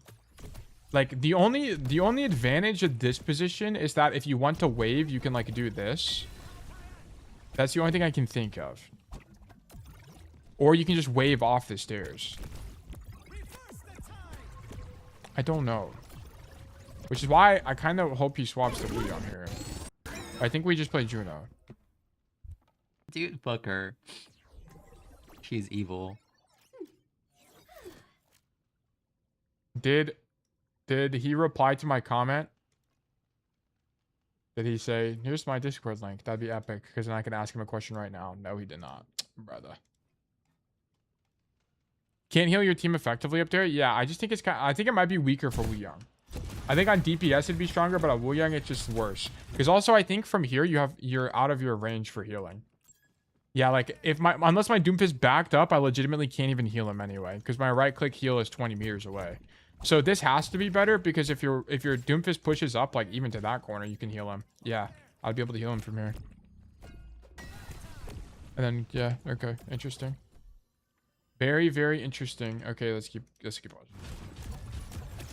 Alright, and then we just lose the fight, right? You can also back up pretty good from left, I think, and keep a safe distance. Yeah, I just think here, whenever you back up, your idea should be to play on the right side of the map, not this. So this is kind of the error. Whenever this happens, your idea should not be pathing left. Your idea should be the path right. That way you can see things and actually be able to do things on the map. Because here, whenever you're on this side, you just kind of can't, you don't have any information. You don't know where people are, and you have to play reactively.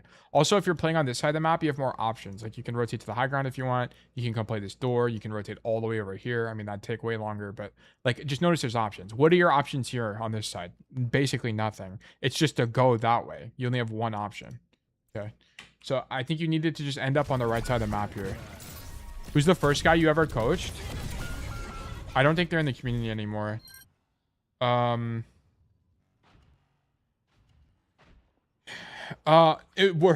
I think, but he hasn't played Overwatch in forever. He was one of my first students. Wahurin, Organic, who's still part of the community. Organic was the first guy in the Discord. More than that. Also, Jiro, I don't think on attack here, they don't path this way. You need to go right side. Don't path this way. You're stuck with your Juno. There's kind of no point. Also, Wuyang is really good here. Like, I think you need to come this way, drop, and then do the same thing.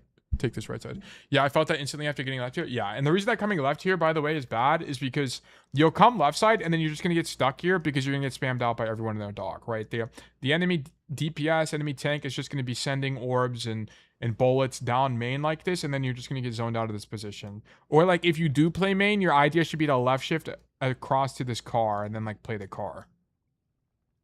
That should be the idea.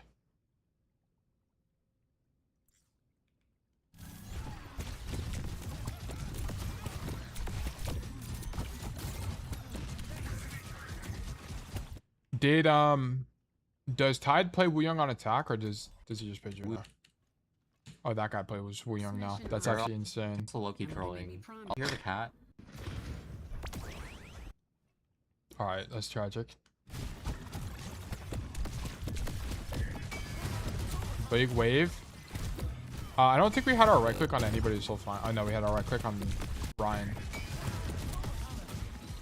I'm gonna be honest, I don't think you right click Ryan here, by the way, because your Ryan is getting pocketed by Juno anyway, I think, right?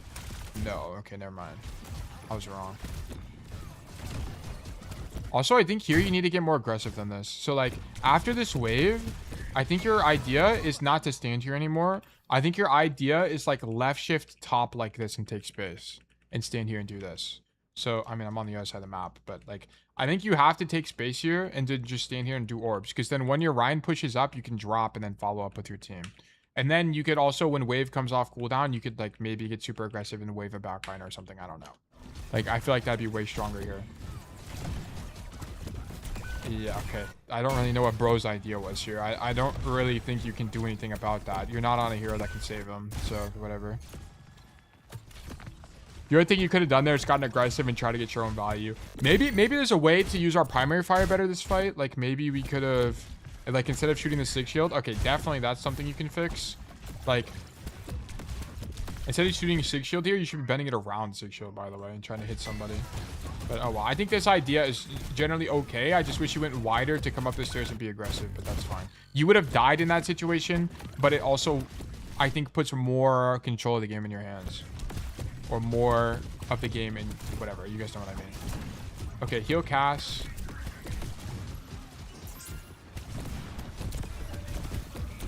Like, I love this. I love this idea. And then he's out, so you don't wave him. That's good judgment from you as well. This is really good. Also, if you wait for left shift, can you jump across? Oh, that's good. Take a second, but it's actually really important. Let me run over there.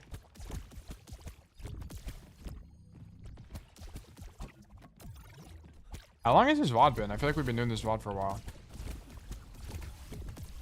Like 40 minutes or something? Okay, can you make this jump? You can. Dude, you need to jump over here.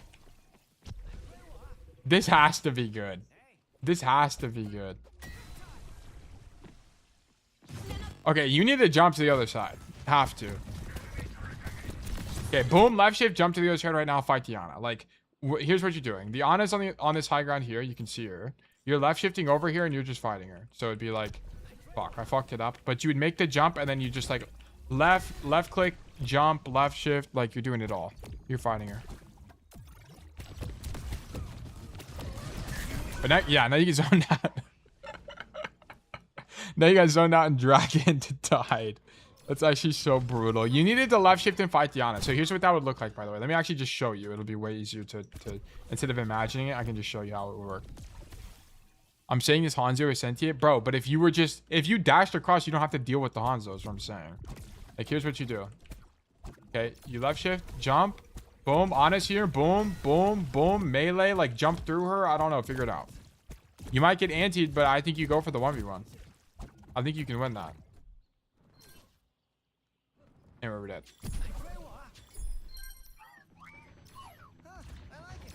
Even if something goes wrong, he can ult himself. I feel like you kind of don't. Actually, did you have ult this fight? I didn't even realize. Oh, yeah, you did have ult. Maybe you ult somebody early here. Oh, you got it, and then you died. Is what happened. Yeah, okay, whatever. Anyway. Tail, where are the tail emotes taken? It wouldn't let me change it. I tried to, and it wouldn't let me. So I can try again. There's a guy named Tail on Twitch, and he might have them. I don't know what to do on second Eichenwalde. I'll be honest. Second Eichenwalde is so ass. This map is horrible. Shoot Torb, sure. Okay, so the only thing about this is if you're gonna walk across, I feel like you just need to left shift. Like, even if no one's looking at you, I feel like you need the left shift because you need to minimize the amount of time you're in main. Like, we need to, as soon as we're in this position, left shift lasts so long, you might as well just use it. So just use this, jump. Like, that took me 1 second to cross the open there. Could it be OTT? Yeah, I think that would make more sense. I think we should change it. Yeah, here I had some notes. Yeah, I did notice you said that on second attack. Second attack should be really hard for me because it's also going to be hard to find people that actually play Wuyang here.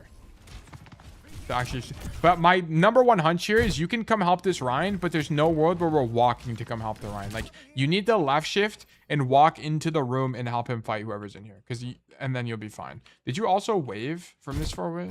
What was the wave? Oh, you waved the Torb. You also probably shouldn't wave this Torb because you mostly use wave for like the damage in a 1v1, like in a 1v1, or you use it to peel for yourself if you're using it like this. Like, that's normally when you wave. It's not really for stuff like this when people are far away from you. Because unless this guy was low HP, then you're going to wave this guy. But he's just in the open chilling. So this wave is kind of pointless. Right? Just shoot him. That's it. So you kind of use wave in a fight where you shouldn't. Because you need wave. You need to be able to left shift to help the Rhine and then wave the Rhine. So you win the fight against the Sigma. And you need to be in castle because the sooner you're in castle, the sooner you don't have to deal with the fucking Hanzo and all the people up here. Like, you can just avoid them. So, like, okay, you would be in castle by now. You're helping this guy. You also would have ultied the Rhine and he could walk on the Sigma and you'd win this fight, by the way. Like, ulting the Rhine would be extremely strong right now. Extremely, extremely strong.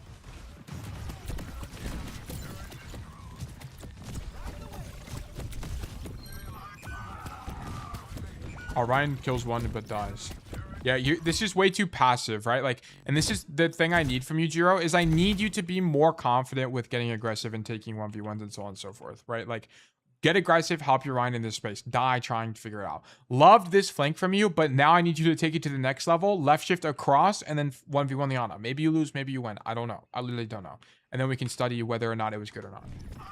But do stuff like that. I need way more of that.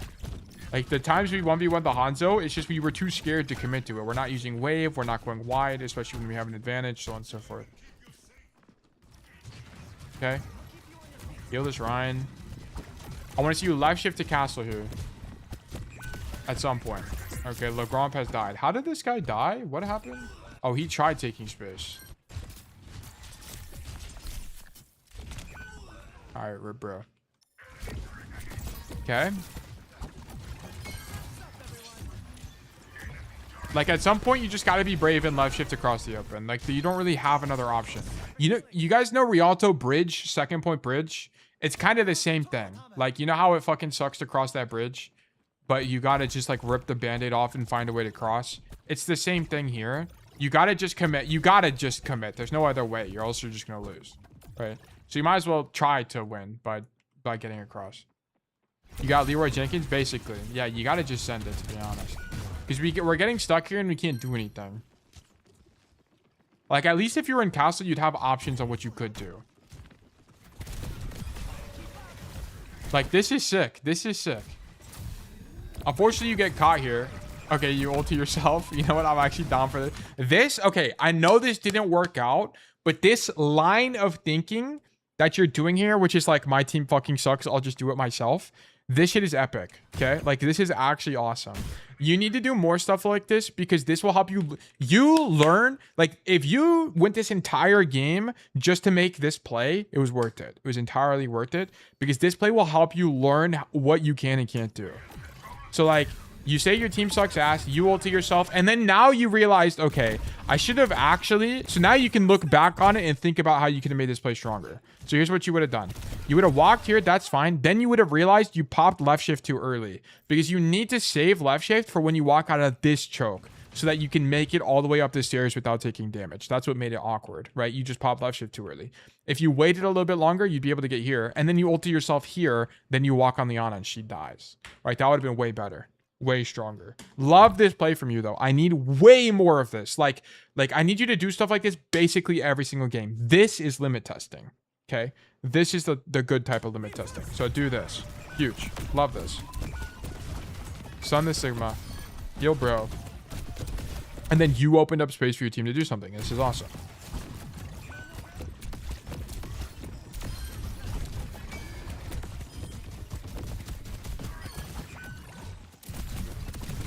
Okay, we were rocked, whatever. I don't really know what you're supposed to do here. So you come top. Like this aggression on this guy's awesome. And then unfortunately Sigma has no footsteps, so you didn't know he was there and you died. So, oh well, blame the game designers. And then you need to go, okay, that guy's just dead, whatever. There's nothing to do about that, and then you go next. Okay. And we lose. Okay, so the big problem on second is I need you, whatever burst of inspiration you had here, I just needed from you 2 fights, 3 fights before. Okay, just fucking left shift somewhere and figure it out. Just figure it out. Just try doing something to break out of choke. This is what leads to climbing. Okay, you can't always bet on your teammates doing things correctly. Sometimes you gotta just fucking do it yourself. Okay, that's fine. Especially when you have ulti, it's probably a lot more possible on Wuyang. I don't one-trick Wuyang, so I literally have no idea how often on average this play works out, but my hunch is that it works out pretty often. You just need to left shift later so that you'd have more speed to be able to make it up top. Fine. Okay, that's about it. And then also at some point, if you don't want to get stuck here, you need to just be brave and left shift across. Also, when you're in 1v1s, if you have the advantage, like let's say you hit the orb first, you need to just go for the fight. You have to. Like, especially against the Hanzo, like that should be a good fight for you. Okay. Who should you not fight like that? Cassidy, right? Cassidy's just going to flashbang you and he's probably going to kill you there. That's it. So like these 2 fights on the Hanzo, if you just went for the 1v1, I think you win them. Commit the wave and be fine. That was it. The Hanzo's not him. You just didn't play into him correctly. It's less that he's good and it's more that you're bad. And don't take that in a bad way, Jiro. Take that in the way that you could have been better and you could have carried. I think this was winnable. I think your throw point was fine. I think it was okay. I think you could have been slightly more optimal about which side of the map you played, but it really kind of came down to how you played second. And also your first defense was kind of weak. On first defense, just stand here because you can mark this door and this door at the same time. You can do both. Okay, so that's it. And then you won't get your left shift baited and you won't get flanked by a Hanzo. Because that's kind of it. And then other than that, I think your Eichenwalde was going to be kind of strong. I loved your, like, I cannot emphasize enough how much I love this idea of coming left with ulti. Like, this was fucking epic. Like, I need this from you way more. Because you won the fight for your team here. You made space. You baited a bunch of cooldowns. You get this guy on the floor. Like, this was super strong. Like, nice job. Well done. But yeah.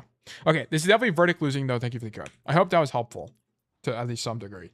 I know we did a bunch of research, but I think that gave me a lot better of an idea of how to play Wuyang. And also that my hunch on what makes a good Wuyang map, what makes a bad Wuyang map is probably correct. Like, these maps with really big high ground disadvantages gotta be bad for Wuyang. Like, Jib has to be a bad Wuyang map. You know what? Jib might be a little bit better because there's easier ways to get to the high ground. I think Eichenwalde is just going to be worse uniquely. Okay. You can also see how they play him in pro play. It's not going to translate. Pro play does not translate well to solo queue. Sometimes it does, like the way, especially if you're playing a bad hero, or sorry, you're playing a hero on a bad map, it's not going to translate very well. That's kind of the thing. Exclamation mark resolve. Like, because they just don't play Wuyang on Eichenwalde. They just won't do that because he sucks there.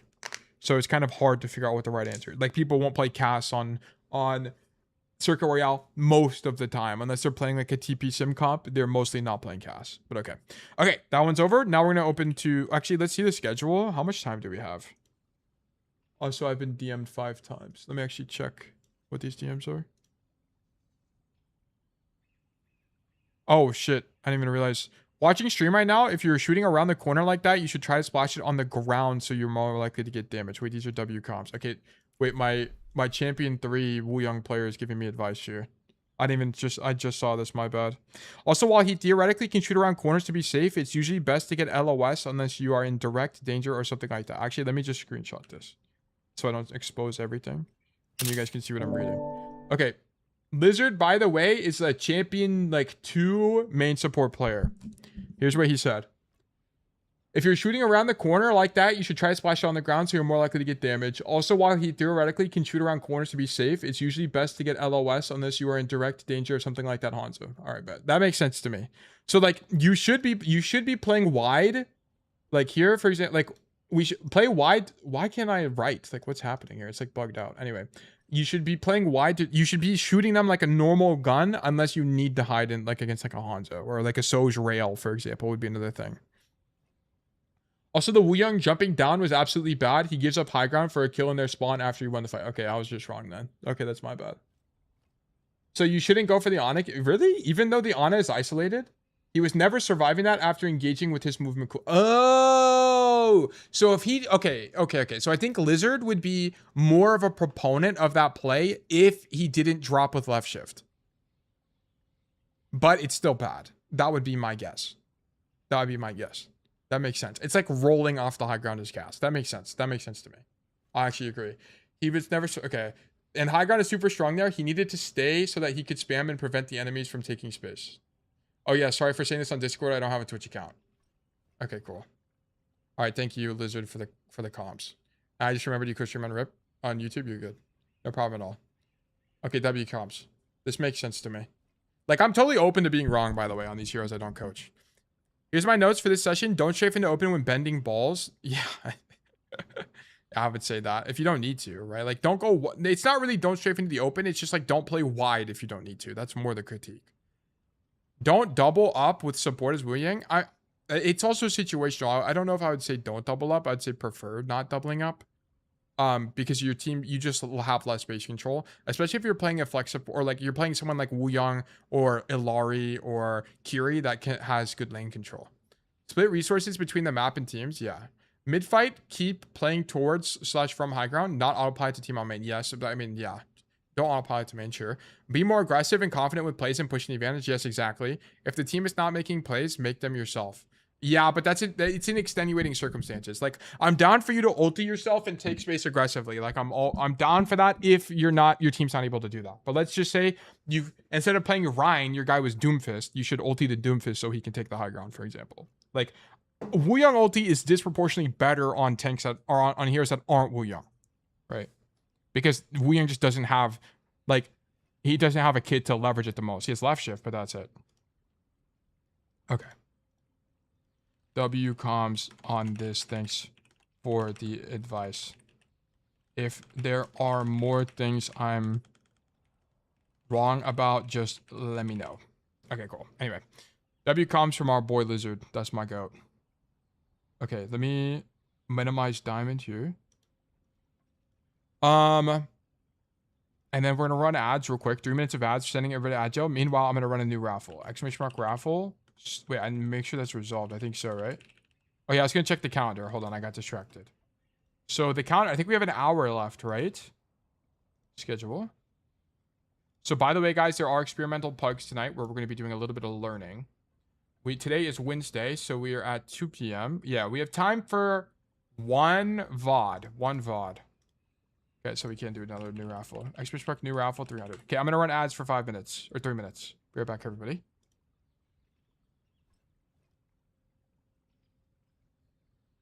How many people signed up for the experimental plugs today? 12. Okay, we got a bunch of people. Are most people... Yeah, we should be good. Most of the people are NA. I've died. Also, I want to see...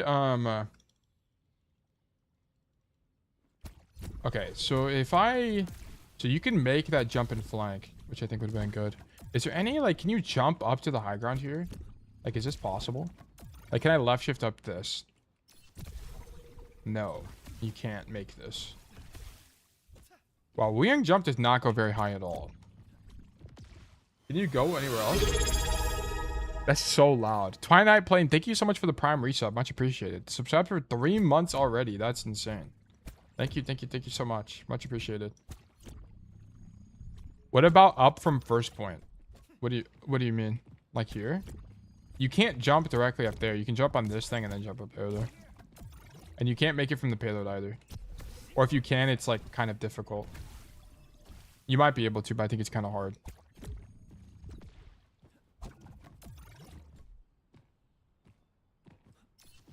Like, let's see. Oh, you can. You just have to walk along the length of this and then get it at the very end, and then you make it. Did someone please explain this to me? You do exclamation mark enter to enter the raffle, and then you do exclamation mark claim to claim a ticket if you don't have a code. Do you guys think I need to make a new system? I feel like it's pretty intuitive, but like I don't. What part of it is complicated? Is it like you don't know what claim is and how it's different from enter? The reason I have it be different is because I don't want people entering that don't have a code. And like more than like 90% of the time, people don't have codes. They just want to have a bajillion tickets. Nah, people always ask once. People don't know what to do.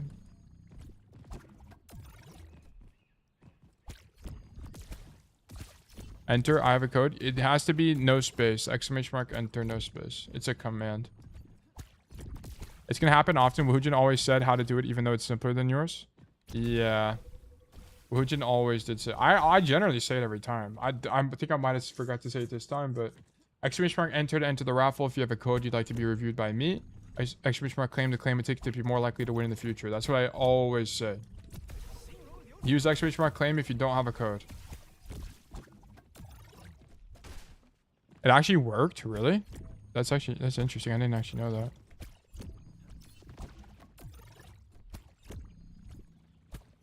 Now it's fine. New people always ask. Yeah, that's true. I need to have something on stream.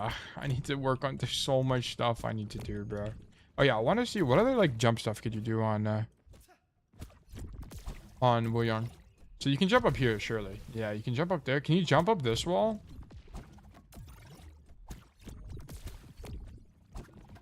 I think it looks like you can. Yes, you can. Okay. Can you jump to this high ground from the floor? I think if you jump on this car, maybe. No, you can't. You just barely can't. Big overlay on stream with flashing lights, Subway Surfers, and Cocomelon. Unironically, I think it needs to be something like that, or like B-roll gameplay or something. Well, sometimes I like do stuff in between raffles. How much longer do we have?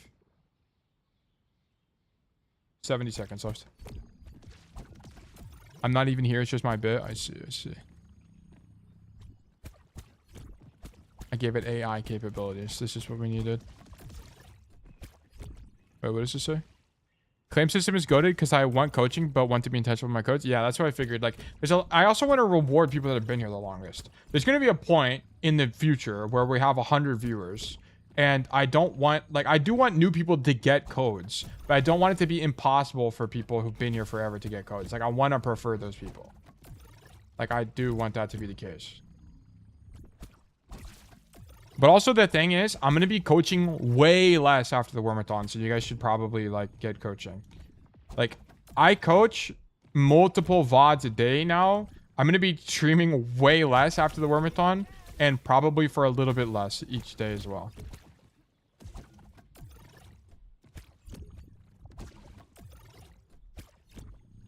Flappus bot disagrees. Wait, did you actually make a script? And does it work? I'm actually interested. I guess you just wait for, like, Once Told Tale to say something, and then you say exclamation mark enter. Kura, you've won. Congratulations. But I'm not really playing right now. Yeah, I mean, I'll just be coaching less after the WORMATHON. That's it. I'll be streaming for less hours. But I would be making more videos, so you guys will have more videos to watch. Like a Cassidy guide, which I need to make so I can retire from Cassidy forever. And then I need to make a... I need to make all of the Cassidy guides. I need to make a Cassidy map. Like, before I become rusty on Cass, I need to, like, store all of my knowledge in a video. Basically. No, I did not make a bot. Would remove the honor of my 74 tickets. I see. I see. That is true. That's a bajillion tickets, I think about it. Thank you for watching so much streams. So many streams. Holy moly. Okay. Kara, congratulations. You've been selected for coaching. Let's do great things. Okay, I think it's the same thing, but did you put the code in? The correct code? Oh yeah, you did. You changed it.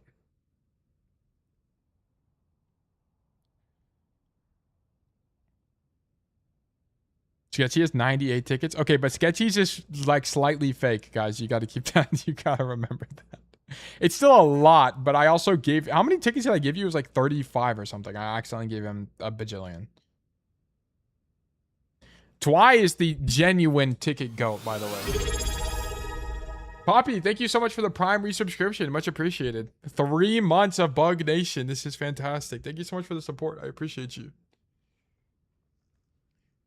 Thank you, thank you, thank you. You fat-fingered 4 into 45. Yeah, I did do that.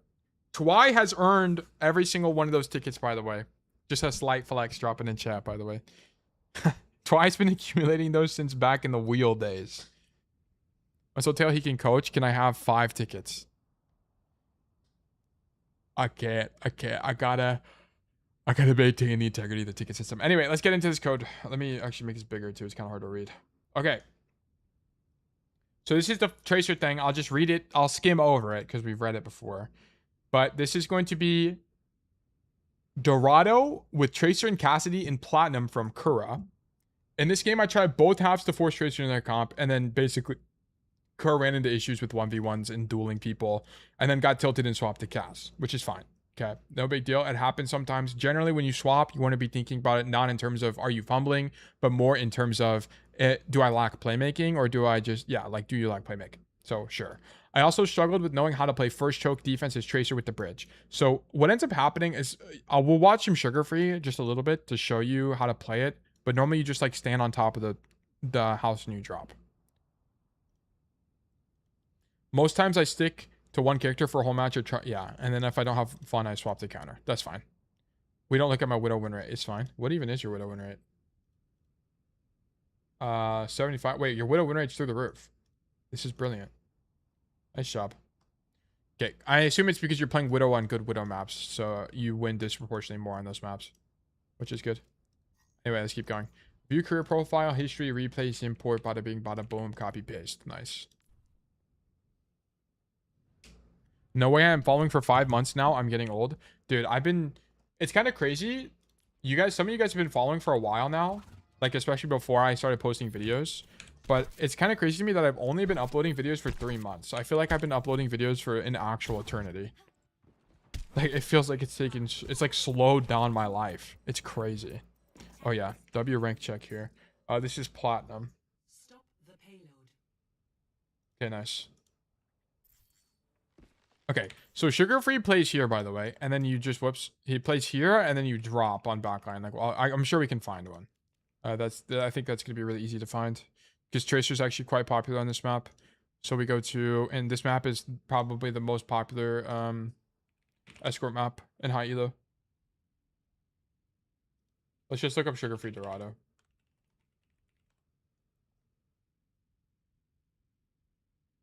Okay, is this only Echo? I know it says Echo, but sometimes it's not only Echo. Also, I need to do this on Firefox actually, because it's really slow here on Chrome for whatever reason. I don't know why. Sugar Free Dorado.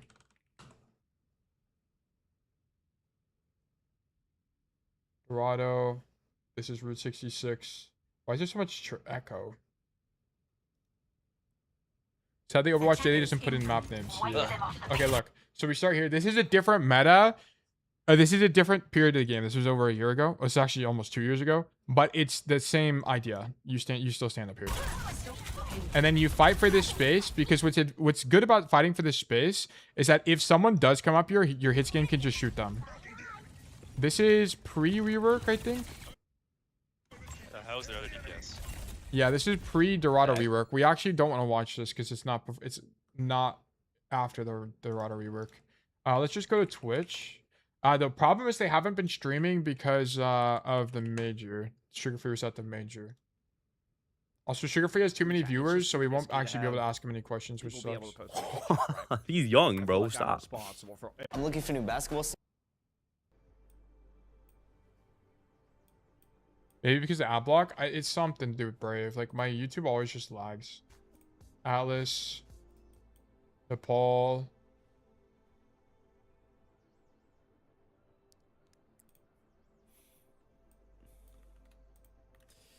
Sorry, I'm just skimming for Dorado here.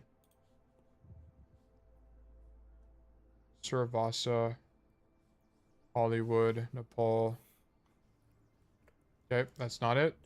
Next VOD. Alright, friends, gonna go play Lego Batman with my little brother. See y'all later. No problem at all, Rocky. Thank you for tuning in, man. Much appreciated.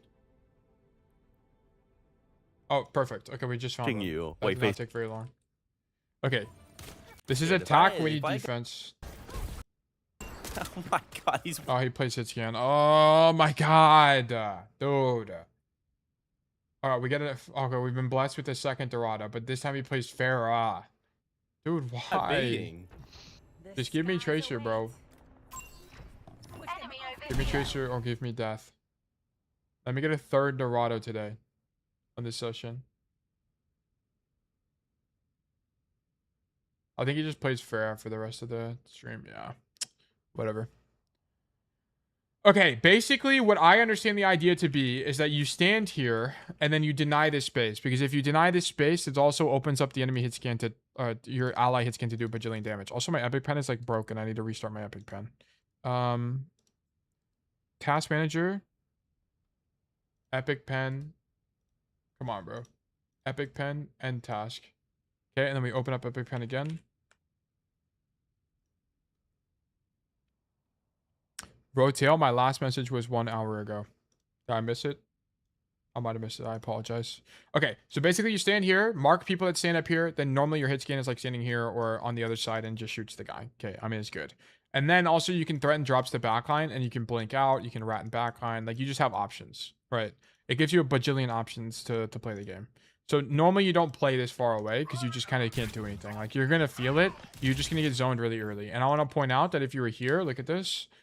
So guess what would happen? If you were here right now, fight this Hanzo, you'd realize there's multiple people here. Blink this way, drop, now you're in backline. Okay, if you keep getting chased, you can blink into the room, you can blink back this way, double blink this way, stay alive. You can do stuff like this.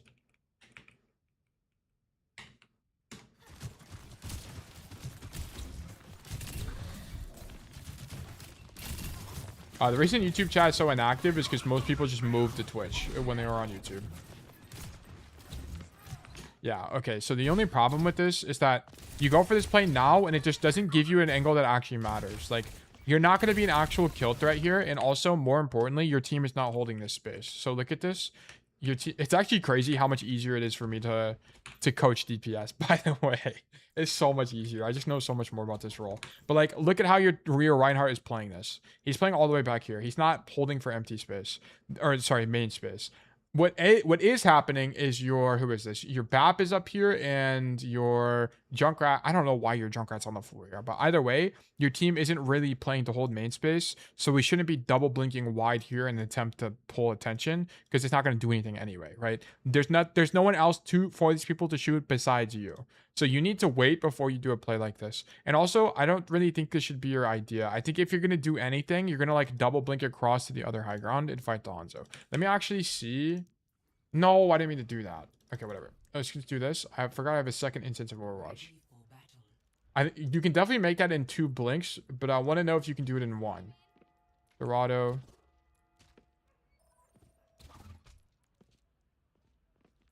I don't think I've ever played Tracer on defense here. I don't remember the last time I played Dorado. Yeah, now it doesn't matter. Reiner's AFK at beginning. Well, I mean, even if it does matter because you're not paying attention to the Rein. Like it literally does matter. Like you don't notice your Rhino's AFK. So why are we holding? Why are we trying to take space? Tail, check this Dorado VOD. Oh, I didn't see that. W comms. Okay, I'll do that. But let me see this real quick. Let me just see. I think you can do it in one blink, but I'm not sure. Okay, so we're on this side right now. You don't want to blink into here because you're gonna be in front of the Hanzo. Because like the Hanzo's holding like this, so blinking in front is weak. So you want to you want to. No, you have to do two. If you had the blink perk, you could do it in one, by the way. Interestingly enough. Okay, so we got a new link here. Okay, Pelican, this is good enough. So he's going to play on the high ground here. Okay, this is going to be the attack. I don't care about the attack.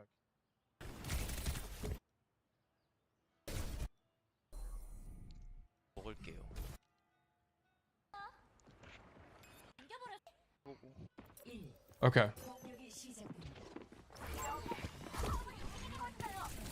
Just poke that guy because you can't do anything else. And then you come in and mark them.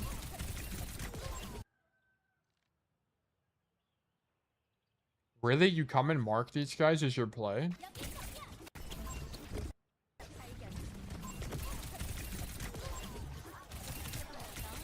This has to suck. There's no way this is any good. Blank. Wait.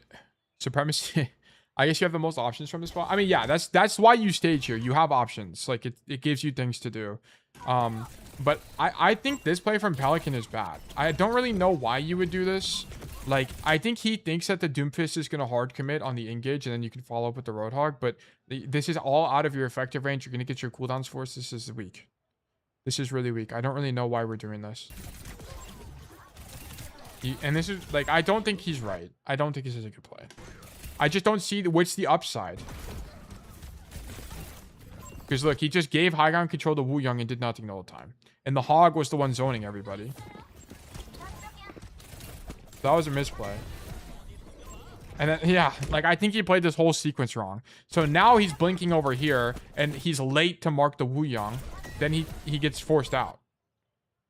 He was just moving with the fight. No, he's not. Like, he needs to not move with the fight. It's kind of pointless because we don't want to be fighting in this area as Tracer anyway, especially in the Curie. Like, at the very minimum, he should see that they're up here and then realize, oh, they're not committing to this. I'm gonna back up and play the corner.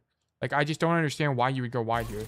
You do no damage here, and you risk everything. And also notice this, he's demanding Wuyang heal. So his Wuyang can't even heal somebody else that might actually be getting active right now. Like, this is a weak play. Like, this play doesn't make any sense. I don't understand why he's doing this. What is that Wuyang doing? The Wuyang is actually getting active. Like, this is type shit I want to see from you. Like, this is awesome.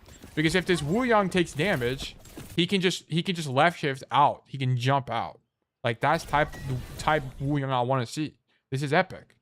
He's fighting for space. This is proactive value. This guy's going to climb. Proactive value OP. Don't just stand here and throw your orbs. Sometimes it's good, right? But this shit's also good because you can fight for this, get people off the high ground, and you win. Also, wave is going to be good here because you can wave people off the high ground too. As long as you have your cooldowns, it's fine. He just used dash. Oh, did he? Then he went back too early. Yeah, then he misplayed. He should actually die for that. But I don't think Pelican's hit scans are playing correctly. But yeah, anyway. Proper plays, I mean, Pelican plays on the high ground, which I think is just better. It's like the best play you have. Because it just gives you options. But anyway, like, I just think your intention is wrong here. Your tank is AFK, and then you double blink in for no reason. Now you're behind them with no cooldowns. And you have 10 seconds downtime.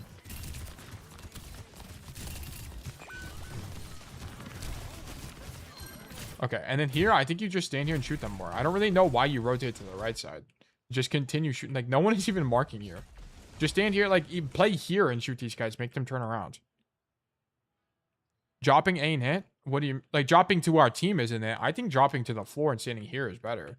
Stand here. Like, I don't know. Do anything. Like, you need to turn these guys around right now. Rotated because I felt like I was doing nothing. That's because you're not committing to this.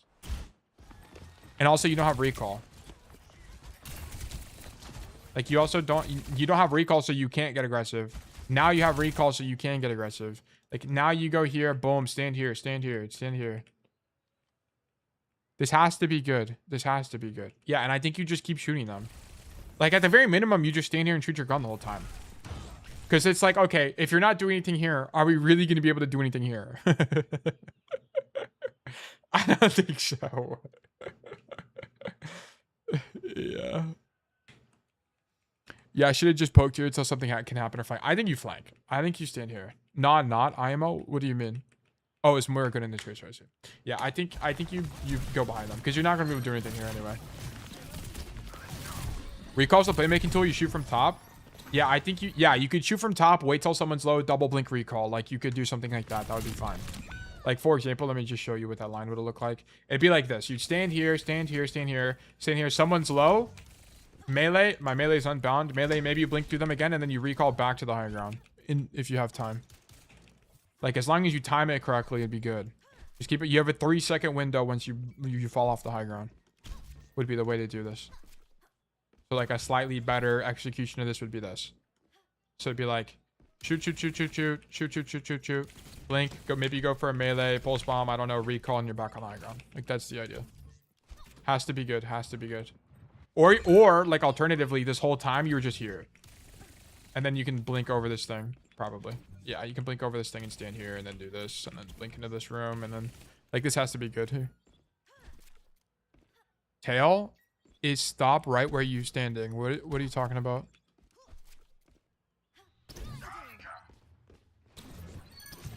I think I would have done it if not for Moira. I think you ignore the Moira. You just shoot people. Like, it's not about the matchup. It's about you need to do something right now. I drop. Oh, I see. I see. It's less about Moira. It's more that you just need to do something. Yeah. And I think frontlining against the Sig is kind of weak. Okay. So here... I think this whole fight is just kind of weak because you kind of start the fight wrong. So after you don't do this and you come here, you're kind of just screwed from the beginning because you need to be here the whole time. You need to be shooting these guys from the back literally the entire fight. This should have been the idea the entire way. And then now you just end up clearing this high ground and dying. Like, we should have been in their spawn the whole time. So that's why, like, this death is whatever to me because you kind of just shouldn't be in this timeline.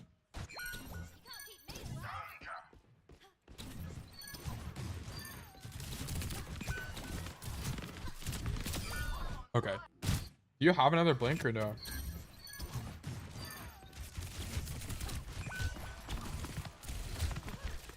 Only thing about this is you're moving forward as this guy's 1 HP. I don't really think you need to do that. Like, look at it from his POV. Like, if you just moved laterally there, it would have been way easier to move your mouse and kill him. So just look at this.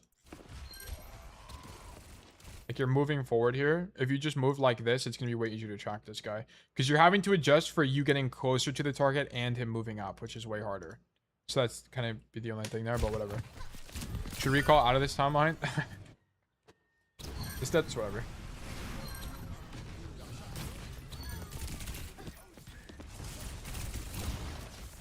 Okay, okay. So on this Sigma, your idea should not be to walk toward the Sigma. Your idea, maybe you think you're gonna get pulse bomb, but even if that's the case, your idea should not be to walk forward into him. Your idea should be to go wider into the Sigma. So like, don't walk into this guy. Come here and shoot him.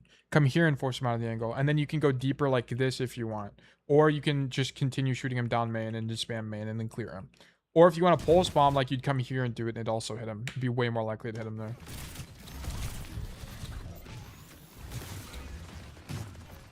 W rotation. Okay, so a few issues with this. Number one is I like that you're looking for the idea, but also we shouldn't be looking to stick the Moira. I think your ideal target here is definitely Hanzo. It's 1 bajillion% Hanzo. So you need, I would not be looking for Moira unless you know she doesn't have fade. Does she not have fade? No, she definitely has fade. Okay. So I think if you're going to do anything here with pulse bomb, it's like a double blink, stick this guy, recall type of operation. So it'd be like, let me just go. I mean, it's kind of obvious how this would work. I should have checked before committing. Yeah, it's kind of like a blind dead eye. I think we look for the idea before the drop. Yeah, you kind of just need information. And that's what I'm saying. But like, if you are going to ulti somebody here, it's almost definitely going to be this. And then recall. And then stay on this side of the map. But yeah, this is like basically the Tracer blind dead eye equivalent. Like, you kind of just think everybody's in main, so you just drop instead of checking for it first. Alright, we're dead. Is Slavis a GM player or Arc a GM player? Question mark, question mark. This is true. Oh. Okay, here. Boom, blink. Boom, you need to blink again. If he is looking at you, you have to blink. That's how Tracer works. Once this guy's looking at you, blink instantly. Blink through him, to the right, to the side. I don't care where you blink, but blink. You gotta. He does kind of shit on you, I won't lie. But this is boom. You should know this dude's looking at you and blink through him. And then you just dead though. So whatever. Anyway, let's try. Always assume they will hit you. Yeah. And then here's what you would do. Here's how you play this. Okay, let me just show you. Let me walk over there. So basically, you need to blink when this guy's looking at you. And then when you have, then it's going to be like, he's going to be like this. And then you blink through him. He's going to turn around. That's when you recall. Then you're back here. And then if the fight's losing, you blink backwards and you live. Okay. If the fight's winning, you all in on him. You like blink backwards through him again and then you all in. Okay. It's just going to depend on the situation. But there's like, once the guy turns, you have to blink. That's like how this hero works. Yep. But so yeah, that's why you got shot. You just react. You either react too late or you don't understand that. My belief is you react too late. How many blinks do we have? 3. We had every blink on the book. So one thing that some good players do as well, I don't think you need to do it here, but one thing that good players do as well is they'll blink forward like this, not even turn their camera, and then blink backwards as well, which makes it easier to aim. So you could do that as well. It's just like an option. You don't need to do that, but it might make it easier. But you don't do it instantly, by the way. Don't do like this. That doesn't give the enemy guy enough time to react. You do it, wait, and then do it again. Yep, that was EGW. I was just going to say that's the play. Yeah, I mean, I think that'd be really strong. I think you would have killed him. I think you would have dodged the arrow. He would have turned around. Then you go back. And then at the very minimum, you don't, like, let's say you don't kill him. Now he has to leave the space. And now you can do whatever you want. You can do whatever play you want. That'd be it. Also, should we even be here? I don't even know if we should be here. Let me see this again. I think it's fine. I think coming this side's better than this side because this side also takes you longer. And this side gives you instant access to backline. So I think this side's better. Blink through, shoot, and when he tries blink again and then blink melee finish prompt. Yeah, exactly. Like, I think, yeah. Anyway, we don't really need to go over the micro. It's just kind of obvious that Kura just got caught off guard and died. Like, we just weren't ready for it and died.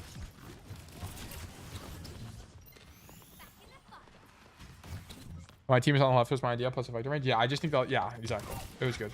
I love you coming here, by the way, because you're able to deny this space from the enemy flankers. So this is sick. So, like, for example, the on-run wants to fill this space. You can fight for it. I don't know. Because here's the thing. You might not want to fight for it from the high ground. Actually, it's probably fine. Because if they come up here, you want to be able to contest them as Tracer. My initial idea is maybe you want to stand, like, in this area. Because then you can blink for the Mega. Like, play for Mega. But I don't think it's as good. I think standing here, and then if you need Mega, you just, like, drop and grab it is fine. Probably makes sense to me. Also, you're kind of scared of this on-run. I think you should fight the on-run.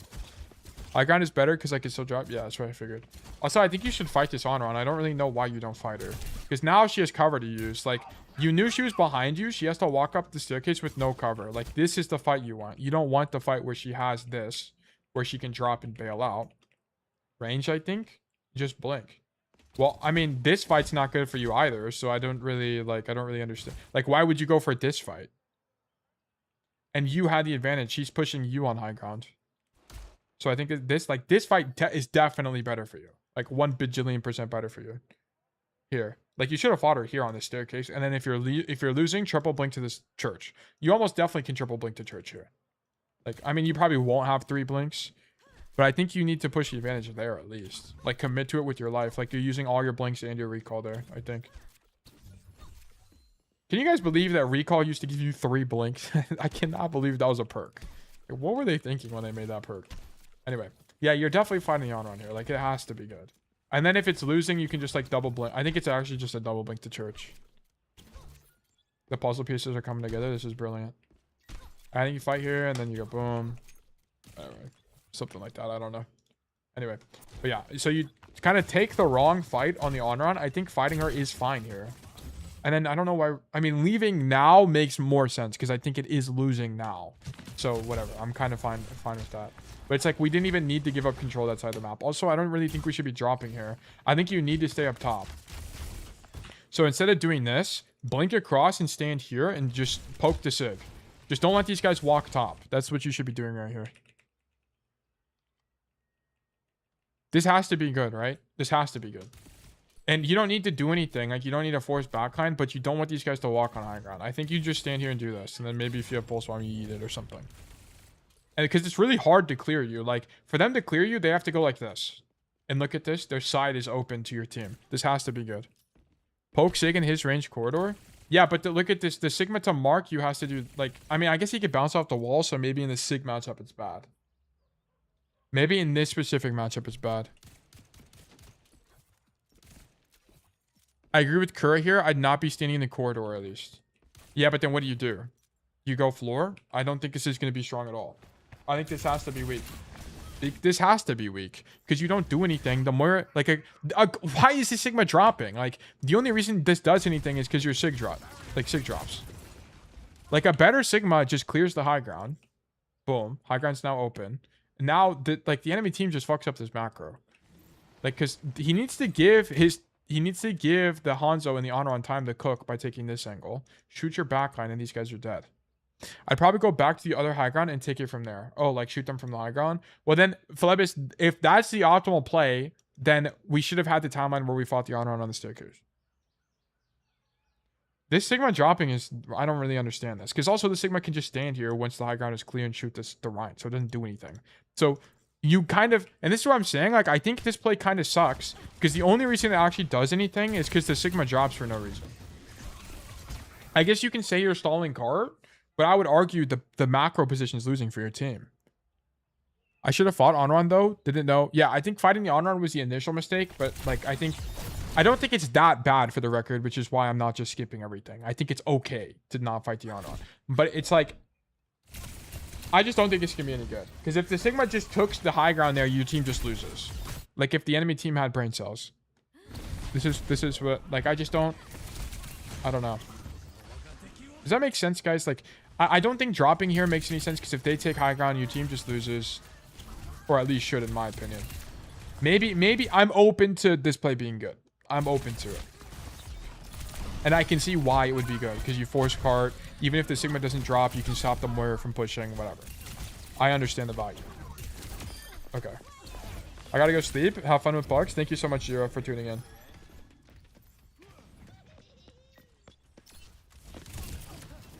Okay, shoot Moira.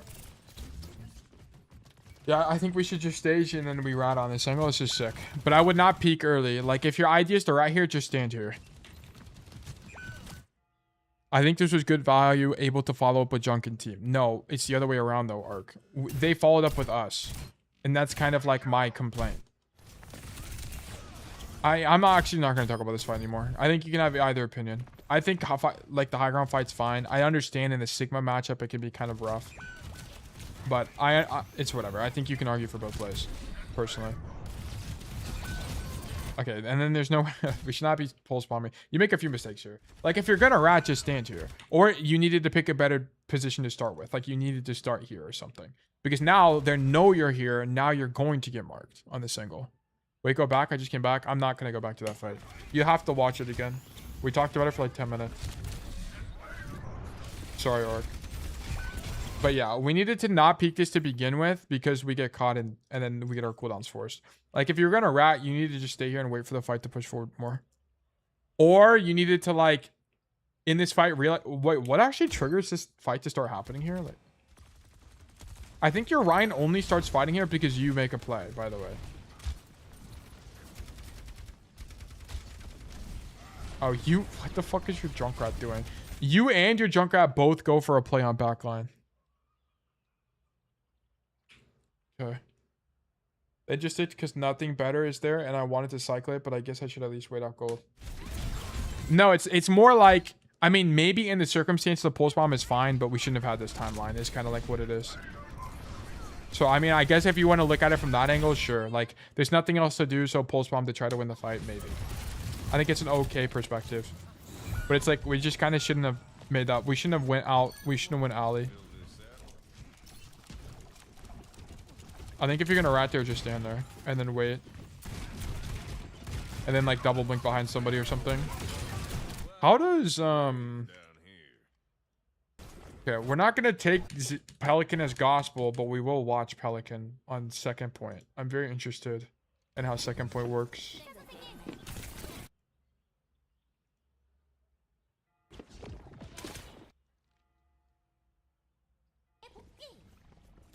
Okay, they cap. He's on this side of the map to start.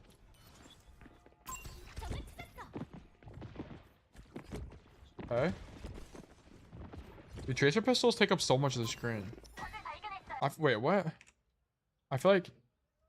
I think they made them smaller or something. Or no, when you crouch, it just takes up more of the screen.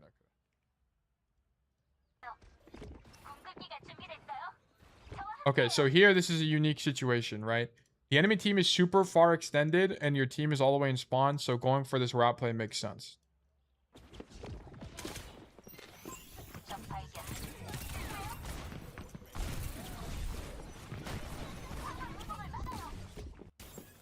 Okay, slightly different situation. And we're dead. Go into next. Look, he rolls out high ground here. And then he fights the carry for the Spiss. Loses recalls. Like, this is what I envision being good. Like, fighting for this high ground is so important on Dorado. I wouldn't have done this fight like this. I feel like this isn't really that good. It's okay. But then he gets punched and forced. Like, now he's off the high ground. Like, I think he... Like, I don't know what's going on with Pelican, but he kind of doesn't play this very well. Like, why are we getting punched off high ground here?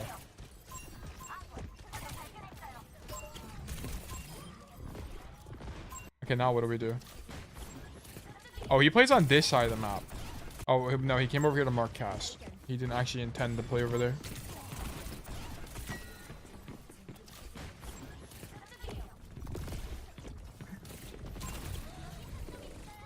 I'm actually sent Taylor Rage Ball. Do you guys see why I think Pelican is misplaying, by the way? Like, I think he's probably, I mean, he's really a good player, obviously, right? He's a pro player. But it's like, I think some of this is just a little bit sloppy. Like, I just don't think it really makes any sense. Unless there's just something I don't understand, but I think he's just misplaying, to be honest. But he's playing to hold this corner. But why is he playing to hold this corner? It's because his team is on the high ground. Look, Roadhog up top. Who was on the floor with him right there? That's Sombra? What was that? There's a Wuyang up there, a Roadhog up there. It's a Sombra with him on the floor. So maybe just playing on the floor here is good. But also, playing on the floor here is fine. You know what? Maybe stalling card is just OP.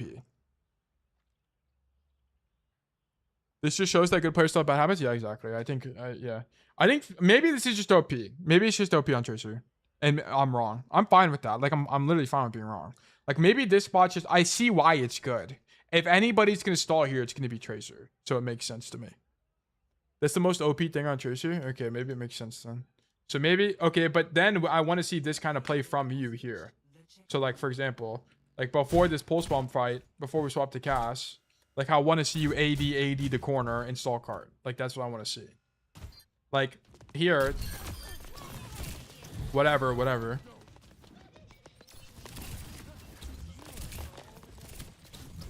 Sure. And then, but here I don't want to see this. Like, I don't think Pelican is doing this. I think Pelican is standing here. Like, legitimately standing here. Or, like, he's standing here. I think Pelican's probably standing here, if anything. And then if he hears people walk this way, he just blinks back and leaves. Has high ground escort map, Tracer plays card. No, I understand that, but it's like, it's more of like, anyway,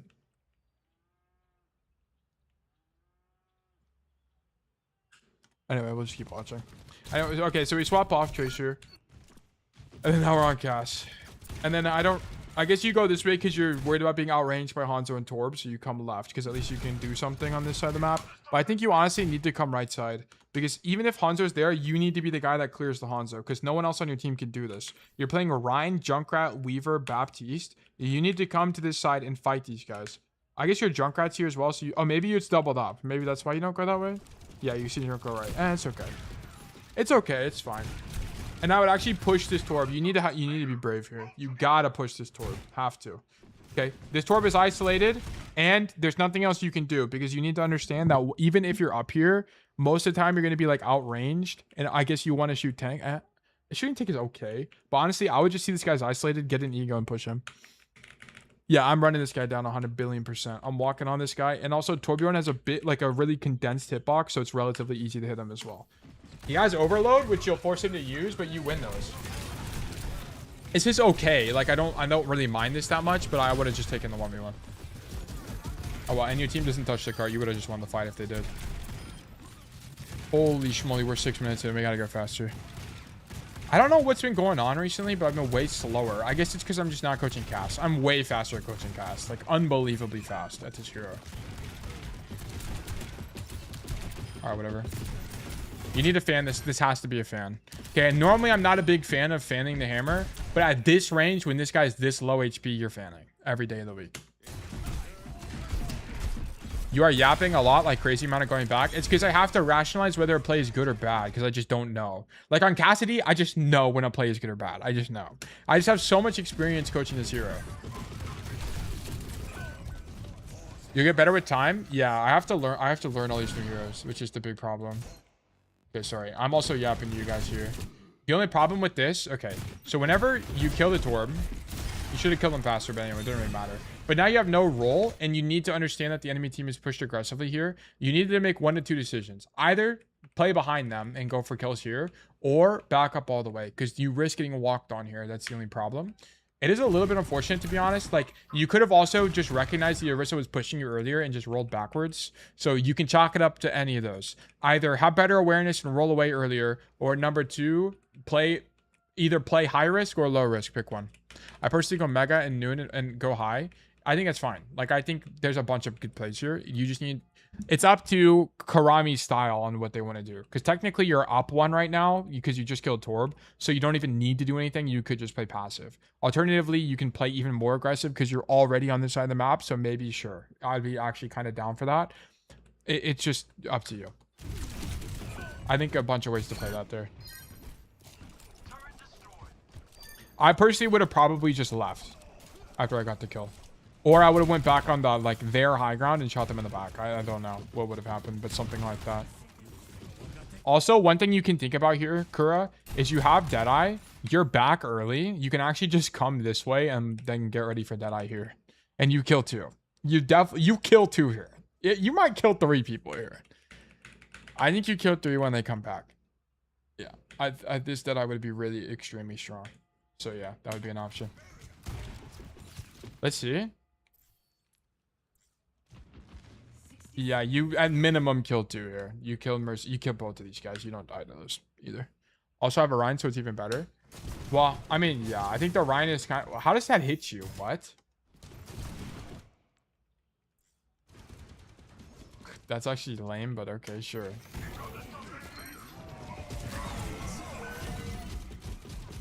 Deadeye's okay.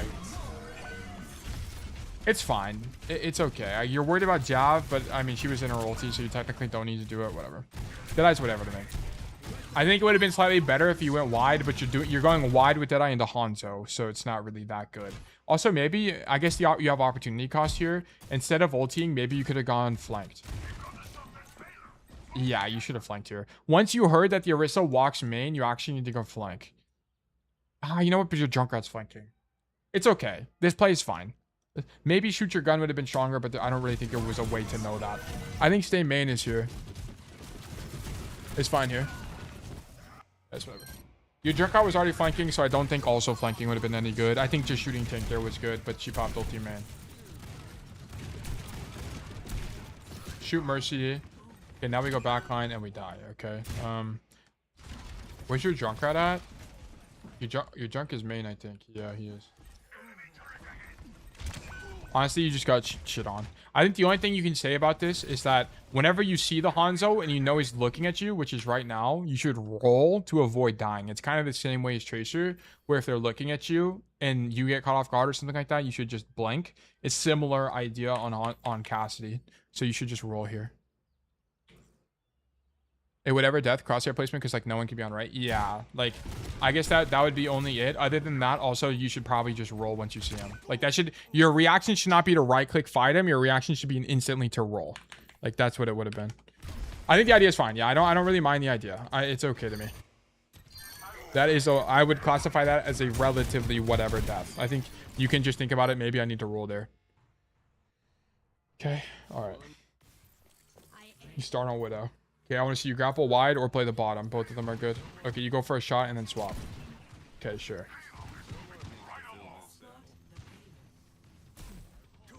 Orb? Okay, Tracer, you swapped the wrong hero on accident. And you come wide here.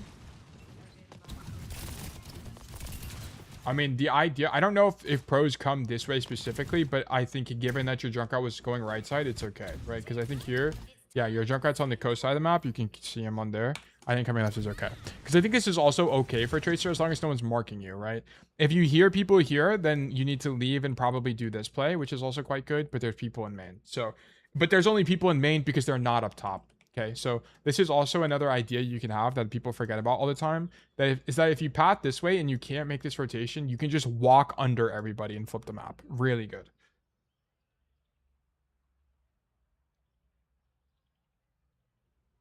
Top, sorry, I had a cough. I think pros go top because blink options, but this play is okay. Top is prop better with dive, so we can double fight for top. Yeah, I think pros take the elevator a lot, and then they double blink across kind of idea, which you could look for. But I don't think this is bad, because here's what would have happened. So you would have went, instead of coming left side here, you could be going up the elevator. Boom, take the elevator, go up. And then double blink across. You would like double blink it this way and like fight the Ash or something. So you would have just been here faster. It's like all it was. So maybe, I think it's just better. Actually, it probably is better, to be honest. You probably should do that. Because if you can take high ground control here and then just blink across. You know what? Maybe it's not. Because now you use both your cooldowns across. Let's look at the VOD. As you play the attack. This is the defense, right? Yeah, this is the defense. Or is this all Dorado? Oh, it's all Dorado. Okay.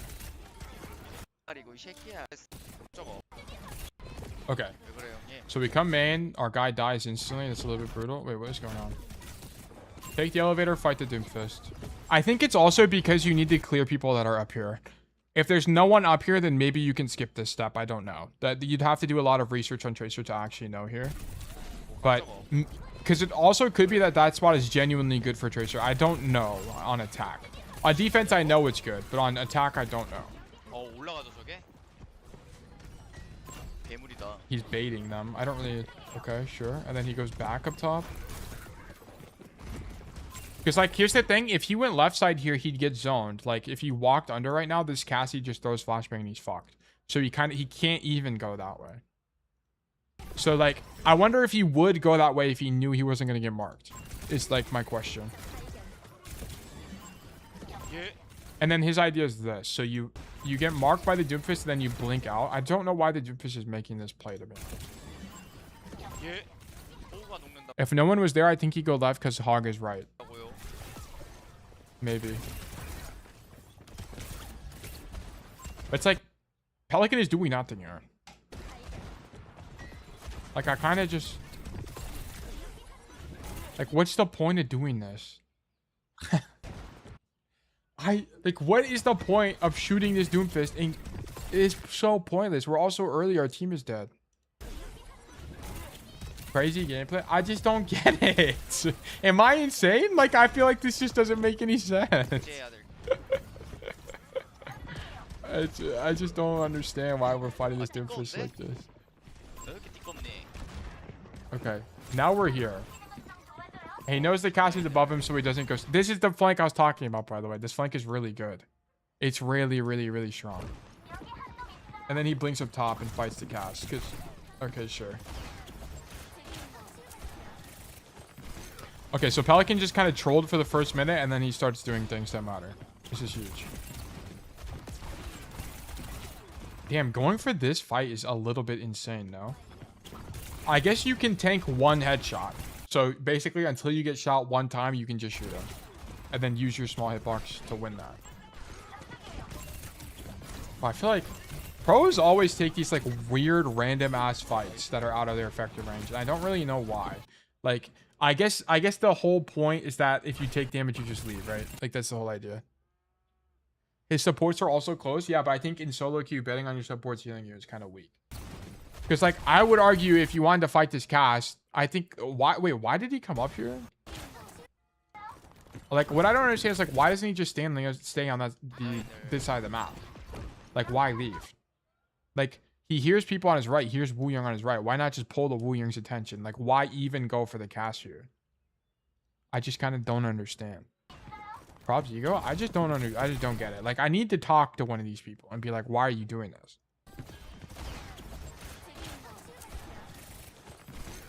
Because like what my vision is like, I feel like it's going to be stronger to come this way and then pull the Wuyang, bait CDs, and then if you have an advantage, push them. If not, you can just like come this way and then live on this side. I mean, maybe it sucks. I don't know. It could be that this side of the map just sucks for Tracer for reasons I'm not thinking about right now. Like, the nice thing about this is that you can blink backwards and live, right? Like, that's what he ends up doing, right?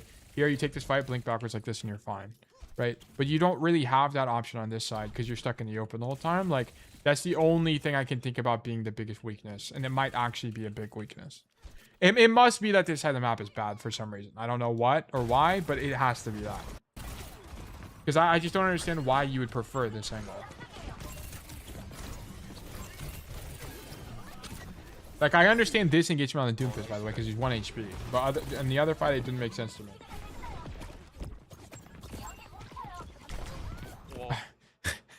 Like, you know they're up there. What's the point of taking this flank? Like, even if... Okay, here's the thing. Even if he makes it out of the room, he's still gonna die. Like, he's gonna be... Do we really want to be here as Tracer into Kiri Wuyang cast? Not really. We don't want to be here. Okay, so like, what's the point of coming here anyway? I just don't like. I just don't get it. I don't get it, man. Maybe there's some pro player macro understanding that I just don't understand, bro. Anyway, I think coming this way is fine as long as you know people are here. Alternatively, you can go up top, but I just don't know like why. What about it makes it uniquely good? And then here, I think you should take. Yeah, exactly. I think you just play wide here. Alternatively, instead of... I think, honestly, the best play here is actually not even to shoot backline. Because here's the thing. You're never going to be able to kill these people or do anything that really matters. You're going to pull them slightly down main. I think, honestly, pressuring out Orisa here might be strong. Because you can blink here. This is going to force the Orisa to turn. Because she has to deal with you. And then you just blink backwards and you never die. I actually think shooting tank here is stronger than shooting backline. Because you're also going to get zoned. Like, the map geometry here is kind of bad for you. You'd have to blink twice to get behind them, and you kind of just can't do anything. Alternatively, you, like, blink here, and then... Or you just walk here, and then you just shoot the Orisa, and then blink back. I think that has to be better, right? It has to be good. Yeah, because you get pushed by the Moira anyway. You could have saved the blink in that trade there. Also, I don't think you grab that guy. I think you just stand here, and you get out of combat healing. Because this, now you have a longer rotation back from the fight, and I think out of combat healing would have happened faster. So then you'd still be here, and then you could go back to the angle and shoot the Orisa again. I think this is a situation where you have to clear tank. People always ask me like, Tail, should I always flank? Should I shoot tank? Whatever. Like, this is a perfect example of when shooting tank is probably appropriate. Because your team can't even... Let's say you pull 2. Your team can't even do anything with the space that you're making because this Orisa just lives forever. Like, OP ass tank, right? So you need to clear this tank first and then make your rotation into backline. I think that has to be stronger. Because then, once the Orisa backs up, right? So let me just illustrate that a little bit. Once the Orisa backs up, where's she going to back up to? This corner here. And now your team has options. Your team can rotate this way. Your team can rotate this way. And it's way easier to play the game, right? So I think you needed to clear the Orisa here first and then do whatever you wanted to do. I think that'd be way stronger. Okay, anyway. Keep going.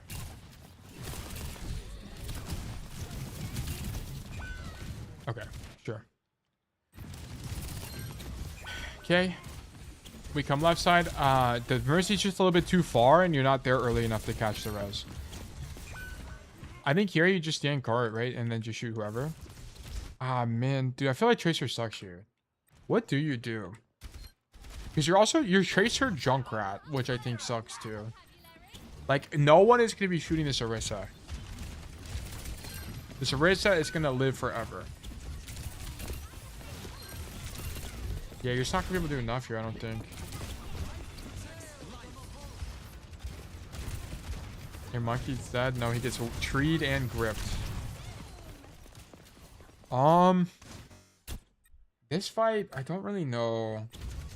I don't think you should be going for Tracer. I think legitimately, this, like, you need to just clear the Orisa. I think you have to.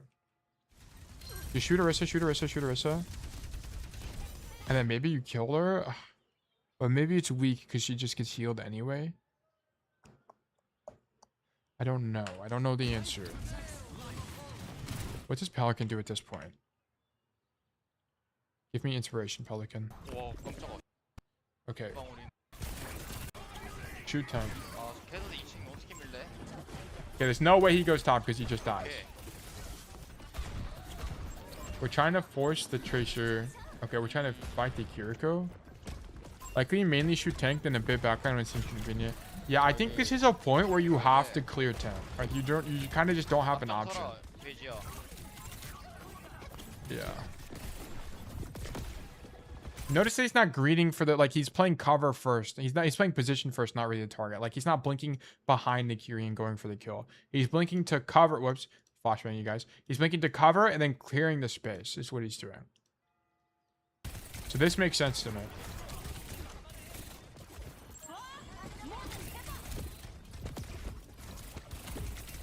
So now he's just waiting for Bob to leave. His team was able to kite Bob, so he doesn't have to do anything. And then he tried using this downtime to make a rotation, but the Ashe happened to hear him and catch him. Nice. Really good play from the Ashe, to be honest. Now he's just trying to live. Yeah, he's just trying to get out. His whole team is dead. Okay, go reset. He gives a ton of space.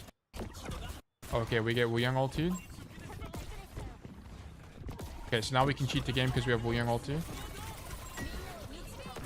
Nice. That guy's dead. Excellent work.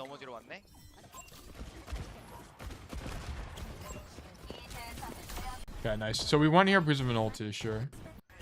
And then we come to the right side of the map.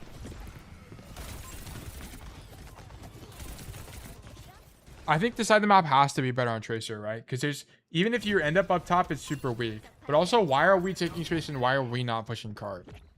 I guess we have a Widow that's pushing cart, but that has to be kind of weak. Maybe he's just selfishly not pushing cart. He's clearing space and not going for elims? Yeah, exactly. Like, I feel like... Also, this 1v1 is something we don't see from Kuro. Like, I needed this on the... This is what I needed on the honor. Also, I want to point out, he's going for this 1v1, even though it's out of his effective range. Maybe this is an insane fight to take. Like, do you really take this fight? Like, this seems like pro player ego to me. This is insane. Like, this is crazy. To go for this fight here? No? Or is this winning? And I just don't... Like, it's a raw mechanics check. You have pulse here as well. I think it's okay. No, but if his intention was to pulse, he would have pulsed now. He wouldn't have waited. Or maybe he's waiting for... He's trying to bait slide or something. Practically every 1v1 is winning. Maybe he's just waiting for slide. Like, maybe he thinks this is going to be enough to force slide, and she just doesn't do it. Or maybe he knows she doesn't have slide. Does he know?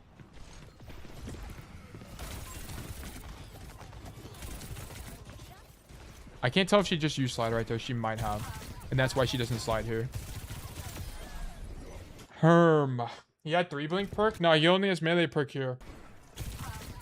He doesn't have the 3-blink perk yet. I'm 100% taking this fight. What? Really?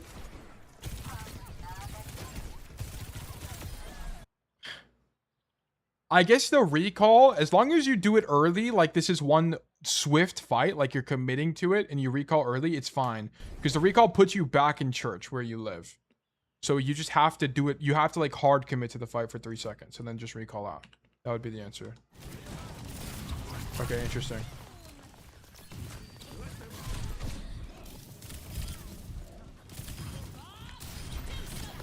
Okay, we're just behind it. Ew, what the fuck is it? Okay, I feel like this can't be a good pulse bomb, by the way, but we hit him anyway. So here we're behind them. We have 3 HP. Kill the turret. Go for the sim. That's an insane pulse bomb. There's no way we're throwing this, right? Yeah, there's no way. Like, if you're going for this pulse bomb, it has to be, like, way more intentional than this. Like, you needed to blink again. Like, you need to blink again and then sticker kind of thing. That Kobe is actually crazy on that guy.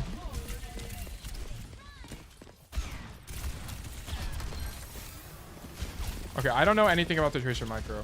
I feel like you should be doing more movement aim than actual like aim here. Like mouse aim, but whatever. I don't actually know.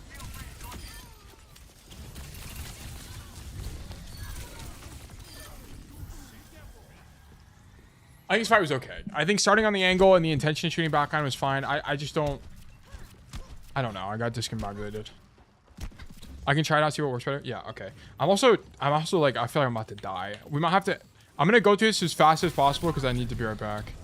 I feel like I'm about to throw up. Okay, we get recalled here. Okay, I actually just need to be right back now. I feel like I'm about to throw up. Hold on. Let me not get sick immediately. Here's some Pelican real quick. I'll be right back.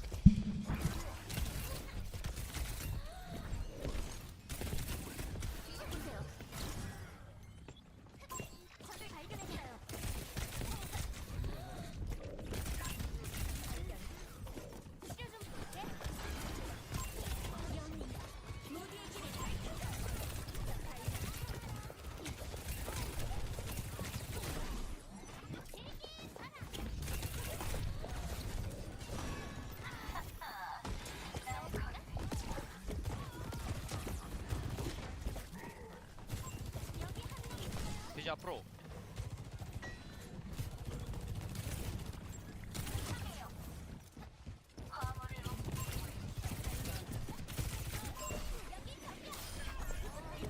나이스 마무리.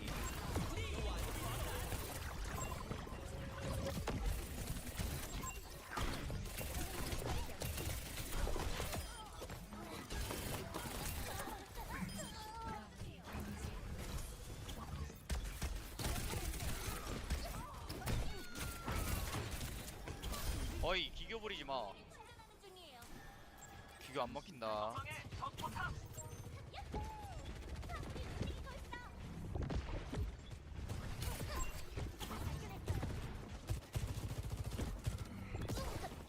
오 돼지. 아 왜 이래 근데 키보드 이거 뭔가 키보드에 픽이 걸려 있는 느낌이네 이거.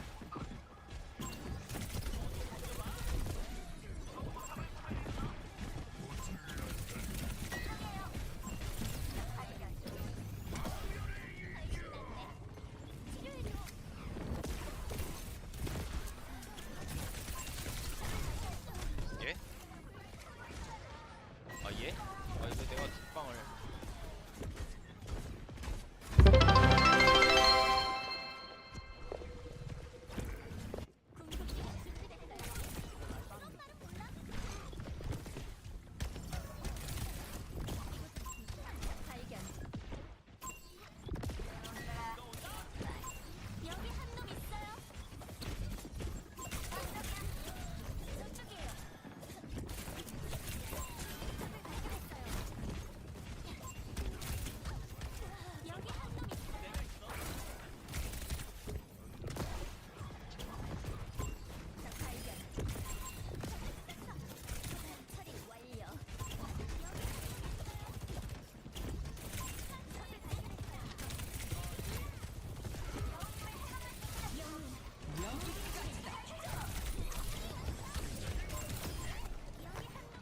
으이 멍조.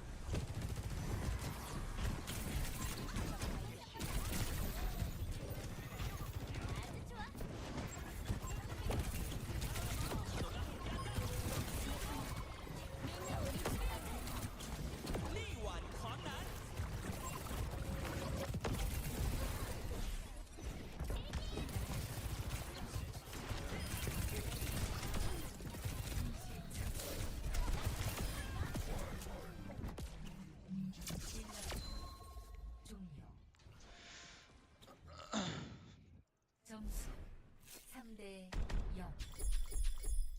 공수 변경.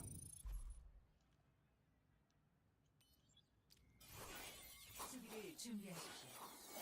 영웅을 선택하십시오.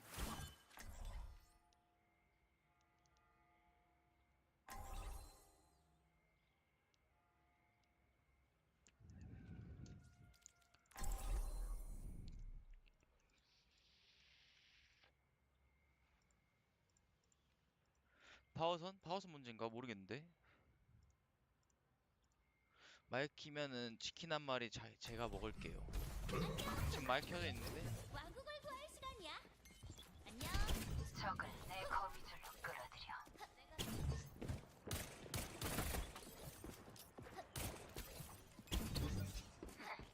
얼른 시작하자고. 해킹할 시스템이 널렸으니까. 거미 안녕. 반가워. 치킨 드지 마세요 그러면. 안 킬래. 빨리 쳤더니 폰이 잠겨버렸어. 내가 다시 열어줄 수 있는데, 까리뇨. 고마워, 자기. 잠깐. 너 뭐가 다른 속셈이 있는 거지? 나한테 주면은 내가 생각해보고. 생각보단 똑똑하네. 4, 3, 2, 1. 공격이 시작됩니다. 여기 저기야. 발견. I think my coffee is bad. I think this coffee, you know how I was saying it tastes like dirt? I think it might genuinely be bad. Oh my goodness. Okay, I'm feeling better. I also took some medicine. This is really good. Anyways, I can't remember. Where did we leave off? Get a new one? I think, well, the coffee, it's like I bought this. It was so expensive too. It was like $30. It was not fucking cheap for coffee beans. Oh my god. I think it's like expired or something. It didn't look expired because I was trying to like, what took so long is I was trying to trace back what would potentially make me feel sick. I think my coffee might be bad. Wait, what? What am I aiming for? This student made me throw up. This is the new title. I think the coffee was fucked. I need to throw it away. Okay, anyway. So here we're on the deep angle. Should we even be doing this? Pelican does come this way, but he's way more aggressive than you. Like, Pelican is not doing whatever you're doing right now. Wait, what happened? I missed literally everything, bro. Okay, so we come here. I don't think you blink out wide into sim turrets, by the way. Oh, what do you do here? Coffee name? It's some bespoke brand. I forgot what it's called. I don't know. I have to look at it again. It's called Verge or something like that. I don't think the brand is bad. I think just the beans I got are bad. Going top and dropping could be better, I think. I think you have to triple blink to the other high ground, right? If you are going to do that. Because I think dropping can't be good. Maybe. I mean, I don't know. I don't really know how to play Tracer here. My hunch is that you come top right to clear this. And then if no one is here, you do this. Like, this is your play. Well, you don't fall off like me, but you like jump over this and then do this. I think this is what you do. Like, you fight for church. If no one's here to fight. So I think you should have went top here, yeah. Because being on the floor kind of sucks. Because it's like, what do you even do on the floor? Did you get zoned by anybody? And then you have to like blink here. And then this, you kind of just don't. Maybe you play this corner. You have to double blink to here.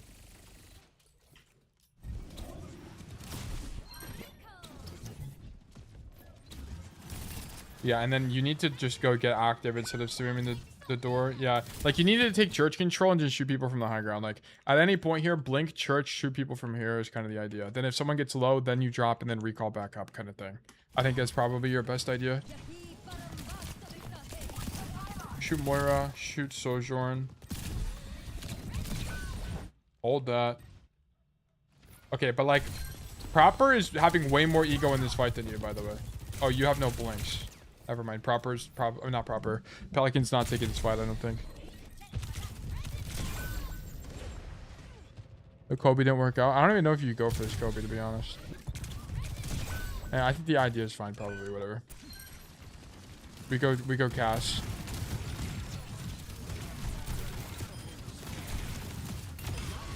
Okay, the sim is just overextended, so shooting sim is fine. And then, okay, that guy just falls into your lap. That's cool. And then now we go high ground. And this is a total misplay. You need to go high ground here. Because then you could have killed this Moira anyway from high ground. Okay, now you need to go to high ground. So pick, like, not this side anymore because your wrist is here. So now you need to path through vault and go up top. You need to not be on the floor here. Very important.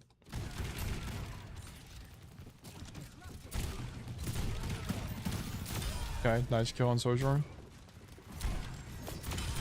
Okay, everyone is just like walking into you and dying. This is kind of epic. Shoot the Orisa.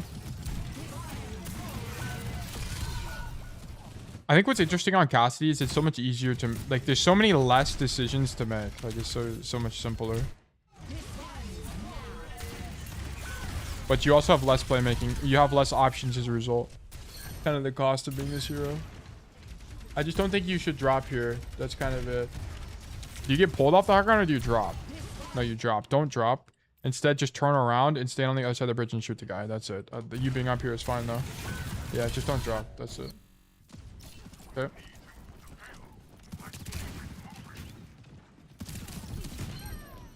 Okay, you pre-flash the guy dropping you. Sure. I actually think pushing him is fine. Let me actually see it again. Yeah, you kind of just don't react to it fast enough, which is fine. And then he re-peeks you, which is a bit insane. But the idea to hug the wall there was also fine. I think you played that okay. Shoot Moira. Shoot Orisa. I also... Here... You just know that you can go wider like this, and it would have just been better. You stay on the high ground, and you have cover to use this. There's just not really a need to walk forward on the Orisa. You could have just stayed wide the whole time. So, because you walk forward, it ends up getting you jabbed in an unsafe position. You would get gripped, which is good, but it could have been better. It would have just been safer there. Okay, now you should take space aggressively. Yeah, nice kill. Now go top. Okay, shoot the Orisa. Okay, nice. Shoot Mercy. Shoot Moira. Okay, so on this, if you're gonna roll, you're... Okay, you did try to roll through him. Okay. You just missed. Yeah, whatever. Sure. You could have also stayed wide there because it would have let you get healing from your supports, but I understand that. And you win. Okay, your cast looked really good. I think you're... Are you just learning Tracer? Or are you Tracer main? I actually forgot. Let me check. Discord. Wait, this is the wrong one. I want Kura.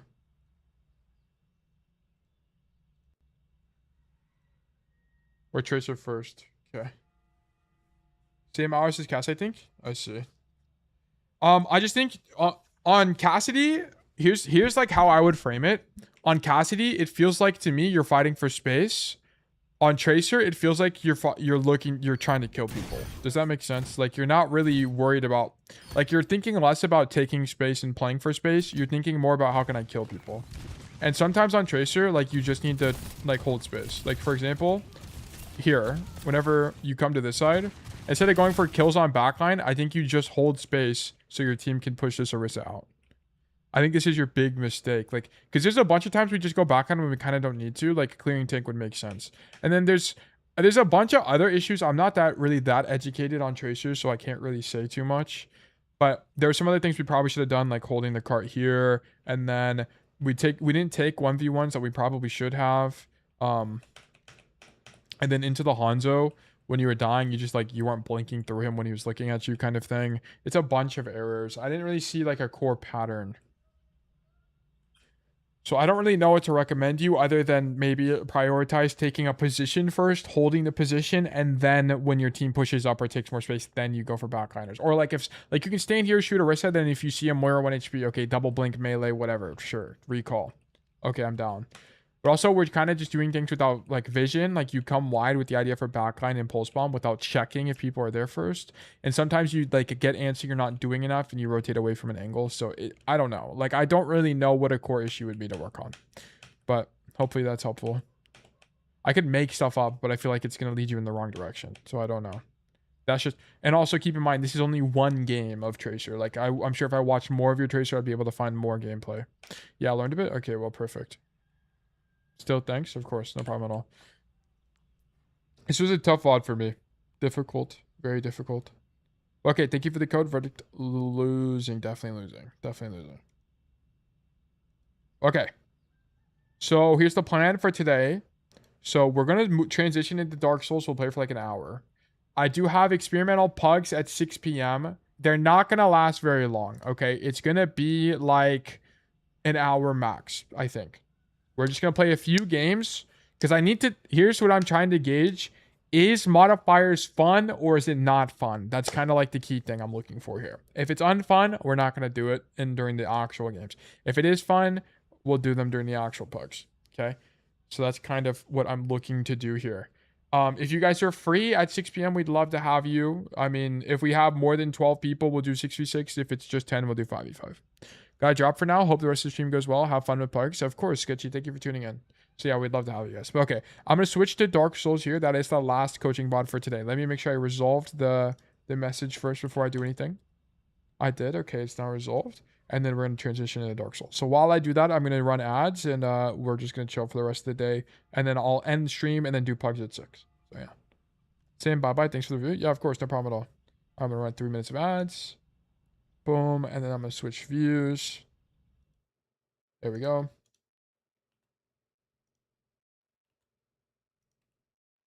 Exit the desktop.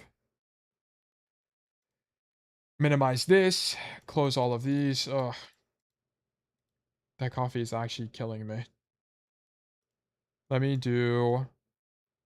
do I need Worminator anymore? I don't think so because I resolved it, right? Yeah, I don't. Okay, we can close this. Thank you for the 1 bit, Goner Host. I think I was AFK when you gave that, but thank you so much. I appreciate that. The 1 cent, we take those. Let me do... I need to do Steam. And I also need to change the title. WORMATHON... Dark Souls... Whoops. Dark Souls first playthrough. No spoilers. Okay, I need to change the game to Dark Souls. Dark Souls. Remastered, done. Epic. And I need to log in. Close. Library. Dark Souls Remastered, play. And then I'm also getting message in Discord. Mark is red. Nice. Okay, let me open this up. Is this gonna open?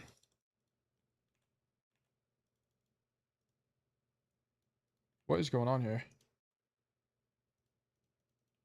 It's like bugged. Hold on, give me just a second. Information. No, not information. I need to do... What is going on here? System. Options. I need to turn off full screen and then turn it on full screen again. I think it's going to be the best way to fix this. HUD? No. Key settings? No, that's like controls. PC settings? Yeah, PC settings. Okay. I need borderless. Okay. Okay, there we go. All right, perfect. Now I can switch back to Dark Souls. My bad. Let's do desktop. Boom. Now we're good. Okay. Oh, now my controller doesn't work. Brother, why does this always... Oh, wait. Oh, that's because I'm pressing the keyboard. Maybe it's because I'm trying to do it in borderless and it just like doesn't work in borderless. Systems, PC settings. What if I just do full screen? Does that fix it? Oh, also... Oh, yeah, you can't see it on stream. No, full screen also. Oh my gosh, I gotta do the big picture mode thing again. I thought I fixed that, but I guess not. Black screen. Let's do... Whoops. Black screen here. Dude, everything is just falling apart. Holy moly, this is a disaster. I exit Dark Souls. Then I need to open Steam as big picture mode. Nice.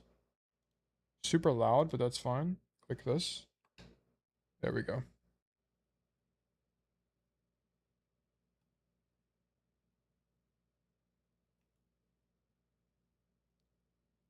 Okay.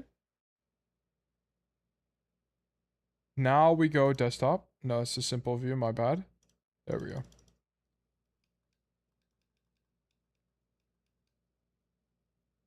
And Cry, unfortunately, the raffle has ended. We are moving into the Dark Souls. Just chill segment at the end of stream. And I can't, for some reason, get it to boot up. There we go. And my controller doesn't work. What is going on here?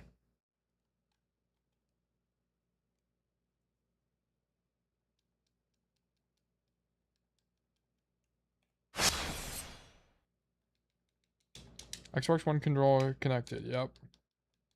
Let me in. Oh, this is actually so annoying. All right, that's fine. Go through adversity or something like that. Settings. Property. Let me actually mute this real quick. Properties. I think it's...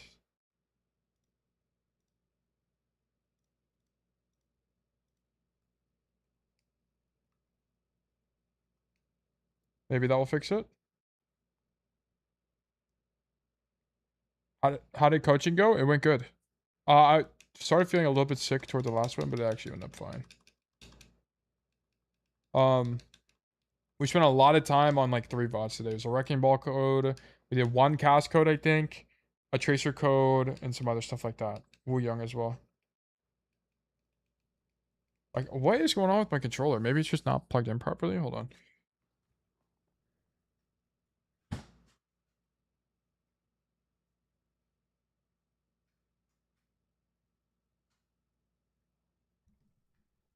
Okay, maybe that fixes it.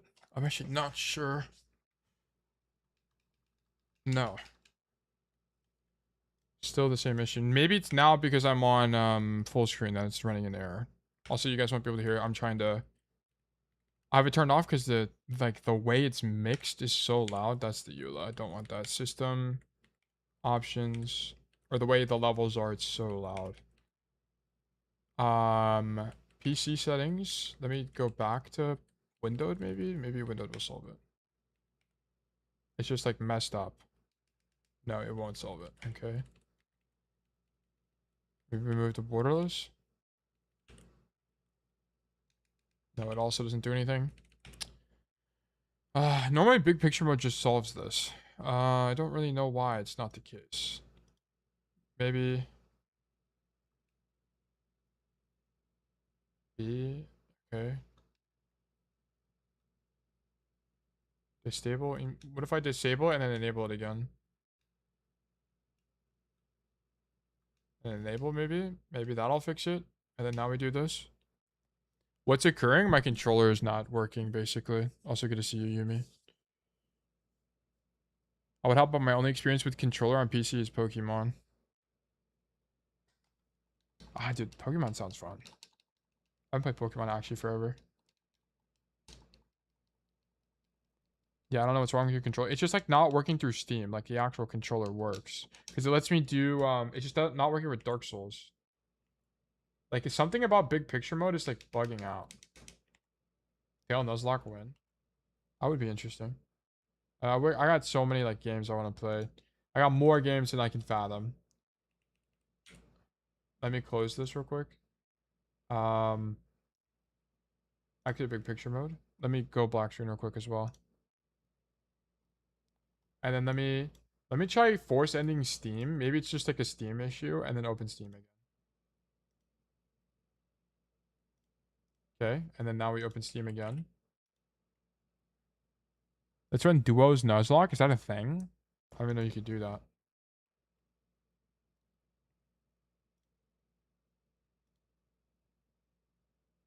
Okay. Booting up Dark Souls once more. Yes, I see. Maybe, oh, you know what? It might be an Epic Pen issue. I wonder if it's an Epic Pen issue. Task Manager, Epic Pen. Because Epic Pen, it might be like interfacing with that somehow. I was wrong. It was not an Epic Pen issue. Oh my gosh, I'm about to explode. Or whatever you catch on each route is connected to each other's Pokemons. I see. Okay, this is not working. Banana Bandit, thank you so much for the follow. Sorry, we are having technical difficulties at the moment. I can't get my controller to work for Dark Souls. Actually, top 5 annoying. What if I completely obliterate Steam? Steam processes. Like, end this task, and then end all of these tasks. And then we completely reboot Steam. So let's say we're on the same route. You get a Pidgey, I get a Psyduck. Those are linked. And if one of those dies, the other person has to get rid of it like it died too. Oh, I see. Okay, so basically... if Yumi sucks at Pokemon and I'm the GOAT at Pokemon, we'll still lose. This is so sad. I'm actually the greatest. Actually, I don't think I've played a Pokemon game in decades at this point. Last time I played Pokemon was maybe 2016-ish.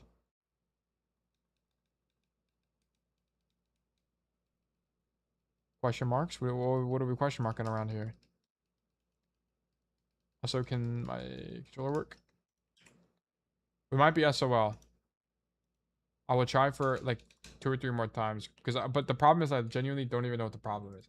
Maybe I need to change the properties from controller to use default settings. Changes requires restarting the game. Yeah, and then now what if I do big picture mode? Steam? Wait, hold on. I might be onto something. View big picture mode. Throwing shit for what? I don't know, man. I was born to hate, I guess. Okay. Game booting, surely. It's not working. Okay, we have some options. I can... Oh, why is it not working, bro? I can try playing on keyboard, but I don't think that's going to be very great. Or I can play another game. Yeah, it's not working. Alright, Dark Souls is destroyed. It's not going to happen. Try unplugging and replugging your controller. I have unfortunately tried that maybe 10 times. And none of them worked. And I need to close big picture. Power, exit big picture mode. So here are the options. I can play a different game, such as Baba Is You, or Far Far West, or I don't know, like I don't know any of these games. The Room. I can do puzzles. Mine never has issues. I don't really know why mine's having issues.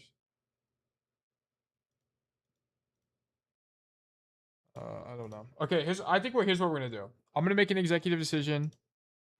We're exploding the stream. Okay, we're gonna get exploded. I can't get to work. I don't know why. I'm also like, I also need to take some medicine and probably lay down for a little bit because it's throw my coffee away. It's making me sick. So we're gonna wait on Dark Souls. There will be a pug tomorrow or today at 6 CST. So in about an hour and a half.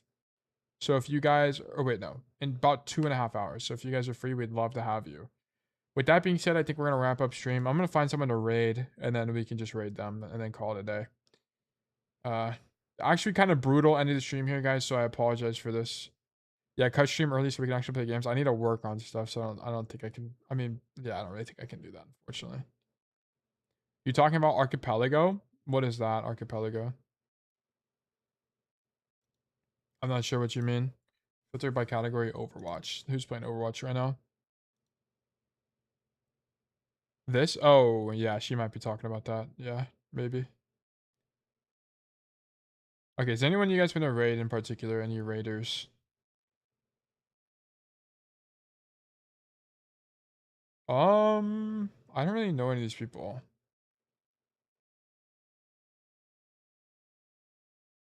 Yeah, no one I know is really streaming. Maybe I need to do some more networking. Do some more analysis on what's going on around the community. Okay, I'm just gonna wrap it up then. We're not gonna raid. We'll raid Potter Overwatch, I guess. This guy. We'll raid him. Where did he go? Yeah, we'll raid Potter, I think. Raid Zebra? Okay, we'll raid Zebra. Is he even streaming? Raid my DBD Goat A run. But I mean, we're coming from we're going from Overwatch to Dead by Daylight. Zebra. Yeah, we'll just raid Zebra. Okay, you guys can watch some actual genuine Doomfist Goat gameplay. Okay, but I gotta go. We're gonna wrap it up for today, guys. Thank you everyone for tuning in, and we'll have normal stream tomorrow as well. So I hope to see you guys tomorrow as well. But okay, all right, go enjoy. Wait, I think he's wrapping up stream, is he? No, he's reading out a factor sponsor. But okay, I'm gonna get this raid going. Okay, thanks for tuning in, guys. I hope all of you have a fantastic rest of your day. Thank you as always for tuning in. All right, goodbye, friends.